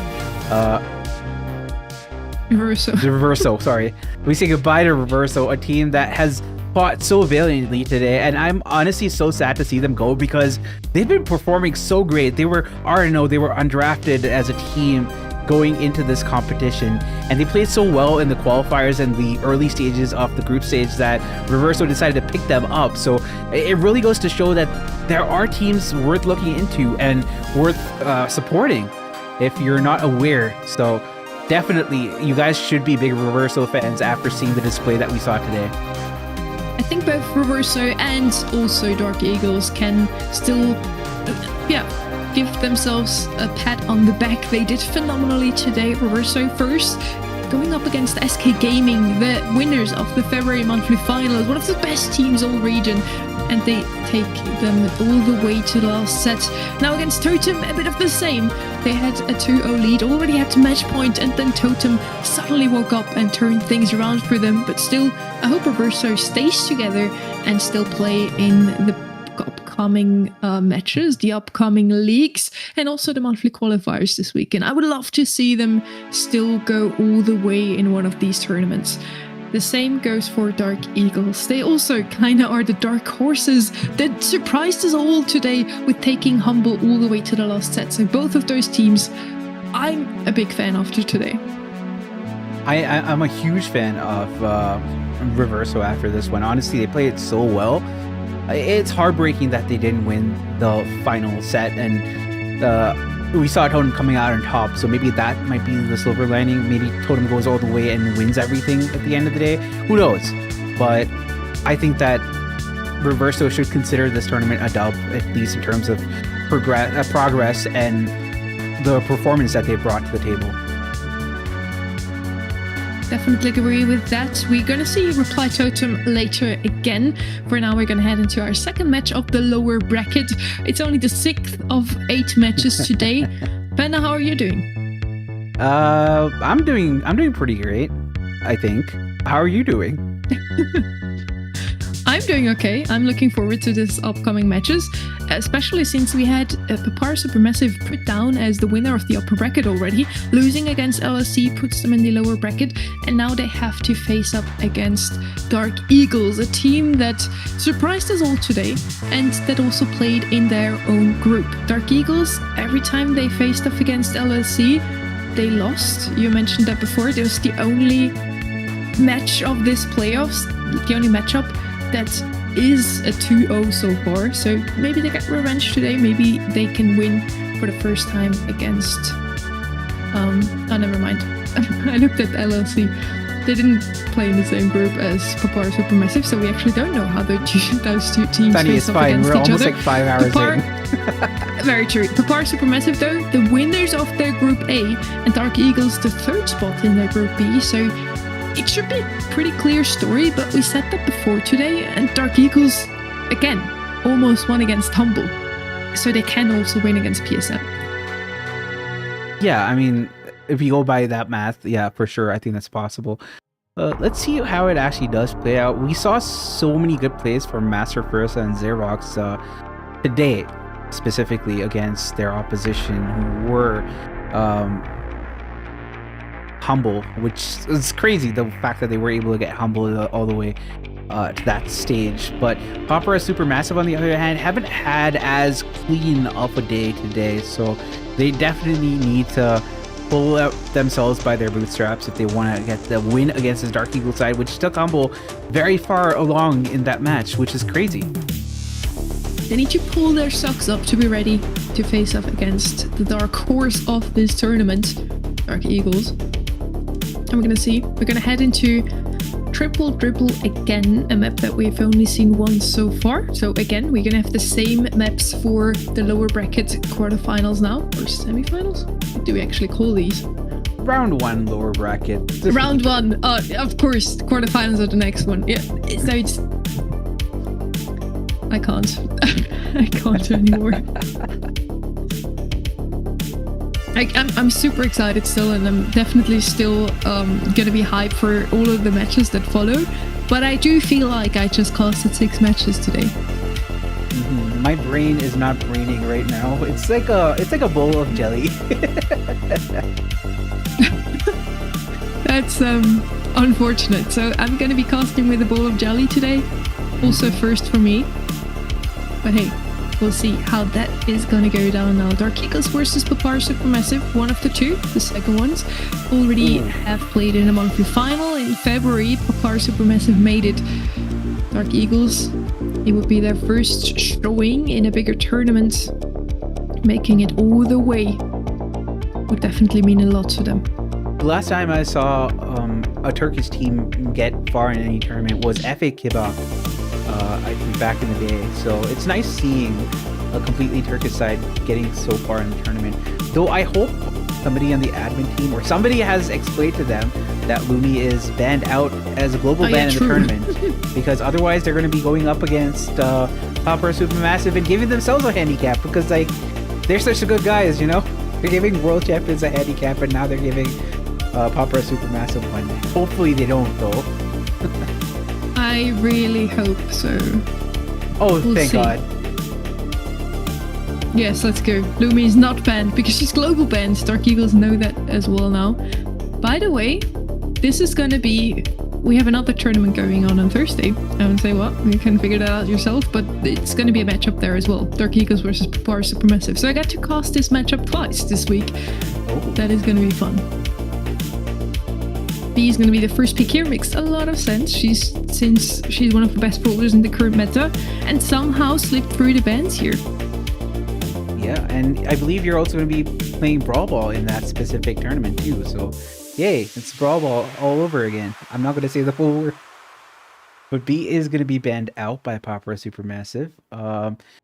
Juju is still available, so I am surprised that it is still hasn't been locked by either team. And we do have Jackie as an availability along with, say, Barley. Poco has been banned out, so you won't see him. But Mo was also used to varying degrees of success on this map. So I wouldn't really put it past any of the teams to pick up the Mo here. And obviously we know how good Carl can be here in this meta. Carl definitely still an option here. Very good brawler. Juju, I like her so much on Triple Dribble. So both sides so far got pretty good brawlers on their side, and they did in fact listen to us. Carl is coming in here. So yeah, all meta brawlers so far on the map.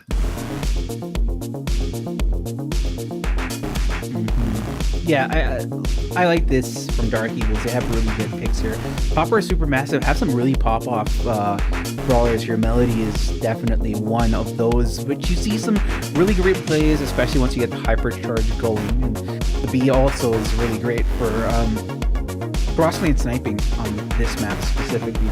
Though, I feel like early on, if you don't have the wall breaks, Juju's going to be getting the better of the B here, but Buzz is going to be coming in for a little bit more of the haste people. You have Sustain, you have the Assassin as well, so Juju's going to be careful about giving Buzz room here to operate. Last pick now for Dark Eagles. What's it gonna be? Something to address the boss, maybe? A lot of DPS. Jester would still be open. Meta Brawler once again. And could deal with them. Maisie. Now, it's still a very good brawler, don't get me wrong, but not the top, not at the top of my head, not at the top of the meta either. So, yeah, eager to see how well she's gonna do here. Certainly some rangy option here also against the B. Jester would have struggled a bit more against her, I guess. I don't mind it. We're gonna go into our first game of this fixture between Dark Eagles and Papar Supermassive. And so far, I think the draft was pretty nice on both sides. I really think it comes down to the execution of the teamwork. It seems like the boys are already in the game here. We see finger sleeves on Bobby's side. That's pretty interesting. Heading into this set number 1, match number 6. We're in the lower bracket, so if one of those two teams want to move on still, they have to win, otherwise they're out of the competition, out of the race. They are on their second life already. Seems like we do have some problems with the spectate right now, and unfortunately, we're being victimized here.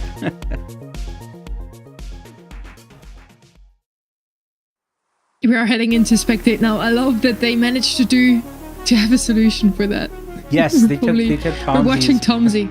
Hey, it's better than nothing. I prefer this, honestly. I love it. Honestly, I'm so happy that we have gameplay. I don't care about maybe not as good quality, so thank you, Tomzi. Great buzz action here. He gets taken out himself. We are in a 1v2 now from Salty. We have a lead though from Papar Supermassive. Papar Supermassive in blue here. Dark Eagles in red. Yeah, and Hypercharge being used. Filippo gets the kill on a Master. That's huge. Hypercharge being used by the Buzz there. I can't read the name. And he goes in, gets the kill. Xerox gets the kill under Tomzi as well. Goes down nonetheless. It is tied at 1 apiece, and now we have the members of Papar Supermassive getting back into spawn. We have 2 supers available on the side of Papar Supermassive. Filippo. That Macy, I'm still hoping to see some action from her because I just haven't casted a Macy game in quite a bit. Master now in the Melody with Hypercharge already. Doesn't manage to get a single takedown. We have the 3 blue members in spawn, but they managed to push out of it. It's a 1-1. Everything is open. Yeah, Tom's going to be collecting the ball, pushing it up to Salty here. And Filippo as well has the ball in his hands, has the super, goes for it, tries to get the kill on Xerox, is able to do so with the help of his teammate.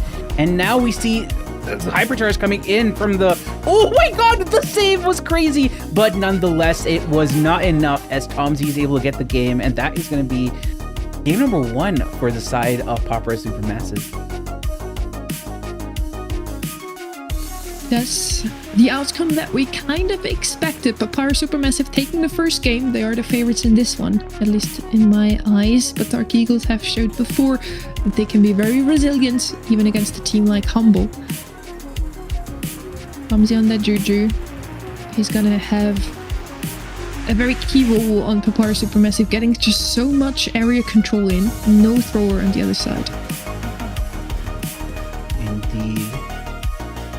And right now, a lot of control for the side of Dark Eagles as Papar Supermassive being pushed back all the way to their spawn, which is not the best.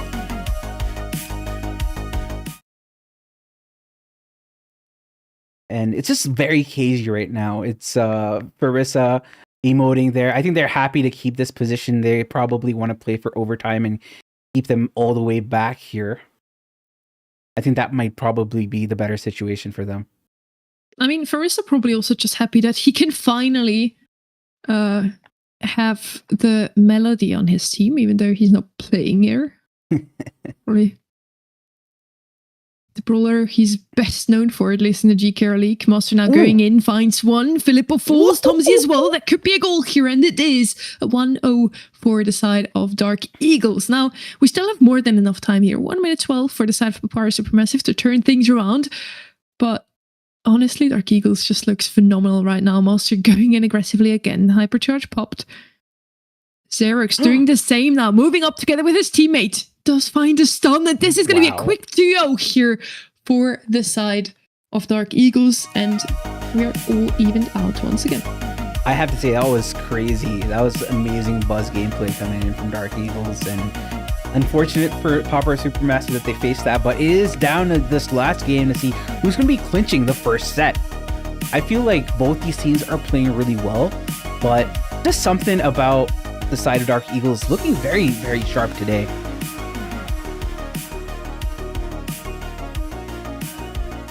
Tomzi, again, just so important on that Juju. He has to hold that mid control to get that area control in. Now taken out by Master though. It's a 3v1. Salty doesn't have the damage to take care of his opponents, and this is going to be a 1-0, even though that that pass into the Melody almost failed.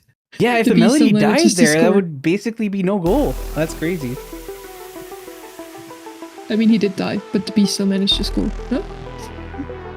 Yeah, The I shot was probably long should have enough, said it's a barely. good thing he didn't collect the ball. It's probably what I should have said. Oh yeah, very true. Mhm. Xerox coming in with a stun, doesn't manage to find a target though. Salty coming in very aggressively now. Filippo getting the ball out of the corner, passing to his teammate, passing to himself instead, Oh! trying to walk it in. But Farissa and Xerox together they managed to take down their opponents.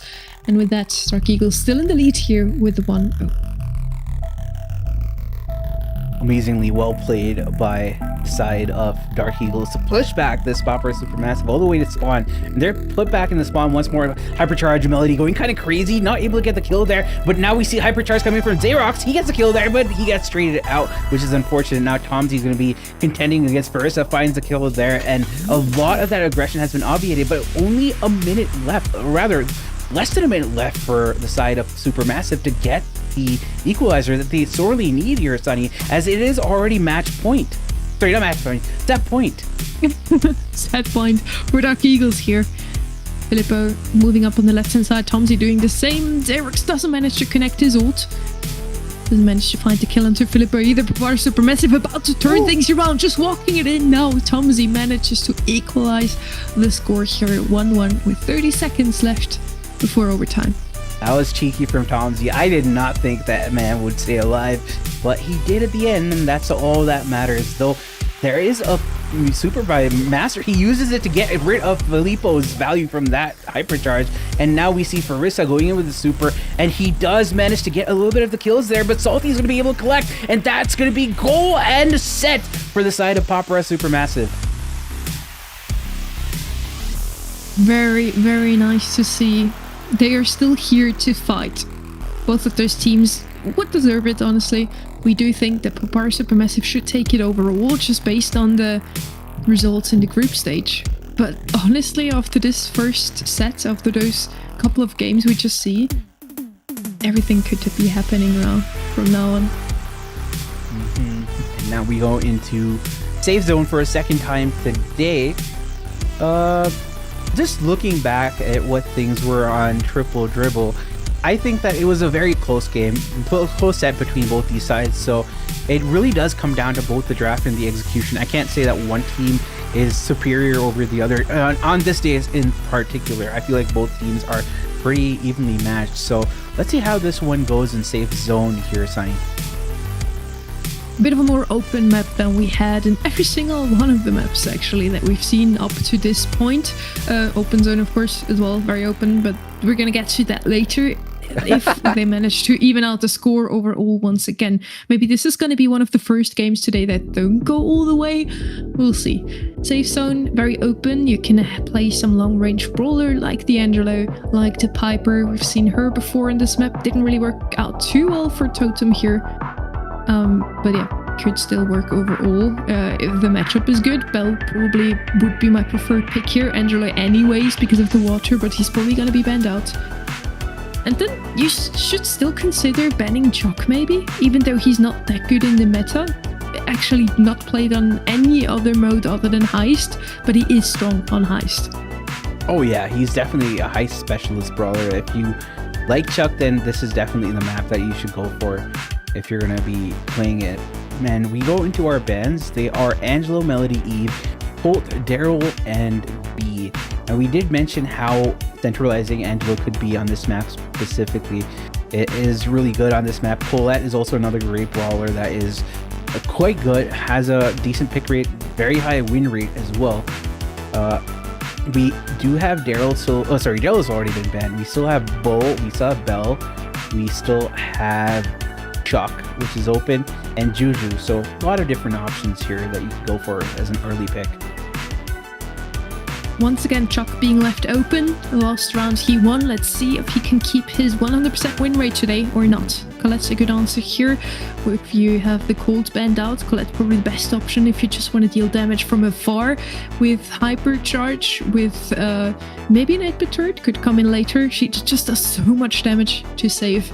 It's ridiculous, honestly. Carl, one of the best brawlers on this map. I mentioned it before, I think. You can just dash over those little water objects on the field with flying hooks, so getting close and comfy with the save very quickly, or also Heat Ejector. You could really play either way here, and Heat Ejector itself just does so much damage to save.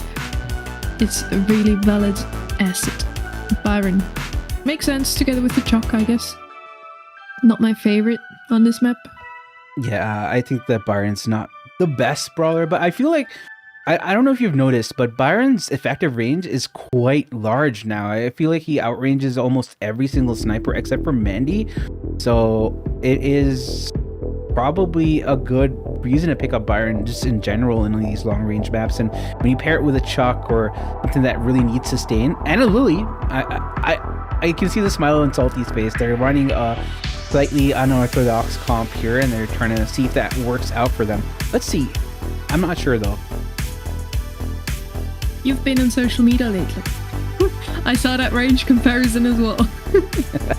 Byron, indeed, even a longer range than some of the fan favorites. If long range comes to your mind, Piper, Bell. But yes, Byron gonna be picked. Together with the Chuck, it already makes a lot of sense. Together with the Lily, even more so. You have two bowlers now that rely on your heals from the back, so a very aggressive comp from the start for Paramount Supermassive. I did not expect to see Lily today at all, especially not on Heist, honestly. Usually she's just really good on those bounty knockout maps that you try to get kills. But I guess she could also deal a good amount of damage onto save. Mo gonna be the last pick for Dark Eagles. DE definitely with the meta comp here. I like the DE comp a lot, but the Lily shenanigans are something that you need to be very careful about. But Lily isn't facing any brawler that is not really a mini tank. I feel like Colette is the only brawler that he can really, she can really address in the situation, because the other brawlers just have way too much HP. But with the amount of sustain that Lily can possibly get with the Byron healing it, maybe it might be very deadly and fatal of a pick here for Proper at Supermassive. We'll see if they can extend their lead to a 2-0 overall, or if Dark Eagles manages again to prolong into a set 4 overall and getting this even out. We did see the same picture against Humble before. So ladies and gents, we'll try to go into our game here. Nope, we're going to go directly into Tomsy's perspective. And this is actually probably one of the better perspectives, because I always want to see Chuck perspective. Never mind, we already finished the game. First game goes to Proper Supermassive. That was quick. That was so quick. What just happened? I blinked and very quick indeed. They don't even need the Chuck setup, I think. They can win this one, it looks. Just rushing the save and healing with Byron. We're gonna head into the game once again. I'm guessing we had spectate issues. That's kind of why this is happening here. But anyway, like you said, we're back into the game. We see Tomsy already setting up here.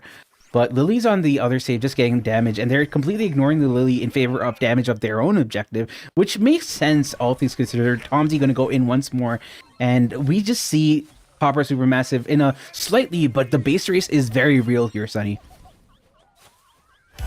Tomsy on that save together with Filippo. They're just beating it down. 4% left on that red save. And the Proper Supermassive takes it 2-0 overall. And this is the quickest match all day. The quickest heist match I've probably ever casted. Ooh, did we even cast heist? I felt like we blinked and it was over. That was crazy how fast it was. How are they 2-0 up already? We only play one set, right? But I feel like this is what happens when we see Proper Supermassive in Forum. They don't wait for anybody. They don't want to marinate. They don't want, slow cooked. They want to deep fry right now, and they want to be fed it right now. So I like the fact that they just don't want to, hold any prisoners and just want to go all in. We're gonna go to Hard Rock Mine though next. But before we do that, what do you think of the set, Sunny? I hope we find a solution for the spectate issues in the long run. Until then, I am very grateful for every single player that lends us their view for tournaments. Yeah, I have to say, without Tomsy's perspective, this would basically be completely chalk. I mean, sure, we don't get the production value that we expect usually, or that we've come to expect, but I feel like getting the spectate, at least we get to see what's happening. I don't know. maybe it's me. I hope we get to see some Hard Rock Mine, at least from Tom's perspective. But yeah, Hard Rock Mine, another a bit of a more open map. Rico could be played here, outside of the 10 brawlers that we mentioned every single set so far. We saw Gus here from the side of Reply Totem, also still a very valid mid. And then of course all those aggressive brawlers or the counters to those like the Ollie and the Chester could be an option here. Yeah, that makes sense. I mean, Buster is just so strong right now, but I feel like it's going to be banned out as a result of it being so strong, along with another one which makes sense is Poco.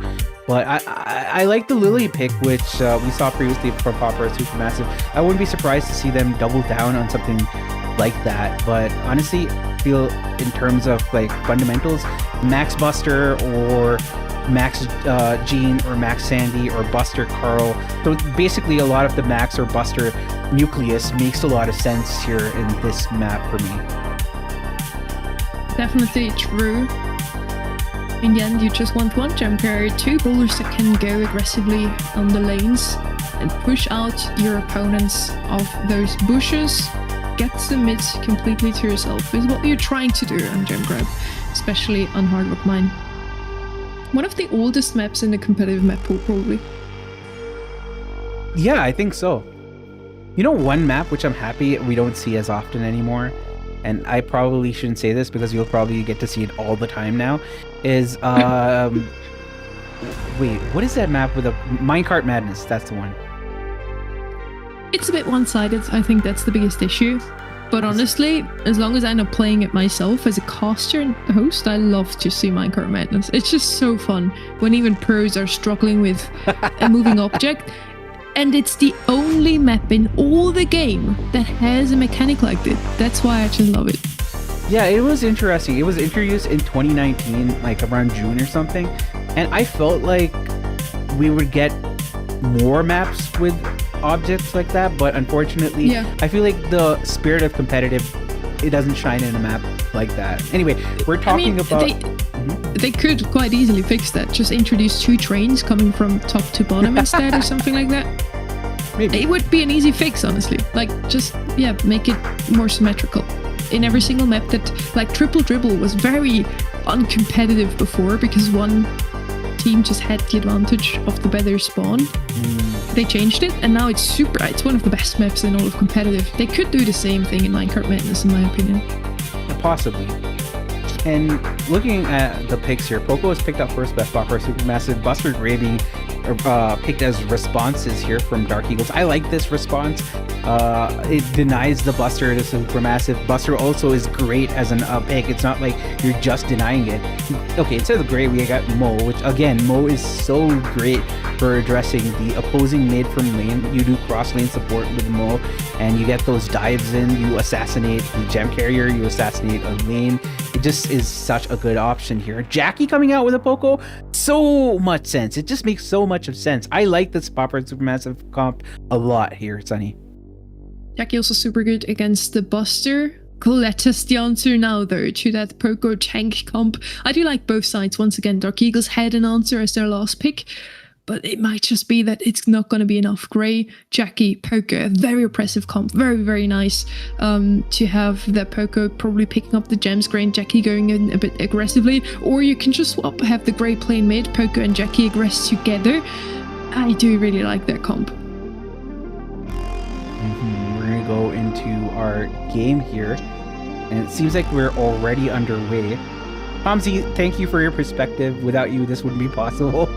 Anyway, back to game number 1 of this third set. It seems like it is a little bit of a stalemate with a little bit of a lead for the side of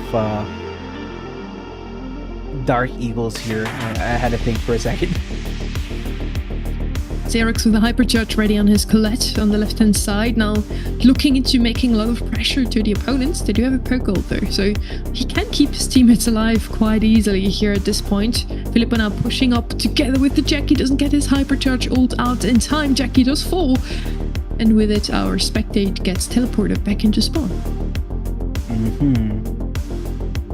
And Tomsy just trying to get to this left-hand side, just trying to move up a little bit more and ensure that he's squatted there to keep the members of Dark Eagles off the mid. Filippo does have 5 gems and hypercharge to boot, but isn't really helping out Tomsy in that situation. Master narrowly staying alive with just 89 HP to their name, so that was severely unfortunate for the side of Supermassive. Though here there are lots of kills coming in. Master going in absolutely crazy, but gets taken out, and that is unfortunate for the side of Dark Eagles, as now it looks like they're staring at the barrel of a match point from Supermassive. 11 gems on the blue team, 1 second left, and nothing gonna change about that. We have Filippo with the gems for his team, and the win for Papar Supermassive means match point for them. If they only win one more round of gem grab, they have it in the bag, and they managed to pull off a 3-0 stomp against Dark Eagles. Again, a little reminder here, Dark Eagles managed to push Humble all the way to the very last set, so they showed us today already how strong they truly are, and in the end, both of those teams are playing in the lower bracket, so technically Dark Eagles should have everything it takes to beat a PSM today. Indeed. Tomsy is... Well, I can't see where Tomsy is now. Okay, he's down at the bottom left here. We have a swap perspective once more. Anyway, Xerox on the bottom right side, and Master gets the kill on the opposition. Barissa trying to go up against Tomsy. Should be able to find the kill. He does. Xerox up here with 3 gems to his name. Goes for the 4th. Picks it up, not really risking getting taken out here with that super. Xerox with the 5th gem already. Blue team now. Dark Eagles again. We have our spectate back. Thank God. Or whoever you want to thank for that. Thank Panda. Tomsy going in aggressively now. He does trade with Barissa. They lose a gem on the blue team side. Papar Supermassive now almost caught up to them. It's a 4v5 in terms of gems here. Xerox as the gem carrier on his Colette, of course, has a lot of survivability thanks to his gadget. Picking up the gems now. Monster gets the takedown, and with 11 gems, they're running back into spawn. 13 seconds left on the clock for Papar Supermassive to still turn things around here, but that match point is gonna get prolonged another round as we have Dark Eagles taking this game, and they still have the possibility to move on into set 4. Yeah, well played by Dark Eagles to force this next game here. And honestly, I think that despite the first 2-set loss, they haven't really gotten demoralized. You see them still playing at their A game, and they're still going at it quite hard. So I'm quite happy with how they're playing this one. Let's see what happens in the next game. We're back with the player cam. Tomsy going in aggressively. Barissa falls here. Blue team now, once again, Papar Supermassive. Don't get confused. Filippo with 2 gems, Xerox with 1. So far, so good for the blue team here. Indeed, Tomsy getting the better of Barissa. No, Barissa actually gets him instead. That's huge. And it is a 5-0 gem line here. Filippo has a hypercharge, could use it. There is a hypercharge on the side of Farissa. Tomsy going in very aggressively. Should get the kill on Farissa. He does. And there is a hypercharge with the Colette. Finds a kill onto Filippo. Goes for it again against Tomsy, but doesn't manage to line it up. Had he lined it up, it would have been Providence for them, Sunny. Tomsy with hypercharge, super ready, going in aggressively with a nice teleport. Gets the takedown, gets the gems. 11 gems on Tomsy. Usually you don't want to have the Jackie as the gem carrier, but in this special case, I totally agree with that play. Tomsy running away. 6 seconds left on the clock for Dark Eagles to still see another set, but it's not going to happen. We're going to have Papar Supermassive in the quarterfinals of the lower bracket, and unfortunately, we do have to say goodbye to Dark Eagles. Congrats to Papar Supermassive. Yeah, congratulations to Papar Supermassive for that dub there, and now they could move on to the next stage of the lower bracket. They have to see who is going to be the losers of the upper bracket matches that we're going to see next. But congratulations once again to Papar Supermassive. again, they are the winners of this match, moving on, still in the playoffs, and Dark Eagles sadly drops out as our second team. It's crazy how both Reverso and Dark Eagles managed to play phenomenally in their first round. It was a 3-2 in the end against SK Gaming and Humble, and now we still had to say goodbye to both of them. It honestly really hurts to see that. Reverso, I mean, they had a very good showing. They did take Totem into set 5 as well. Totem reverse swept them. And now for Dark Eagles, it's a 3-0. But both of those teams, I wouldn't be too surprised to see them in other tournaments as well. Indeed. And we already know who's going to be playing for the lower bracket quarterfinals. Wait, never mind. I was wrong. But anyway, for the upper bracket semifinals, the first game is going to be SK Gaming versus Eclipsar Esport. I hope you guys are excited for that. We have 5 new matches. We have 5 new maps for you. It's gonna be Super Beach, Bridge Too Far, Last Stop, Shooting Star, and Dueling Beetles. So maybe not new maps, but you know, yeah, they're all new maps. Yeah, 5 new maps for you today. We are back in the upper brackets. Both of those teams have won today. So both of those teams have the momentum. Both of them want to move on even further into the grand finals of the upper bracket and then just wait for their opponents to appear, really. If you are still in the upper bracket, you still have 2 lives, so you're in a more comfortable position. Whoever drops down here has to face off against Totem next. So let's see if we're gonna have the double Italian roster rematch after this one. If Eclipsar drops, it's gonna be another Totem versus Eclipsar, and at this point I just really feel for Totem. If SK drops, it's also a match that we have seen before this year, but probably Totem would prefer SK to drop down here. Yeah, I mean, that makes sense. That tracks for me. But yeah, SK, ECP, LSC versus Humble. These are the next 2 matches on the board here. SK Gaming, they had a little bit of a fright today, didn't they? They almost went the lower bracket when they were facing off against Reverso.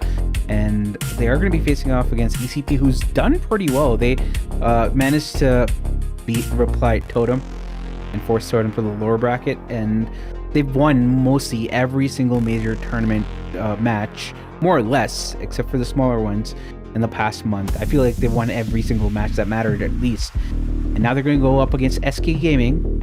And I feel like this is a very important match for them to show us that, you know, it wasn't just a fluke the last month round. Isn't this a reprisal of the last monthly finals? Grand final? No, it was Electros. Never mind.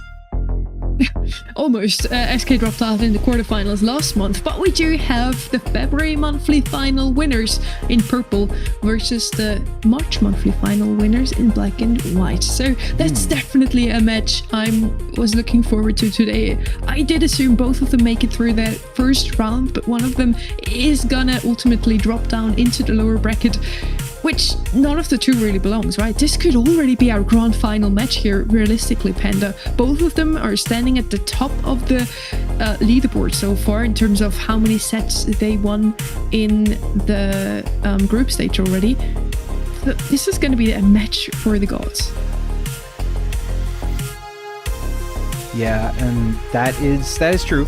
But I just want Tat to be prepared that we may not have the regular production. We might just be using clear game feeds for casting this, and that's just because we are having some issues with the spectate, and unfortunately that's not something that we can control with our production. It's completely a random reason. We don't know exactly why the spectate is not happening, but it's also nobody's fault really, except if the person who's our suspicion is correct. Yeah, it's the person who's doing it, just destroying it for everybody else. So yeah, it must be a really boring life, honestly. We're heading into our very first match here. It's going to be Brawl Ball once again. Super Beach is the map, a map that we haven't seen so far today, and I'm super excited for it. It's going to be a map where B and Max stand out as the top 2 picked brawlers, also the best brawlers to have, really. That's probably why they're the top pick brawlers. You can play a Stu here as well, break up the map, Griff as well. If you want to pair it with a B, she's going to be even stronger. But also, of course, all of the same again. Chester, Ollie, maybe an Ash, maybe a Buster. since we have SK Gaming, maybe also Mortis could come out this map. Ooh, Mortos would be nice to see. I mean, Ope is so good with the Mortis, and he's also busy eating. I feel like eating. Do you want to eat, Sunny? I'm feeling quite hungry. Sure, you can. I'm gonna take over for a few seconds. No, That's I'm no kidding. I mean, so far we're eating with today's stream, Spanda. Honestly, the matches have been banger after banger. Surprises, upsets. We only had 1-3-0 that was a bit, like, unfortunate. Eclipse vs Totem. Actually, also now just Prepare Supermassive versus Dark Eagles, but every single match otherwise was so close. So surprising. Dude, So, Ope, stop it. I'm We feeling are hungry, eating. bro. He's just eating and eating. What is he eating? I want to eat whatever. I mean, you need energy if you want to perform, you know? Fair enough. And you didn't just have 5 matches of break or something. Oh, those are It's fives. quite late for them too. Like it's 11:30 in Europe, so they are hungry at this point. They have had dinner at like 6 p.m. You know, like Bro, slow down. people like go to bed. He's not stopping. It's just one after the other. Through Chester and Melody are banned out. A lot of those brawlers that we have also mentioned, people, we kind of forgot to talk about him, but obviously he's very strong here and in every other map and mode as well. I did say how B and Max are my top 2 on this map though, and one of the 2 is left open. SK is gonna pick him up, her up. All picked up by Eclipse R, so far all of the same really. Strong brawlers on both sides, no surprises. I like the Max pick, but I also like the Stu and the Lou and the Ollie pick as a response to this because it can shut down a lot of different oppositions here. Buster is going to be coming out with the Max, and we've explained how good the Max Buster nucleus of the comp is all around. We still have throwers that have to come out. Larry's going to be one. Juju should be another. I feel like Juju is also another great option here, but I still think that in terms of the damage output, especially since they're facing Buster, Eclipse Art don't have a response if they go with the Juju, so they need to bring out something else. The Lure is going to be the perfect answer to the Buster, even though picked up before the Buster. Interesting. Larry and Lori, I do like a thrower on this map, especially since we don't have any wall breaks on both sides so far. Let's see if Eclipse R is going to bring in some wall break at last. I would recommend it with the Lure on their side. They would be even better with some breaks, a lot of range on the side of Eclipse R. And the thrower is just gonna wreak havoc if you don't have any wall breaks. Just pick a thrower yourself. I guess that works too. Don't mind it. Yeah, I don't know. I don't know if they really have the damage here. I feel like Ollie, it really comes down to Lou. If Lou can use the gadgets judiciously and the supers judiciously, then maybe they have a chance. But it is Eclipsar that we're seeing here. I like the draft from SK a little bit more, but yeah. We're heading into match number 7 already of today. It's going to be SK Gaming versus Eclipse R. It could already be our grand final after all those 2 teams. Both have won a monthly final so far, so if they're not strong, I don't know who is. We're going to have Juju just hiding in the bushes on the right-hand side with Joker's perspective here, so thank you, Joker, for lending us your view. We're going to see just how a pro dodges. It's also interesting to see, honestly. Yeah, we have OP again on the Elliot, by the way, don't get confused there. And so far it's really just waiting and waiting for your opponent to overextend. Kind of overextends here, Sabine, but he doesn't manage to slot it in, so who cares about that? On 200 HP, he still manages to slot it in. What a beautiful play from that Ollie. Yeah, he was just caught out of position, and then Ollie just capitalized on it. Very well played by Eclipse. Our Ryu is going to be there in the mid, just holding it down a little bit. It's going to be Larry and Laurie on the right-hand side. But that gets addressed almost immediately, and now we have a gadget being popped by Marco to stay alive, but he gets taken out by Yoshi nonetheless, and Dawn has forced to move the ball out of position here. There is going to be a hypnosis used to keep Joker at bay, and the ball is going to be collected by Ope. Ope can go in for the goal, and he does! That is going to be goal number 1 for SK Gaming. They even out the score for now. Now with speed, Elliot, Ope just trying to move up once again, gets immediately taken care of. It's now a 2-3. Ollie moving up once again. Yoshi and Joker did manage to defend that one, but now Yoshi's standing all alone. OP just coming out of spawn here. And SK wouldn't be SK if they didn't corner the ball at this point. There are 3 things that are guaranteed in life: death, taxes, and SK cornering the ball, for sure. Truer words have never been spoken. We have a hypercharge ready on the Lou. That's certainly going to come in handy, especially if we do hit overtime in 25 seconds. The walls are going to get taken out. We're heading back into the spectate. What a beautiful, crispy picture we have here. Hypercharge coming out of that Lou now. Sabine taking care of Ope on the left-hand side. He does need some help from his teammate. Viso, Don, is capable of taking care of him in the end. It's a 2v2 and no more Lou Super. I don't know if I would have used it this early already. Joker now with a hypercharge ready for overtime, speeding up the map. Marco sneaking up, almost got the ball ready. That would have been the play of the year, honestly. That was crazy. Going invisible. Uh-oh. Hypercharge being popped by Ope. He has the ball. He has a super kick. He goes in. Joker is going to be collecting the ball just for surety. And that's going to slot that one in. SK Gaming get the first game. Dude is Well still played from eating. both of those teams. I guess it's hard to play with just one hand free if you have to eat all the time. But yeah, Joker, for me, the man of the hour here with his mechs able to cycle those ults. The hypercharge was there when they needed it most for overtime. Once again, Eclipsar is getting pushed back into spawn now. This could be a very early goal for SK Gaming. Kind of fumbled the ball there. Ope falls on the left-hand side with a 3v2 situation.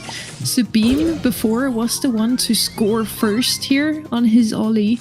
Just moving up, scoring, even though all 3 members of SK Gaming are still standing there. Just time around, they're not gonna let that happen. They're ready for that. A little bit of lag here with a minute 55 on the clock. So far, nothing really of consequence has happened, but Joker is very low, has to be careful. He gets taken out, and this is where ECP can mount an offensive here.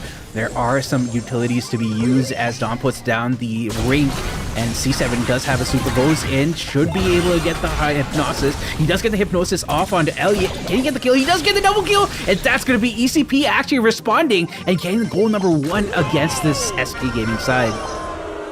1 minute 25 left on the clock. Technically more than enough time for SK to return the favor. They scored themselves here with a sped up OP on the right hand side lane.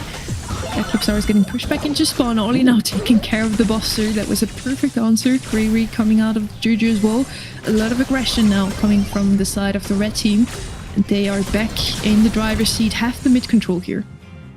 I really like the way C7's playing that Ollie. He's been getting those hypnosises so effectively against multiple opponents, and I think that was one of the reasons why ECP were able to score that first goal.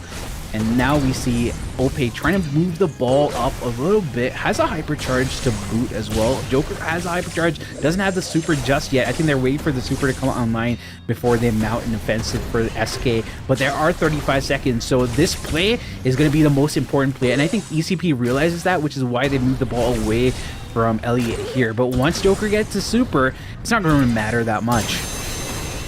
Hypercharge ready for Ope, pushing up the map now, not really making the most use of it. The ball is still cornered. SK has to face up against what they love to do themselves. They can't really get the ball out of the corner, I believe. Iso is still standing there. Supreme now as well. Still defending, 8 seconds left on the clock. The ball is in Joker's hands, and this is probably going to be a goal. Ope doesn't catch the ball in time. That pass would have been so important. We're actually going to go into a game number 3 on Brawl Ball. And OP 8, not only in the game, but also literally, once again. It's still not enough though. Eclipse are turning things around now. SK looked so oppressive in that first round. Now Eclipse is back in the driver's seat. Indeed, we're going to go back in this third game here. And La Toro, we are communicating with production. They're trying to do the best that they can. So that's what we're going to be doing. Yeah, we already told them a while ago, but it's really not their fault. Mm-hmm. So bear with us here. We're going to go back into Joker's perspective. I think the production just wants to give you, viewers, the crispiest perspective. The crispiest and best perspective they can. So as soon as the spectate works, they're gonna switch again because they just want it to be as perfect as possible, which who can blame them for that, honestly. Yoshi with a super ready. That Laurie is gonna come in handy to push up the map. Getting pushed back now. Juju probably falls there to the Laurie. Does so. 3v2 situation and the ball still in the hands of Sabine, though he can push up themselves. Oh my god! No way, this is gonna be a score. No way! Sabine makes it once again. Round 1. Whoever didn't watch that one, he did exactly the same thing, just over the left-hand side. And now he repeats it. And SK is not ready again. It was crazy the way SK got completely bamboozled, and once again by Sabine. I think that man really understands at like a Matrix level like Neo how to play this brawler, because that was kind of crazy the way he went in. But there is going to be super online, and there is Ope going in. He has a hypercharge as well, can't use it in this scenario, decides not to go for it just there, not using it still, but uses a super instead. Should get the better of Sabine. No, the super from Dawn is going to keep him completely stunned there. It's ECP C7 going to be using his gadget to get out of that situation. And just like that, it's still ECP back on top. Gregory came out of that Juju. No Laurie ready for Yoshi. Speed though by Joker. Ope now has to move up and do something. His hypercharge ready, but can't really do too much here on the left hand side. Yoshi gets taken care of. It's a 2v2. Actually a 3v2. Don Biso coming back out of spawn as well. And SK have to do something here. They do have complete mid control. They do have the ball in a perfect position to strike, but they don't have too much time left on the clock. They need a team wipe here in order for them to score. Oh, Joker with a nice play. Never mind, it's going to be Ope with a beautiful gadget here, sucking those opponents in and giving Joker the field to just score. 5 seconds. We're going to head into overtime. Walls come down, as is the grass, and the speed from Joker is online. Gets all 3 people, and now we're going to see a slight move up from the SK Gaming squad. Yoshi trying to address the Juju, not able to do so just yet. Marco going to go up against Yoshi, finds the kill as well. Sabine does hypnotize Elliot. He gets taken out, and now it is all 3 members of ECP up, ready and healthy to mount an offensive where they can possibly get a goal. Marco just trying to get the ball out of that position. They want it a bit more towards mid. Gives Yoshi time to respawn though. It's a 3v3 with a speed from Joker. Ope with a hypercharge unbusted. That can be very dangerous for ECP here. Elliot Dope gets the ball here. Yoshi gets the ball.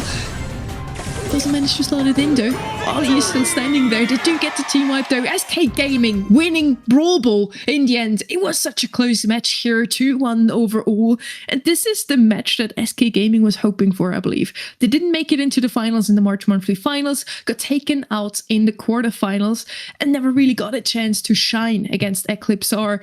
They didn't even match up against each other. So now is the day where they can prove that they can indeed still beat the monthly final winners.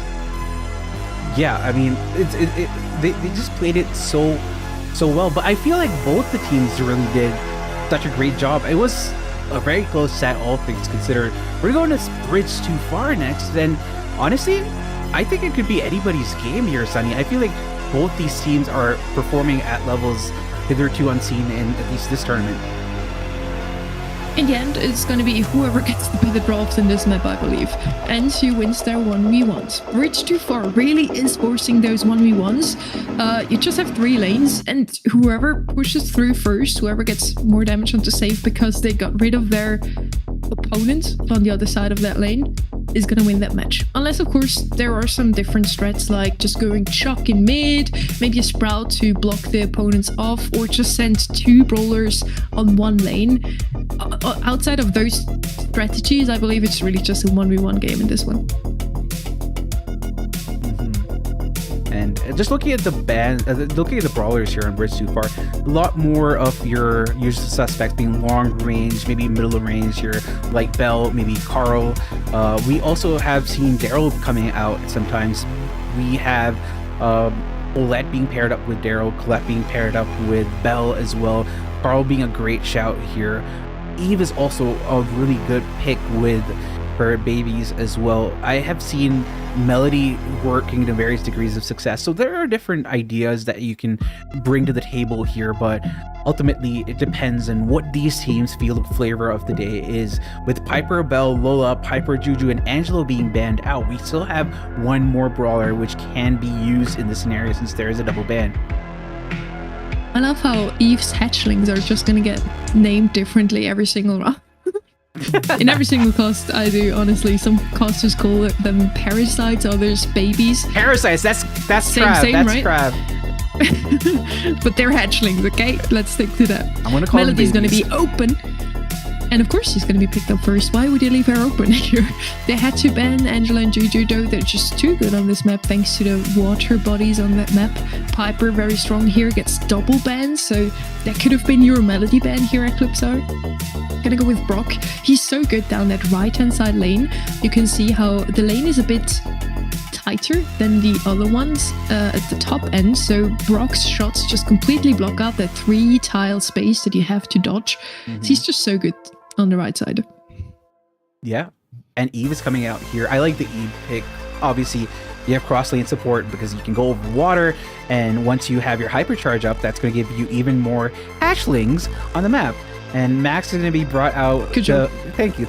Max is going to be brought out to synergize with Melody as well. And Colt makes a lot of sense here. We saw Joker playing Colt on this map earlier on in the competition, I believe, specifically against Humble. And he did such a great job as a Colt. They're completely beaming down the opposition. Ruff's coming out, I have to mention, is a wild pick for me. I don't expect Ruff to come out here as much.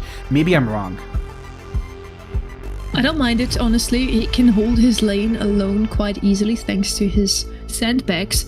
Max and Colt together, it makes a lot of sense for me too, because Max is probably the best counter to Colt you can have, apart from maybe a tank, the boss just like stunning him, but you know, Max just so good against him. Also good against Eve here, honestly. Let's see if Ope is gonna take care of that Eve quite early. Joker's gonna get taken care of quite early on the other side. Panda, you didn't like that Ruff's pick, right? What happened there? We don't talk about it, okay? We don't talk about it. Unlucky.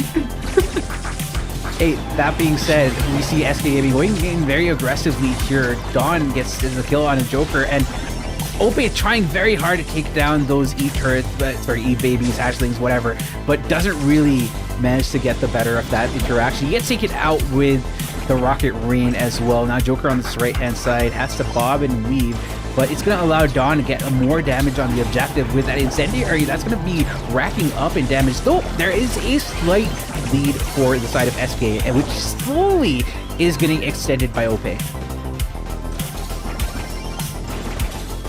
With a slight lead here for SK Gaming, it's only 10%, so Eclipsar can turn things around quite easily if they only get some map control. SK just so aggressive. Yoshi with another self owed to the save here. Eve hatchlings now coming in. That's a chance for Eclipsar to move up the map, but they can't really use it either. Joker's still standing there on the left-hand side. Did lose his lane earlier, quite at the beginning, but ever since then he's just so strong. Sandbags coming out here. Bisa has to use his Brock ult to get rid of Joker. In the end, they do manage to do so. SK with a very good lead of 30%. Just look at the number of hatchlings. That's crazy. And that's going to be... ECP should definitely be in the driver's seat there, but they were able to dispatch all the hatchlings, and now Ope and Yoshi going in even more aggressively on the objective, and that just might be enough for them to get the dub if they're not careful. And they do get the dub. That was kind of crazy.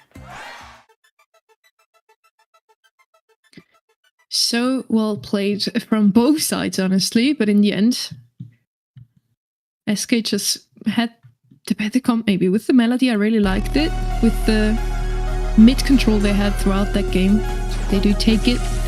And they're about to have a 2-0 lead already. Can they extend their lead? Can they also win Heist? Sending 2 bowlers down the left-hand side lane now. I talked about it in the pre-match discussion that is an option. Donich is completely alone in mid, can go on to save. Decides to fall back here. Honestly, he should have just continued to push and get that save damage in. They're getting some more save damage in, but they do happen to fall. It is a 1% lead for the SK Gaming side, but it's so close it's hotly contested. There are some Eve hatchlings coming down now. and that's going to push SK back a little bit more, but they've managed to dispatch them nonetheless, and we're waiting for the Brock to come back into form here, and so far Joker is dodging a lot of these shots, but doesn't manage to come out on top at the end. That is unfortunate for him and his teammates, as there is a slight lead for Eclipsar. Max on that left-hand side, OP doing so much work, gets taken care of in the end by Biso. And as soon as Eclipsar manages to get that Brock back onto save, they can take this one. It's such a close match this time around. Round 1, very dominant from SK Gaming. Now it looks like Eclipsar is doing a lot better and they actually take over the lead. Yeah, it's great for Eclipsar, but right now we see a lot more aggression coming in from SK, but that gets completely removed. They completely address every single member of SK, and now they're going ham. There's Hypercharged Brock going in on the save. That's going to be putting it down, and Eclipsar have managed to equalize the set. We are 1-1 in this set, and those two teams just prove that it's a very close match, exactly like we expected. This is probably the first match of the day that I would say I would not be surprised at all if we would head all the way into set 5. Yet it would be the 4th match already going all the way, so buckle up for a long night, fellas. Lots of good dodges coming in from OP. That's great, as Joker is forced to go back. I have to say that those rough sandbags have been doing a lot of work, and especially since you just don't get the 3, you get as many as you can get within that time. It just gives you a lot of value as roughs if you're able to get into those positions. The right hand side, we see a mano a mano Yoshi versus the Eve, but he doesn't manage to get really anything going there. But with the supply drop, it might just give Eve a little bit more. It just makes it more predictable for Yoshi to hit those shots, but Dawn gets killed on a Joker, and I feel like on the left hand side and the middle, Eclipsar have completely shut down SK Gaming. OP on the left side gets tapped up quite heftily by Biso, still manages to close the gap between himself and that Brock. Marco has to help his teammate. They push down the left-hand side lane now with the roughs. He's not there though to defend, and with that Joker just gets a hefty amount of damage onto the save of Eclipsar. Yoshi doing the same with his Colt, and OP now still standing there as well, getting even more damage onto save. SK is playing it by just rotating, dying. It just really seems like they have a good rotation going on now. If one of the teammates falls, the next one is already in line to deal some more save damage. I like how his notes were able to address every single hatchling there, and it kind of obviates the usefulness of the Eve there. On the left-hand side, Marco goes in with a hypercharge, gets the kill as well, is able to collect the supply drop on himself, and the entirety of ECP have their supply drops. That is going to give them a little bit more of an advantage moving forward as we go into the rest of this game. But with 35 seconds on the clock, it's now or never for ECP, as they are down by 33%. 30 seconds left on the clock for Eclipsar to turn things around here, still to not have SK Gaming take over the lead 2-0 overall over the sets. Hatchlings coming in from C7 from Sabine on the right hand side. Now a great push coming in from Eclipsar. They need some more safe damage though. It's still a 10% lead, no more, 13% from the side of SK Gaming. They do manage to get some more safe onto damage onto save mark on the left hand side. It's 2%, they take it 1 second before the end. Eclipsar wins set number 2. Dude, that was crazy. I have to say, I'm a huge fan of Eclipsar. The way they were able to come back in the last few seconds was crazy. I think more and more that I see Eclipsar at the higher levels of competition, I realize that they are not a team that you should underestimate at all under any circumstance. The fact that they're pushing SK back this hard is kind of crazy. But to their credit, they are the defending monthly finals champions of the EMEA. They really are, and they proved once again that they can adapt no matter which comp they're playing. They can learn how the previous round was just played out by SK Gaming, such a dominant showing in the first round, adapt and still win in the end. It was a very close finish. If the match was like 3 seconds less long, SK would have taken it. Yeah, I feel like that might have been the case, but you know, at the end of the day, they got it done in the time allotted, which is what matters. And next we're going to be going into last stop. So I believe this is the first time we're seeing this in this phase of the tournament. In terms of the pick rates, I think you're gonna get like a lot of longer range brawlers like B. Maybe you're gonna get Gus's or Carl's. We've seen how good Carl is.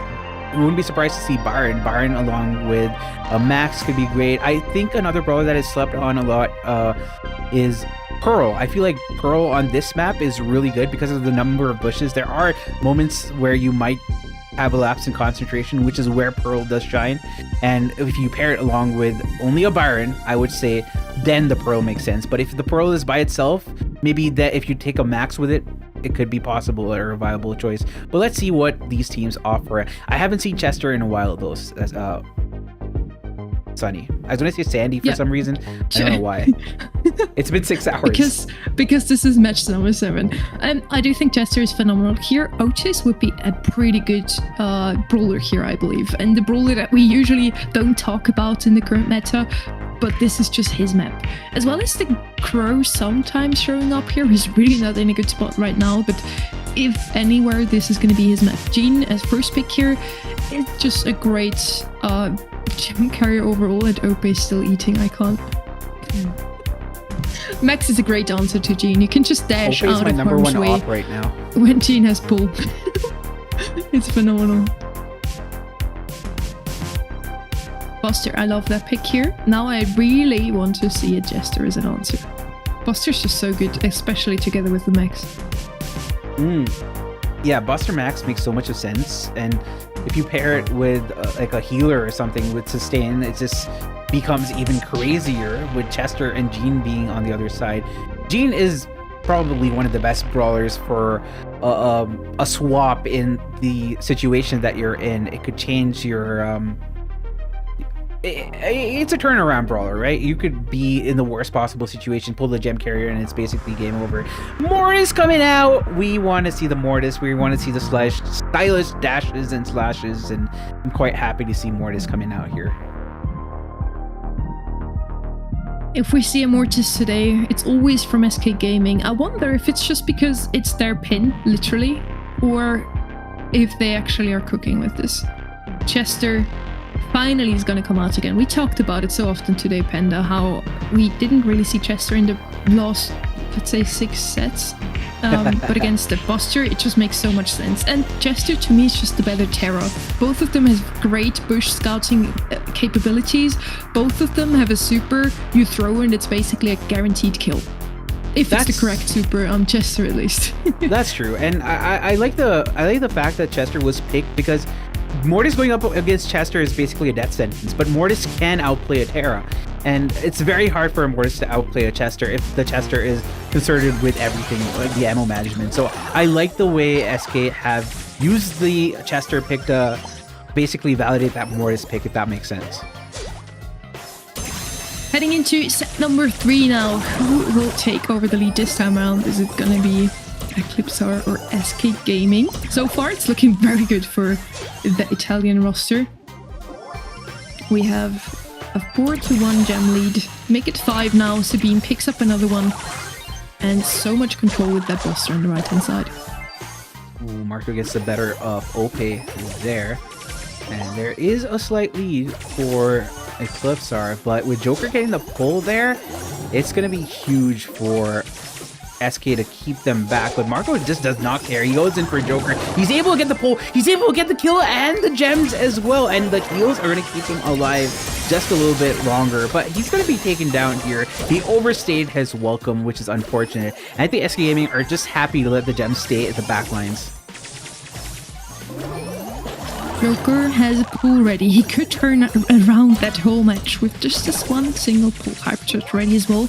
Just imagine if he hit that pull onto Sabine now. He probably is just keeping his gadget for now, just to react to that pull.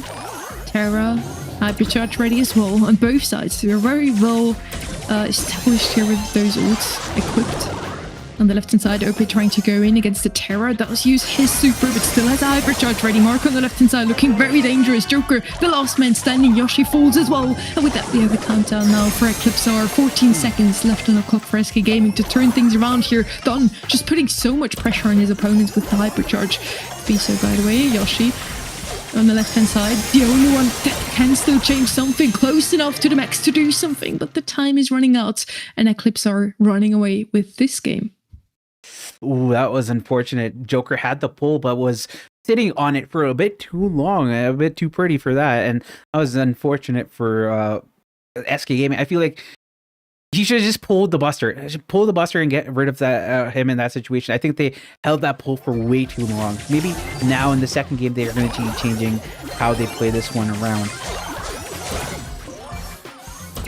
Joker just trying to get his super as quickly as possible for now. That Max is just still going to be able to collect most of the gems in mid. Max just better at the early game than the Jean, but that's why Jean has one of the best supers in the game and can always turn things around very quickly. Nice engagement here from Ope. He does manage to get out of that situation. The Max is quite low though, has to fall back and Joker can pick up another gem in mid. So that Mortis is coming in handy.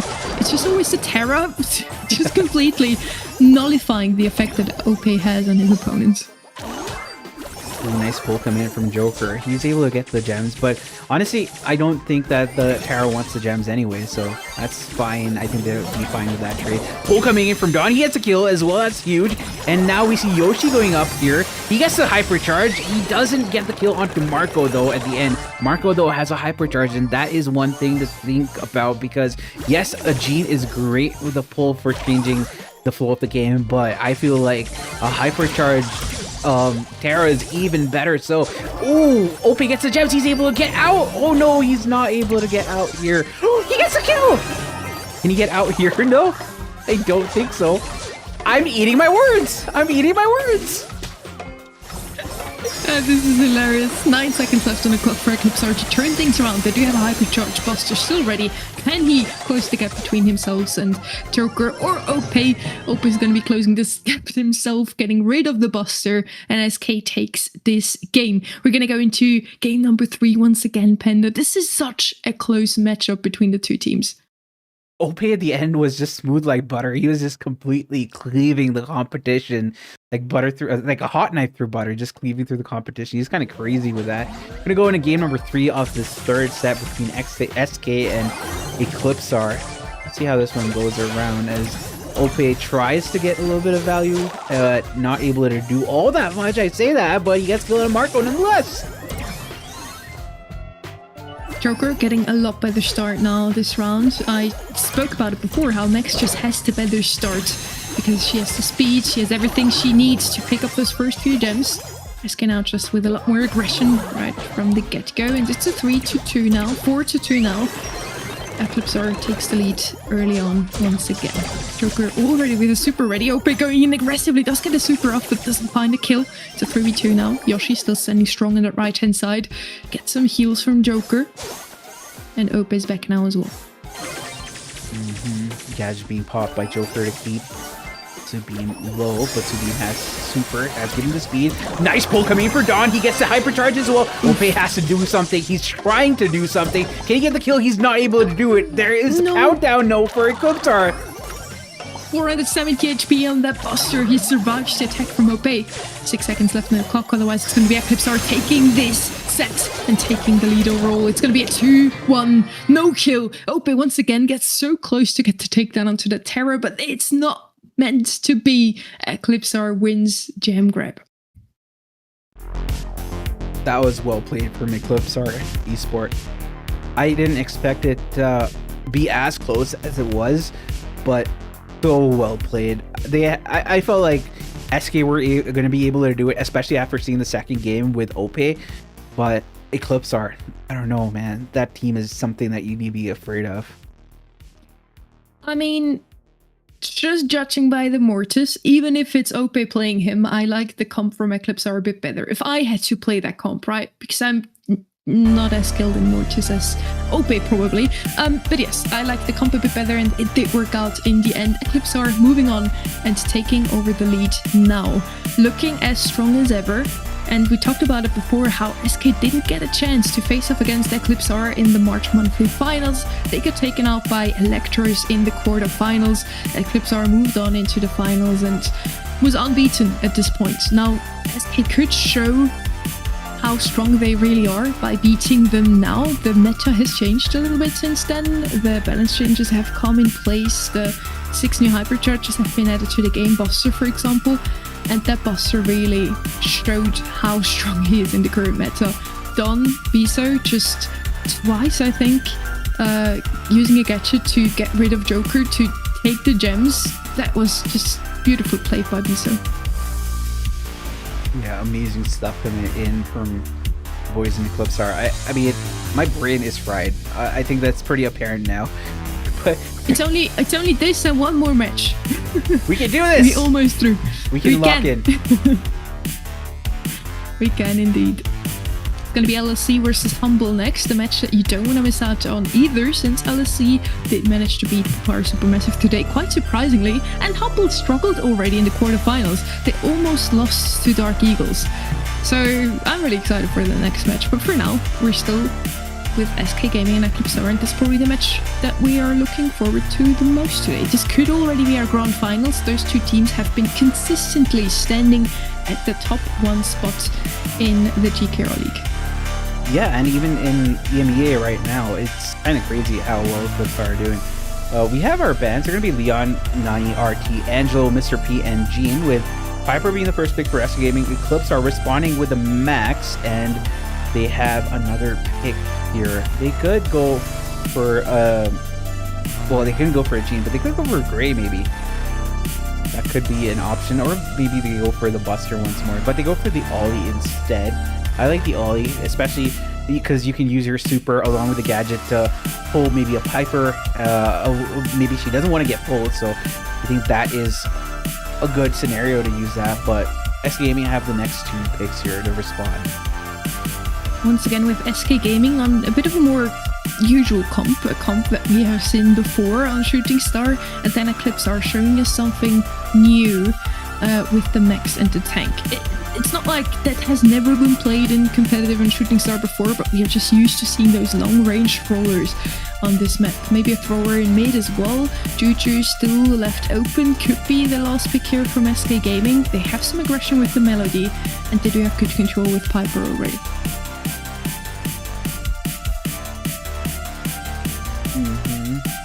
Melody with the Piper makes sorry, I was a bit distracted. You're so fried. I am so fried. Yeah, Melody with Piper makes sense, but Mandy is open, but I don't think a Mandy would really make sense in the composition that we're facing. Janet is going to be picked up by SK Gaming. I like this Janet pick, especially with the hypercharge at the end. It might just be quite a win condition for SK Gaming, but Eclipse are have this last pick here, and honestly, they could go for maybe a longer range option because they don't really have range. They're going to be suffering against the Piper, Janet, and Melody with what they currently have, unless they go for a very aggressive option. Janet could save them the game in the end, but it's also one more brawler that can easily dodge the Ollie if he decides to go in aggressively. All 3 of SK Gaming, if they have ult ready, they can just jump out of the way. Poco, Ollie, Max. It's all just revolving around that Ollie. If this pick doesn't work out, the other dude can't really do too much. It's a very risky play here, but honestly, it could work. I can understand why they went for it. You have sustain with Poco. Ollie has already a lot of bulk to its name. With a Max, you can get into places where you can get the hypnosis on a multiple targets. I like this Eclipse art comp. If SK Gaming are caught lacking, they're going to be completely fried, like my brain. We're heading into set number 4. Eclipse R could close it all out in this one already. SK Gaming could still prolong into set number 5. We do have the blue star picked up by Sabine here right from the start. Joker already with his 3 nodes trying to put some pressure onto Mark on the right hand side. Marker quite low, does manage to kill him. Ope with a great snipe. And we have SK Gaming in the lead.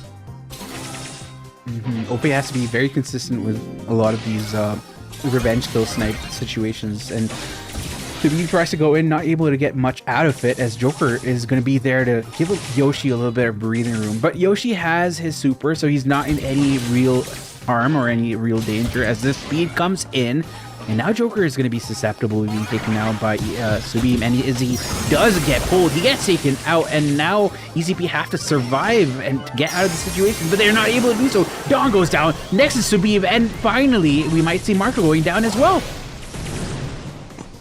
It's a 7-3 lead for SK Gaming here. The blue team falling back into spawn, but they can't. They can't just let the opponents come to them. Farming super in the going. Marco on the left-hand side, quite low now. And we do remember how he got sniped at that beginning second. Joker now with hypercharge. And as I was talking about, it could be the change they need. A super on either the Janet or the Melody. Trying to go in now. Speed from Marco. Sabine gets in, gets 2 takedowns. It's only Joker left standing now. And SK in the hindsight with a hypercharge Melody. I talked about it. You just need that or a Janet ult and you can turn things around this quickly. That was crazy. Joker getting the hypercharge at the right time was so good. And he does just dodge that one hypnosis too. That's insane. 12 seconds on the clock, and right now it's up to ECP to get the dub here, but the hypercharge Janet is going to go and mark down one of the members, Dawn, and so does Sabine go down, and that's basically it. That is SK Gaming taking the dub there. Very well played by them. They can still prolong it to set number 5, and it's something that we kind of expected from this matchup. They're very evenly matched, the top teams of this region, if you ask the right people. If you ask SK or Eclipsar fans. We're gonna probably have Eclipsar pick up the blue star again from the get-go. Subeam is a bit too low to do that himself. He gets shielded off by his teammates now. That was beautifully played here. The body block from Marco and Iso. And SK putting a lot of pressure onto them. They know they just need a single kill and they would be in the lead already. Ooh, nice snipe coming from Ope. Gets a kill on Marco. That's going to be huge with a minute 30 on the clock. Though it's still anybody's game as ECP just trailed by 1 single star. And here we still have a little bit of a stalemate in the mid. Marco trying to get his super, and I think that's going to be the name of the game here. Marco getting tagged up a lot here. Has to be careful. Getting tagged up even more. He gets a speed off on his Sabine. That's going to be huge, but Joker is going to go and try to get the kill onto Marco. He manages to find the kill on Marco and Dawn, and the last one is Sabine going to go down. That's a complete team wipe. 7-star lead for the side of SK Gaming. It's not going to be an easy one for Eclipsar to turn things around here, but a minute should be more than enough time to do so. They need to take down of Joker and OP or Yoshi, and it would be enough for them. Sabine targets OP for now, does find the takedown. Joker's there to get revenge on not 1 but 2, maybe even 3. Make it 3. Joker, what are you doing with them? He's just playing with his food at this point. A hypercharge on the Melody, and SK gets 3 kills every single time. And Marco going in, he's trying to get Joker. He wants to make Joker the prey, but that's not going to happen here in this interaction. There's going to be a hypercharge being popped by Yoshi. He's trying to go on to Marco. He's trying to get that kill on Marco. He seems hungry for it. Nope, he has changed his focus now, and there's going to be hypercharges coming in for the side of Eclipsar. They're going to go in very aggressively on the Joker. Can they find the kill? There is going to be a battery 10% on the screen. Joker still alive, and he's on the other side of the spawn. They decide to hide in Eclipsar's home. And SK takes this set in a 2-0, a very dominant fashion. We see most of those games so far go all the way to set or to game number 3. Now this set is a dominant one from SK Gaming, and we're gonna go into set 5, Panda. We did kind of expect that from this matchup. A very strong team on both ends here, in both corners of this fight. So yeah, I'm really looking forward to that last set. It's gonna go all come down to our last map here. It's going to be Dueling Beetles.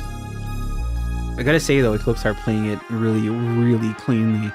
I felt like in this one it was just Joker popping off, which is why it went down the way it did. But I feel like for the majority of that set, it was just Eclipsar playing it really well with just random Joker pop-off plays. This is reminiscent of like 2022 Joker. It was kind of crazy for me. I mean, just don't let them have Melody and you win. Easy, no? It's just all coming down to draft. I'm just rage baiting, I'm sorry. Dueling Beetle is going to be the next map. It's going to be a map all revolving around the typical hot zone brawlers like the Lou, maybe the Poco once again, the Buster and the Ollie of course, and maybe we see SK with the Mortis pick again. This is certainly a map where they have brought it out before, so I wouldn't be too surprised. Yeah, but the last time SK brought Mortis out, it didn't really work in their favor. So, I don't know. Maybe they don't go for it. It is Dueling Beetles, so I think they're going to be more reactionary with how they play this one. I don't think they want to take any risks, and I feel like when it goes down to set number 5, both teams play it very conservative because they don't want to really give the other team an inch, because if you do, they're going to take a mile. So be careful with how you draft this one. At least that's what I think. This is going to be another map where you really are in favor if you have a healer, something tanky, and then something with range or a thrower even. So Barry could be an option here alongside Byron, Poco, with whatever you want to pair it with. We have a lot of good options still open. Chester's open, Buster, Ash, Draco, all of those tanky options are still here for the picking.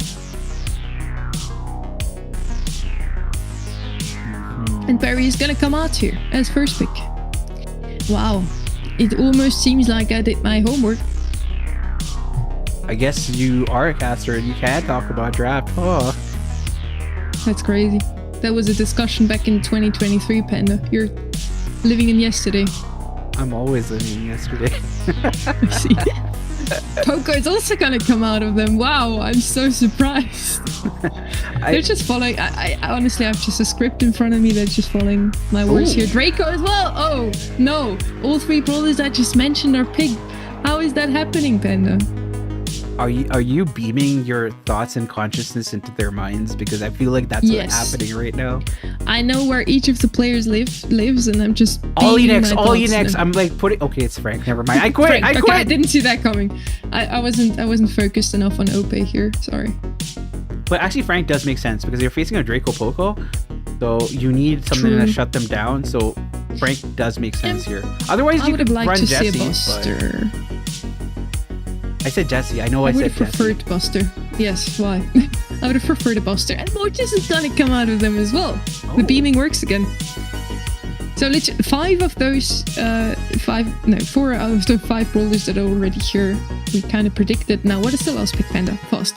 We? Who is we? I said Ollie. I say we. I think it's Ollie. I still think it's Ollie. I think Ollie's a good response to Frank. I think. Okay, let's see if they're gonna go with Ollie. Buster would be an option here as well, I think. Oh, Buster makes more sense than Ollie. Never mind. Stu, actually. Stu. Oh, never mind. Jackie. Never mind. Boah. We're both washed. We almost did it. I completely predicted like all the same amount that you did, for sure. This draft was almost like our cast today. We started off very strong, everything correct, and the later it's getting, we're on match number 7 now. It's a best of 5 every single round. Just, dear people, keep that in mind if you think Panda and me are kind of talking nonsense. Yeah, towards the end, I be talking nonsense from like anymore. the first second of the stream. Okay, that's fair. We're used to this from you, Panda, so it's fine. Wow. So Beam is also checked out. His camera's off. He's like, I don't want any of this anymore. I mean, also for them, it's 1:30 midnight now in Europe. That's true. So, like, yeah, it also takes a toll on the players, I'm sure. Yeah. That's why we needed a midnight snack, okay. Heading into this set now, though. It's the last set of this match. It all comes down to dueling beetles. Whoever wins this set is going to be staying in the upper bracket. The other team isn't out yet. Every team has 2 lives, and so far both of those teams haven't lost a single time today. So they can still drop in the lower bracket and still make it into the grand finals. Ope is just so clean with that board. As the number of double bats he got was crazy. Even got a kill for his teammate there, but C7, so Beam is still very much alive, and Dawn looks scary. Joker is threatened for sure. He gets taken down by Dawn. That's huge. And now we see SK Gaming completely pushed back all the way to spawn. It looks like they're completely out-crafted here. I wouldn't even say it's the performance. It just feels like they don't have anything really going for them here. Double heal plus a tankiest brawler in game sounds like a strat that should work, right? SK for now standing in mid here. Or never mind. Heal plus 2 very tanky options. I mean, they're both sliders. Definitely fried. But yeah, Poker just too good. In the current meta, the previous one and in the one before that, still didn't really get nerfed too heftily, still is standing strong in the meta. We have Biso with a hypercharge on that Jackie. SK almost caught up to them. 74% in the end. They made it so close. If Dawn didn't get his hypercharge, I don't think that ECP would have won that. That was kind of crazy that SK were able to come back from such a huge deficit, but that hypercharge was so clutch because I think Frank would have just been perfectly fine stunning people repeatedly in that position with all the heals coming in from Barry. We're gonna go to game number 2 of this 5th set. It is it is Eclipse on match point. We're heading into potentially the last game already if Eclipse manages to win this one as well. Okay, completely popping off on that Mortis, cycling his ults, but it doesn't even matter as long as Marco has an ult ready. He and his teammates are still surviving. Okay, finally falls low. He did get the takedown onto that Poco, but his 2 teammates just can't get rid of those 2 tanks in mid, and with that Eclipse are still collecting those percentages. Indeed, lots of supers coming in, a flurry of them in fact, but Eclipse are on the lead here as Wolpe finally gets his hypercharge, tries to get some value there. He tries to get the kill on Sabine, but not able to do so. Sabine gets healed up with the hypercharge from Marco, and Eclipse are going from strength to strength, and they might just be able to bag this one, Sunny. Joker on the left-hand side with a hypercharge ready. Yoshi with Frank ult as well. Doesn't really find a connection. Piso still coming in, getting rid of that Frank. It's just crazy, the amount of HP they have, not only with the 2 tanks, but also thanks to the poke, and with a great outdraft here, Eclipsar wins this match. It's honestly very sad to see that this epic showdown of those 2, probably one of the best teams in the region, ends on an outdraft. But hey, we're in Brawl Stars, that can happen. Congratulations to Eclipsar, they're still standing strong in the upper bracket. They're already in the upper bracket final, just waiting for their opponents now. SK Gaming drops to the lower bracket. Their next opponent is going to be Totem. Now, Pauper Supermassive have to see who's going to be playing against them in the next match. The winner of the next match is going to be playing against them, and it's going to be LSC Esport versus Humble here. But I have to say, well played from the side of my brain's fried.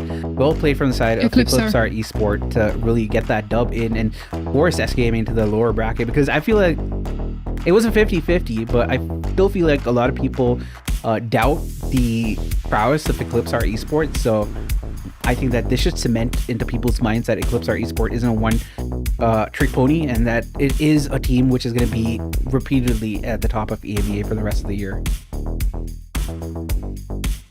Both of those teams, all 3 of them actually, Humble as well, have been only beaten by one single team in the group stage, and for Humble and SK, they've been in the same group, so the team that beat them was the other one.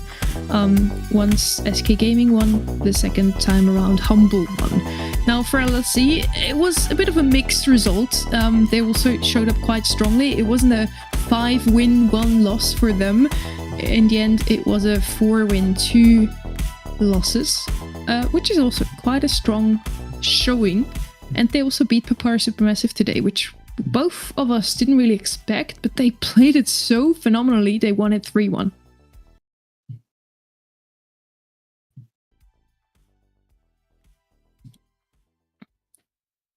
So Humble on paper should be the ones to take that win. But LSC surprised once already when we said they should be losing that one. They won. Now we're saying it again. Let's see if they can win again.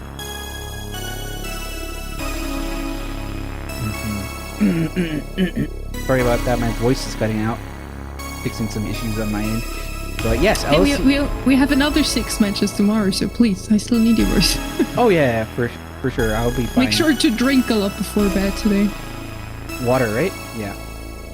Yes, of course. I was thinking Smilky, the sponsor of this tournament. Because I need the protein. I mean, it would give you the energy and the physique for this cost, so sure, go for Smilky. Anyway, LSC Esports, they've done so well today. They managed to take down Papara Supermassive, I believe in a 3-1, right? It wasn't all the way to set number 5. I don't remember. Yes, 3-1. But to do that against Papara Supermassive itself is crazy. Humble had a very scary match against Dark Eagles where they were forced to set number 5 and almost went to the lower bracket. So they have to be on guard, because LSC Esport is not a team that you should really sneeze at, because they're really, really good. and they are showing us how good they are. Except that I get confused with Alan's name. I mean, it's kind of a quadruple here of those 4 teams. LLC wins against Papar Supermassive 3-1. Papar Supermassive wins against Dark Eagles 3-0 in the lower bracket. Dark Eagles almost win against Humble 3-2. So technically, LLC should win this one, no? Yeah, I mean, 100%. That's definitely going to happen. That's how the math always goes, doesn't it?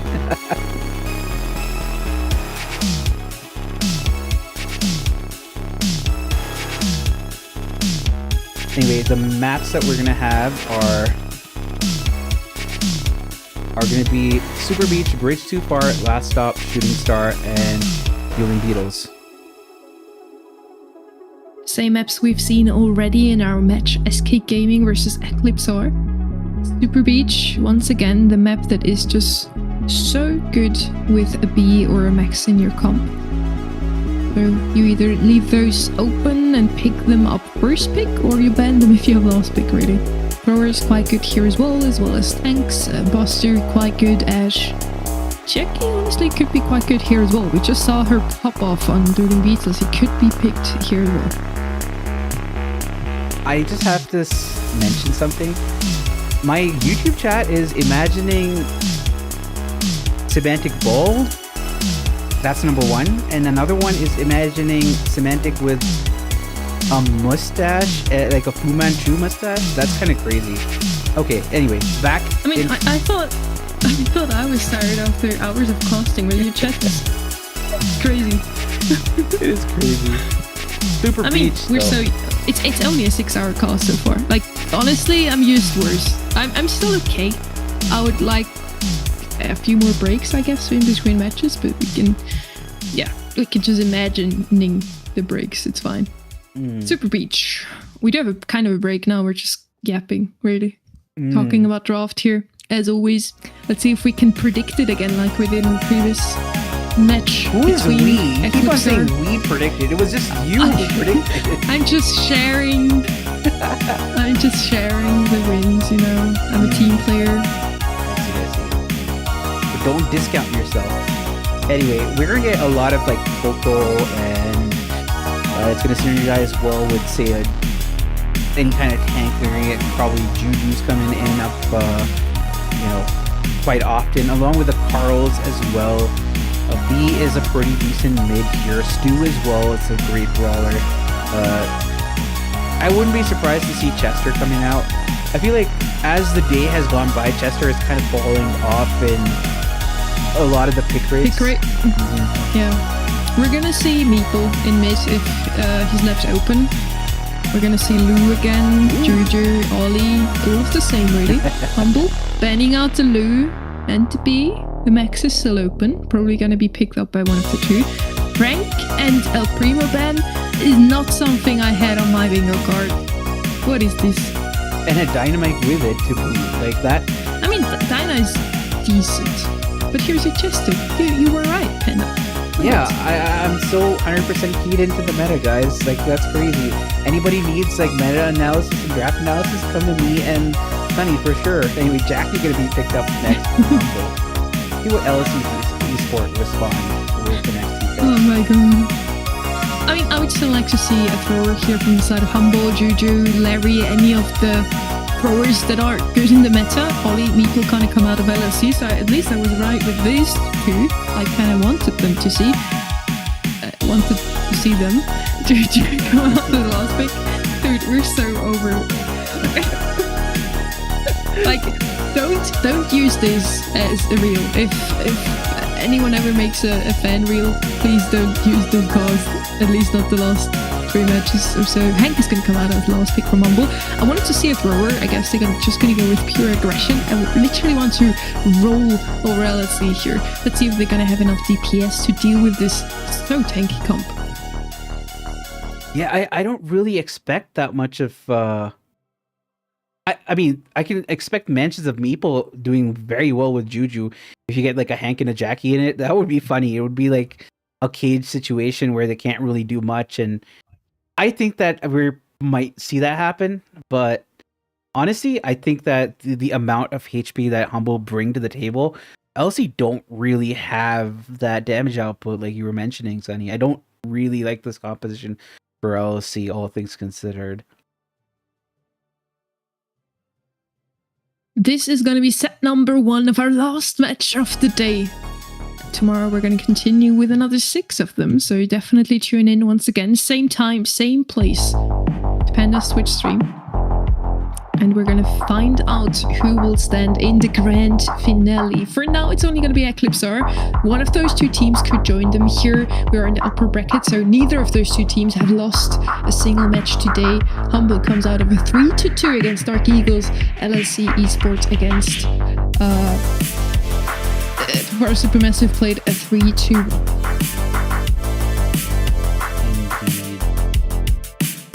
I think they might be in game. I'm not 100% sure, but once we get in there, guys, I think it's gonna be great. I can't think, Sunny. They confirmed that they didn't have any spectator issues before in the match SK versus Eclipsar, so we had that match pretty in normal spectator mode. I assume they didn't ask any of those players for their stream because everything was fixed, and now it might not be fixed again. Oh, we just want to watch some Brawl Stars, and we do have a stream set up here. Thank you, Zero. Thank you so much. You can watch the game. It's still 0-0 with 44 seconds left on the clock, so I guess we didn't miss out on too much, Panda. Yeah. That's a chance for Bosto with a hypercharge already. That is certainly going to be a goal. 36 seconds before the end, Humble scores.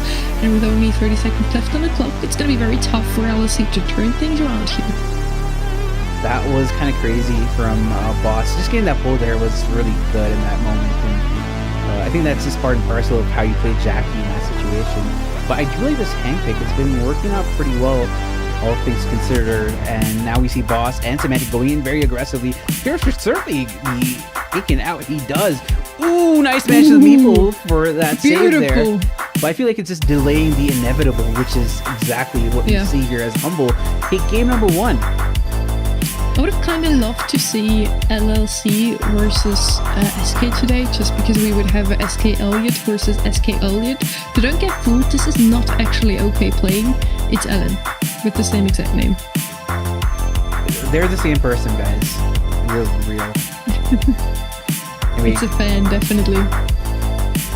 Semantic being just so oppressive with his Hank, putting in so much aggression again and again, using his shields to push up the map and then just push back that 2-2 completely. They don't need a thrower in their comp if they can just play Hank. That was such a good ollie play. He jumped over, managed to hypnotize all 3 to clear the ball, but unfortunately they weren't able to capitalize as Big Hank was able to completely shut them down. And that is goal number 1 for Humble and not Eclipsar. LSC have their work cut out for them. Boss now swapped sides on the left-hand side against the Juju. Does manage to pull him in. Does fall in the end, so that could be a counter-attack now from the blue team here. Pass onto Ramika. He can't score though. It's only a Chester in the way, but it's already enough DPS for them to keep control. Good manage to the Meeple to keep him there, and now Semantic's gonna go in aggressively. Gets a kill onto Elliot as well, but on the other side we see Ramika surely gonna be taken out. Nope, he just gets bullied back. So still a little bit of breathing room for Humble here as they've cornered the ball, and using the SK strategy as an ex-SK member is on the Humble squad, Semantic. Very true. Boss and Luki now both with hypercharge ready. That almost was a score. He tried to walk it in, but just too much DPS up against him and too little DPS on the side of LLC to deal with this HP tanky comp from the side of Humble.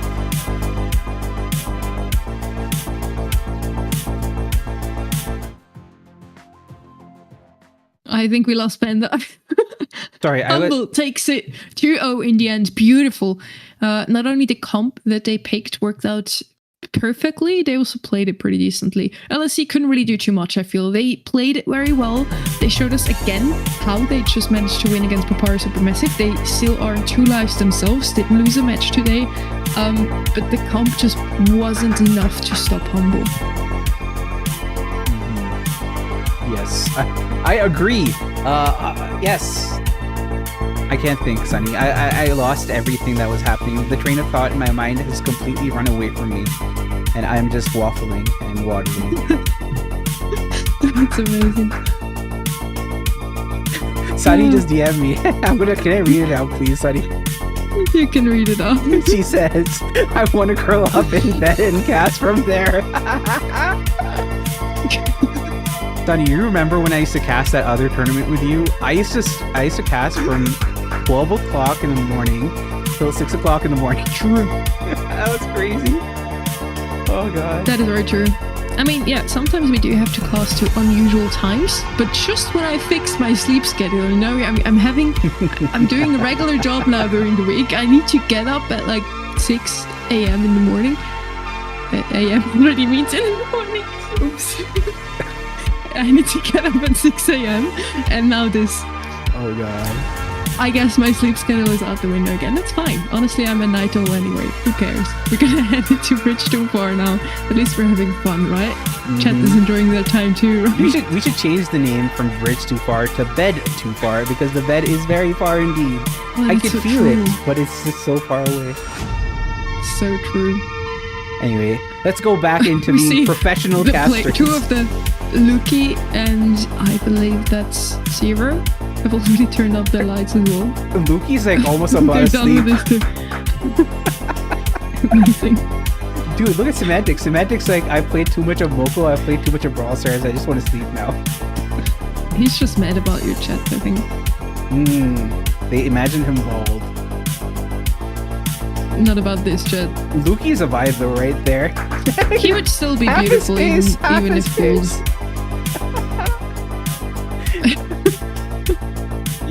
Luke is not having it. But yes, heading into the draft now. Set number 2. Can Humble extend their lead in a 2-0 fashion? Or is it going to be LLC prolonging? They already won against Papara Supermassive in a very surprising match. Can they surprise us once again? And again, Humble didn't look too convincing against Dark Eagles today. They did get taken all the way to set 5, winning it in a 3-2 in the end. Mm-hmm. But are they back to their old strength now against LLC? I do like the Piper. I like the Melody even more though. I'm not sure about the bow. I've seen bow being used a lot in scrims. We haven't seen it as much here, but it's been a prevalent pick in the scrims. So I think we should expect it occasionally from time to time. Bell's going to be picked up from LSE Sport. I like the amount of range that they have on the table here. They have Piper, they have the Bell. Lola gives them a little bit of sustain along with a lot of damage output in the mid. But here, one of the biggest issues that I see with this LSE Sports side is that none of the brawlers that they've selected so far have any guaranteed damage on the objective. Whereas if you look at Humble, they have damage from Melody and they have damage from the Grom as well. But I feel like I like Humble's composition a little bit more in terms of getting to the objective to be able to do damage to it. I think I would have preferred something other than the Lola as well, for the same reasons. Maybe Colt, maybe Colette, just there's something to really get that damage in. Or, on the other side, maybe Cordelis or Charlie to shut down that Melody. It's just gonna wreak havoc. And with the Lola, you have something in your hands with a lot of DPS to get rid of her. You need to be in the right position to do so. For now, we have Belle against Melody, not the worst of matchups as long as Melody doesn't get super, Belle outranges her, and Remika can win this matchup. Bridge Too Far really just forces those 1v1s. Yeah, that is certainly a thing here. Ooh, nice kill onto Ope on this right-hand side. Semantic getting the better of him there. With Zero trying to find his mark onto the Grom, but the Grom is just happy enough to pepper the safe, and that is why I said Grom is great, because you're going to be able to do damage to the objective quite easily, but it's going to be harder to dodge those Grom shots if you're in the middle here. So Zero is having a difficult go at it against the opposition that he's facing. On the left-hand side, we see Boss going up against Ramika, and I think that Boss is going to get the better of Ramika in that interaction and should be able to get onto the objective as well. With Luki getting the kill there, I think Humble should be able to pepper the safe down even more. The bow mine's on that safe. We're gonna get some damage in as soon as LLC walks over them. It's a long-range security that Humble has on their side. Also Melody with the super ready again. She can just go in aggressively. Boss can later on. For now, it's going to be LLC with the possibility to get some save damage here. On the right hand side with Remika with a hypercharge. Piper in mid struggling against Boss. As soon as that Melody had ult, neither the Bell nor the Piper can really do much about him. And yeah, he's just going to go on to save. And that's exactly why I like Melody better than Piper. With that, Humble takes the first game here. And once again, it's a little bit of an outdraft, but LLC could still take it if they only control that Melody. We're going to go to game number 2 of the set here. And I really like the way Humble have been playing this, but they need to shut down this Melody LLC, otherwise they're not going to be able to get back in this one. And Zero has to get the better of Grom, because if he doesn't, it's just a free line of sight for Grom to get the damage on the objective. And so far, he has been failing on that front. And once more, we have huge damage coming in from the Grom gadget, which just puts down 3 projectiles on the safe, and we just see the damage on the LC Esports save just going up, and now it's just down to 73%. Alan on the left hand side does find a takedown onto Boss. He's pushed up now, and he is the first one to do some damage from the side of LSC. We don't see it right now, but the Lola is doing a lot of work there. And they shorten the lead from Humble to 30% here. Boss with a super ready. Still, Ala is doing a phenomenal job against that Melody. The Lola does work out better than we expected. Indeed. Now Boss going up against Elliot on the left-hand side. Gets a kill on an OP. That's going to be huge. Not OP. Alan! Okay, gets a kill on Alan. That's huge. And there's a super onto the safe. That's going to be even more damage on the objective as Zero tries to move up here on the mid. I feel like now we do see a little sign of life coming from LC Esports, as they have finally managed to get into a position where they can fight against this Humble side. Though they are trailing by about 30%. Once again, Boss goes up here. Gets a lot of damage on the objective. Sorry, against the opposition that he was going up against. And now we see Semantic going and getting even more damage on the objective. That's it. That's over. That's going to be set number 1 for Humble. And a friend request for Zero, who was sharing his screen. Lovely to see. Oh, okay. Semantic. Humble. The reason why Semantic is... Wait, for context, the reason why Semantic is doing the thumbs up is that somebody in chat mentioned specifically that if Semantic does read the chat, that he should thumbs up. Mm-hmm. I saw that too. I thought I wouldn't point it out. It's not that interesting, but I guess we talked about it anyways. I'm sorry. Semantic even replied to that guy. Beautiful. We're going to head into set number 3. Can Humble now close it out on a 3-0 after they almost lost in the quarterfinals? Or can LSC still take it to a set 4? Can they still live another day? Even if they lose this one, though, they're still in the lower bracket. We have Totem versus SK Gaming and Papar Supermassive against the loser of this one. So Papar Supermassive could get a rematch against LLC here. Yeah. We're going to go into set number...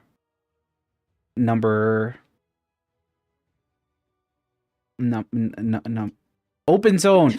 3. 3. Yeah. After 2 goes 3. Oh. You're right, Sunny. Mm-hmm. Are we on open zone? I thought it's supposed to be the same maps. Oh, it's not. Okay, it's open zone. Never mind. What do you mean with open zone? We're on Last Stop, and we're also looking at Last Stop. Oh, okay. I always get confused with the name. Sorry, I always get confused. What are you talking? I get confused with Last Stop and Open Zone for some reason. I have no clue why that happens, but it does happen. The time, like, it's what time is it for you? It's not even late. It's literally just because you casted for that long. It's 1 a.m. for me. It's just it's okay that I'm like a bit giggly, but anyway, we're gonna head into Last Stop here. We saw this map before, and we saw a lot of aggressive plays here. We saw SK Gaming with the Gene mid. On the other side, Eclipse are with Max. We saw that Max worked out better. We saw that Buster is probably the brawler you want to pick up if you need a tank. And I'm sure Humble is going to cook with their draft once again. LLC so far, twice in a row, didn't have the best of drafts. I have my fingers crossed for them that this time around it's just all going to come down to mechanics, or maybe even LLC having the better draft for once. Gene on the side of Humble, you need to pick Max now. That's what I learned in the previous match. Let's go. Ooh. Good job, guys. And now maybe a Buster? Gene and Max on the opposite sides makes sense to me because you don't want the opposing team to have the same sort of stuff that you're bringing to the table, right? Yeah. Ooh, Amber. I like the Amber. It's going to burn down the grass, and I think that... Is that the only reason you run the Amber, or is there also sustain in the mid? It's a lot of area control on the side lanes. Otis does the same though. I talked about it previously when we head into this set. I said Otis doesn't really the best in the meta, but this is his best map. So it makes a lot of sense for me that now we finally see him for the first time today on Last Stop. Stu is going to be the last pick here for Humble. Don't mind that one. Doesn't really have a lot of DPS, but Otis does fulfill that one. So if LSC decides to go with a tank last pick here, Otis could deal with him. So maybe Buster wouldn't actually be a good choice here now. But we'll see. Terra. I like it against the Stu and the Gene, honestly. This time around, LSC actually with a pretty decent draft.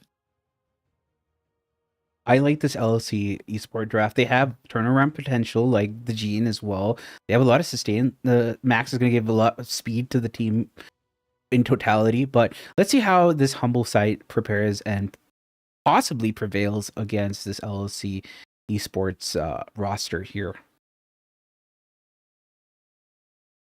It's here on the left-hand side. Let's see if he actually finds Stu on the other side of things. Unfortunately not. They want to have Terra on that Stu and Amber on the Otis. It's going to be the opposite. And with that, Humble wins their lanes pretty early on. And they're not even switching lanes. Zero. That Stu, please. Zero is on the left-hand side trying to jump into the midst here, but is afraid of going up against this Otis here and not really getting the value that they're looking for, as there is a kill onto Ramika. That is going to be huge, as there is a trade as well. Zero gets taken out, but so does Luki. And it is a 5-2 gem game here, favoring Humble Esports.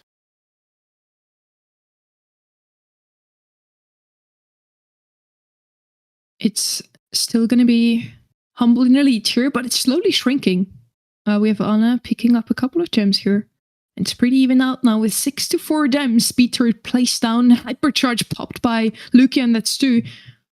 And Anna doesn't look too healthy anymore. Falls in the end, and 7 gems go to the direction to the name of Humble.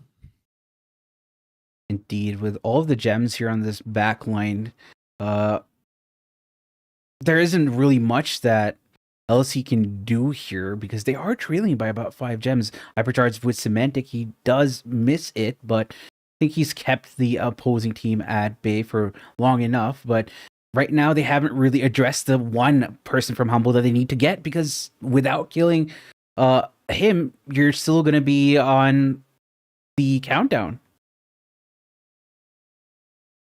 Match over, and Humble not only takes this first round, but also takes the match point. They could close this one out in a very quick 3-0 fashion, contrarily to how their quarterfinal went, almost losing to Dark Eagles in a 3-2 fashion. LSC looked pretty strong today, but can't hold the candle to Humble just yet.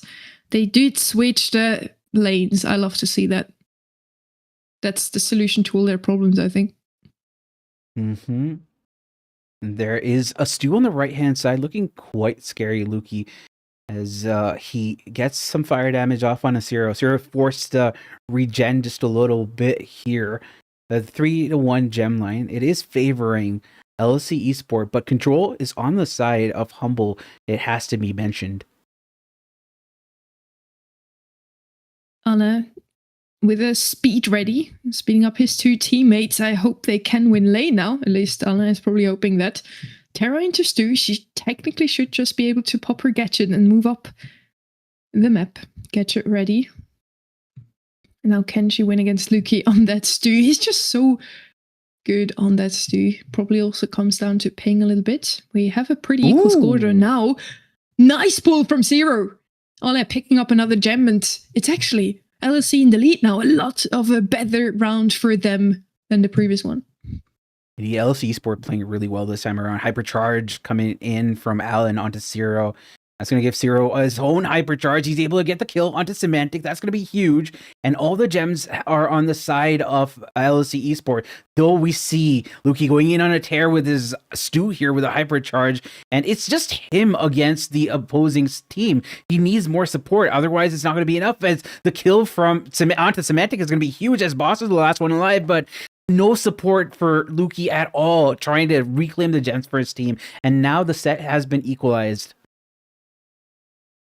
We're still going to watch some more of LLC. It's lovely to see that they can indeed adapt. And as I said, just put the Terra on the Stu, the Ember on the Otis, and you can actually win this one. Now it's going to be a poker day again. Stick with the same lanes. Did Humble switch the lanes is the question now. They actually didn't. So in theory, they should be winning those lanes again, but Boss helping his Stu quite heftily. They do take out the Terror quite early. Ember gets taken care of as well. Harlem falls, and with that, Humble completely team-wiped their opponents. Indeed, on the right-hand side, it is Luki going up against Zero once more. And trying not to feed too much. He doesn't want to feed the G and the Super just yet. But the sad fact here is that they are down 4 gems.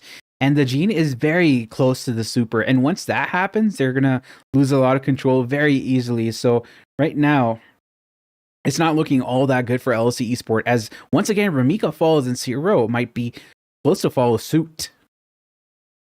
Humble did lose their groove for a little bit in that round number 2. But now they're stronger than ever. It really looks like they're not giving LSC any room to breathe. Hypercharge from Stu is popped. He does evade the Terror pull. Does he survive that one and take her out? Just not possible for LSC to come back from this one. Countdown already, 12 seconds left on the clock now for LSC to still live to see another day. But it's probably going to be SK Gaming taking this one. 3-0 overall. A stomp. Humble. My God, Humble, congratulations to them. They move on into the grand finals where they have to face up against Eclipse. Or both of those teams unbeaten so far today. So definitely congrats to Humble. For LC, it's still not over yet. They can still play tomorrow in the lower bracket. But we're all just looking forward to that final. Eclipse versus Humble. And then the winner of that is going to face off against the lower bracket finals as well. So still a lot of matches coming up tomorrow. 6 matches in total. Definitely stay tuned for that.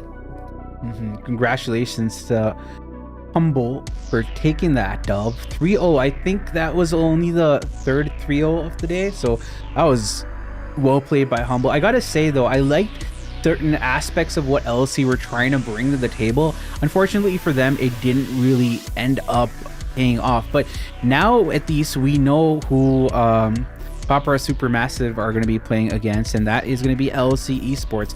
Eclipse are going to go up against Humble in the upper bracket finals. But for tomorrow, we have our first few matches already online. I think we're just going to get you the feed, and we'll get you what the agenda is going to be for tomorrow. And here's the bracket. So if you're going through the bracket, we had SK Gaming versus Reverso, which is the first game, which Reverso actually forced SK Gaming set number 5, I believe, and SK took the dub there. Then we had Eclipsar versus Totem, where Eclipsar got the better of Reply Totem. Then Supermassive versus LC, where LC actually took the dub.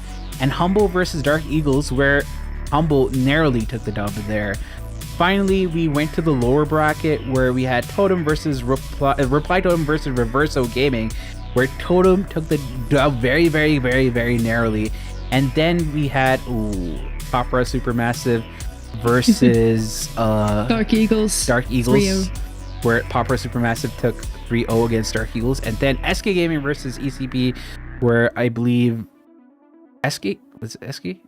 No, it was ECP who took Eclipse are to the dub Eclipse there. versus Humble are standing in the finals overall. So it was very interesting to see. We had Reverso Gaming taking SK all the way to the very last set, then losing in the lower bracket to Totem. We had Dark Eagles taking Humble all the way to the very last set, then losing also in the lower bracket round number 1 to Papar Supermassive. Now LSC, another one of those teams that caused a bit of an upset, winning against Papar Supermassive, loses 3-0 to Humble.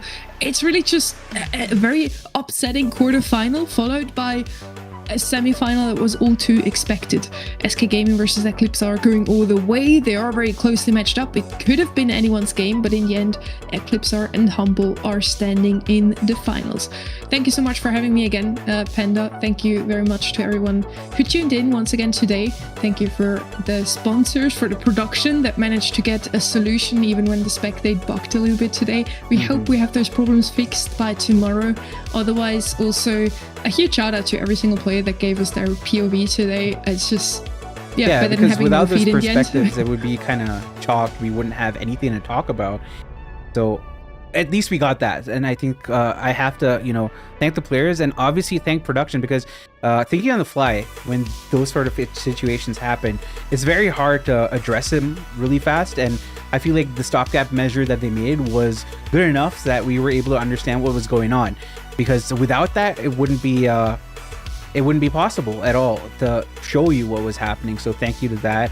Thank you to the production team, and thank you to Supercell for allowing us to put on such an event, and obviously our sponsor Smilky, because without you guys, we wouldn't have the protein to not have our brains fried and all that stuff.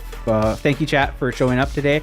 We've had a long stream of about 6 hours, and I appreciate all of you guys being here for however long you've been here today. Once again, thank you to Sunny. Make sure to use code SUN in the Brawl Stars shop or any Supercell shop, or code PAN, depending on who you like more.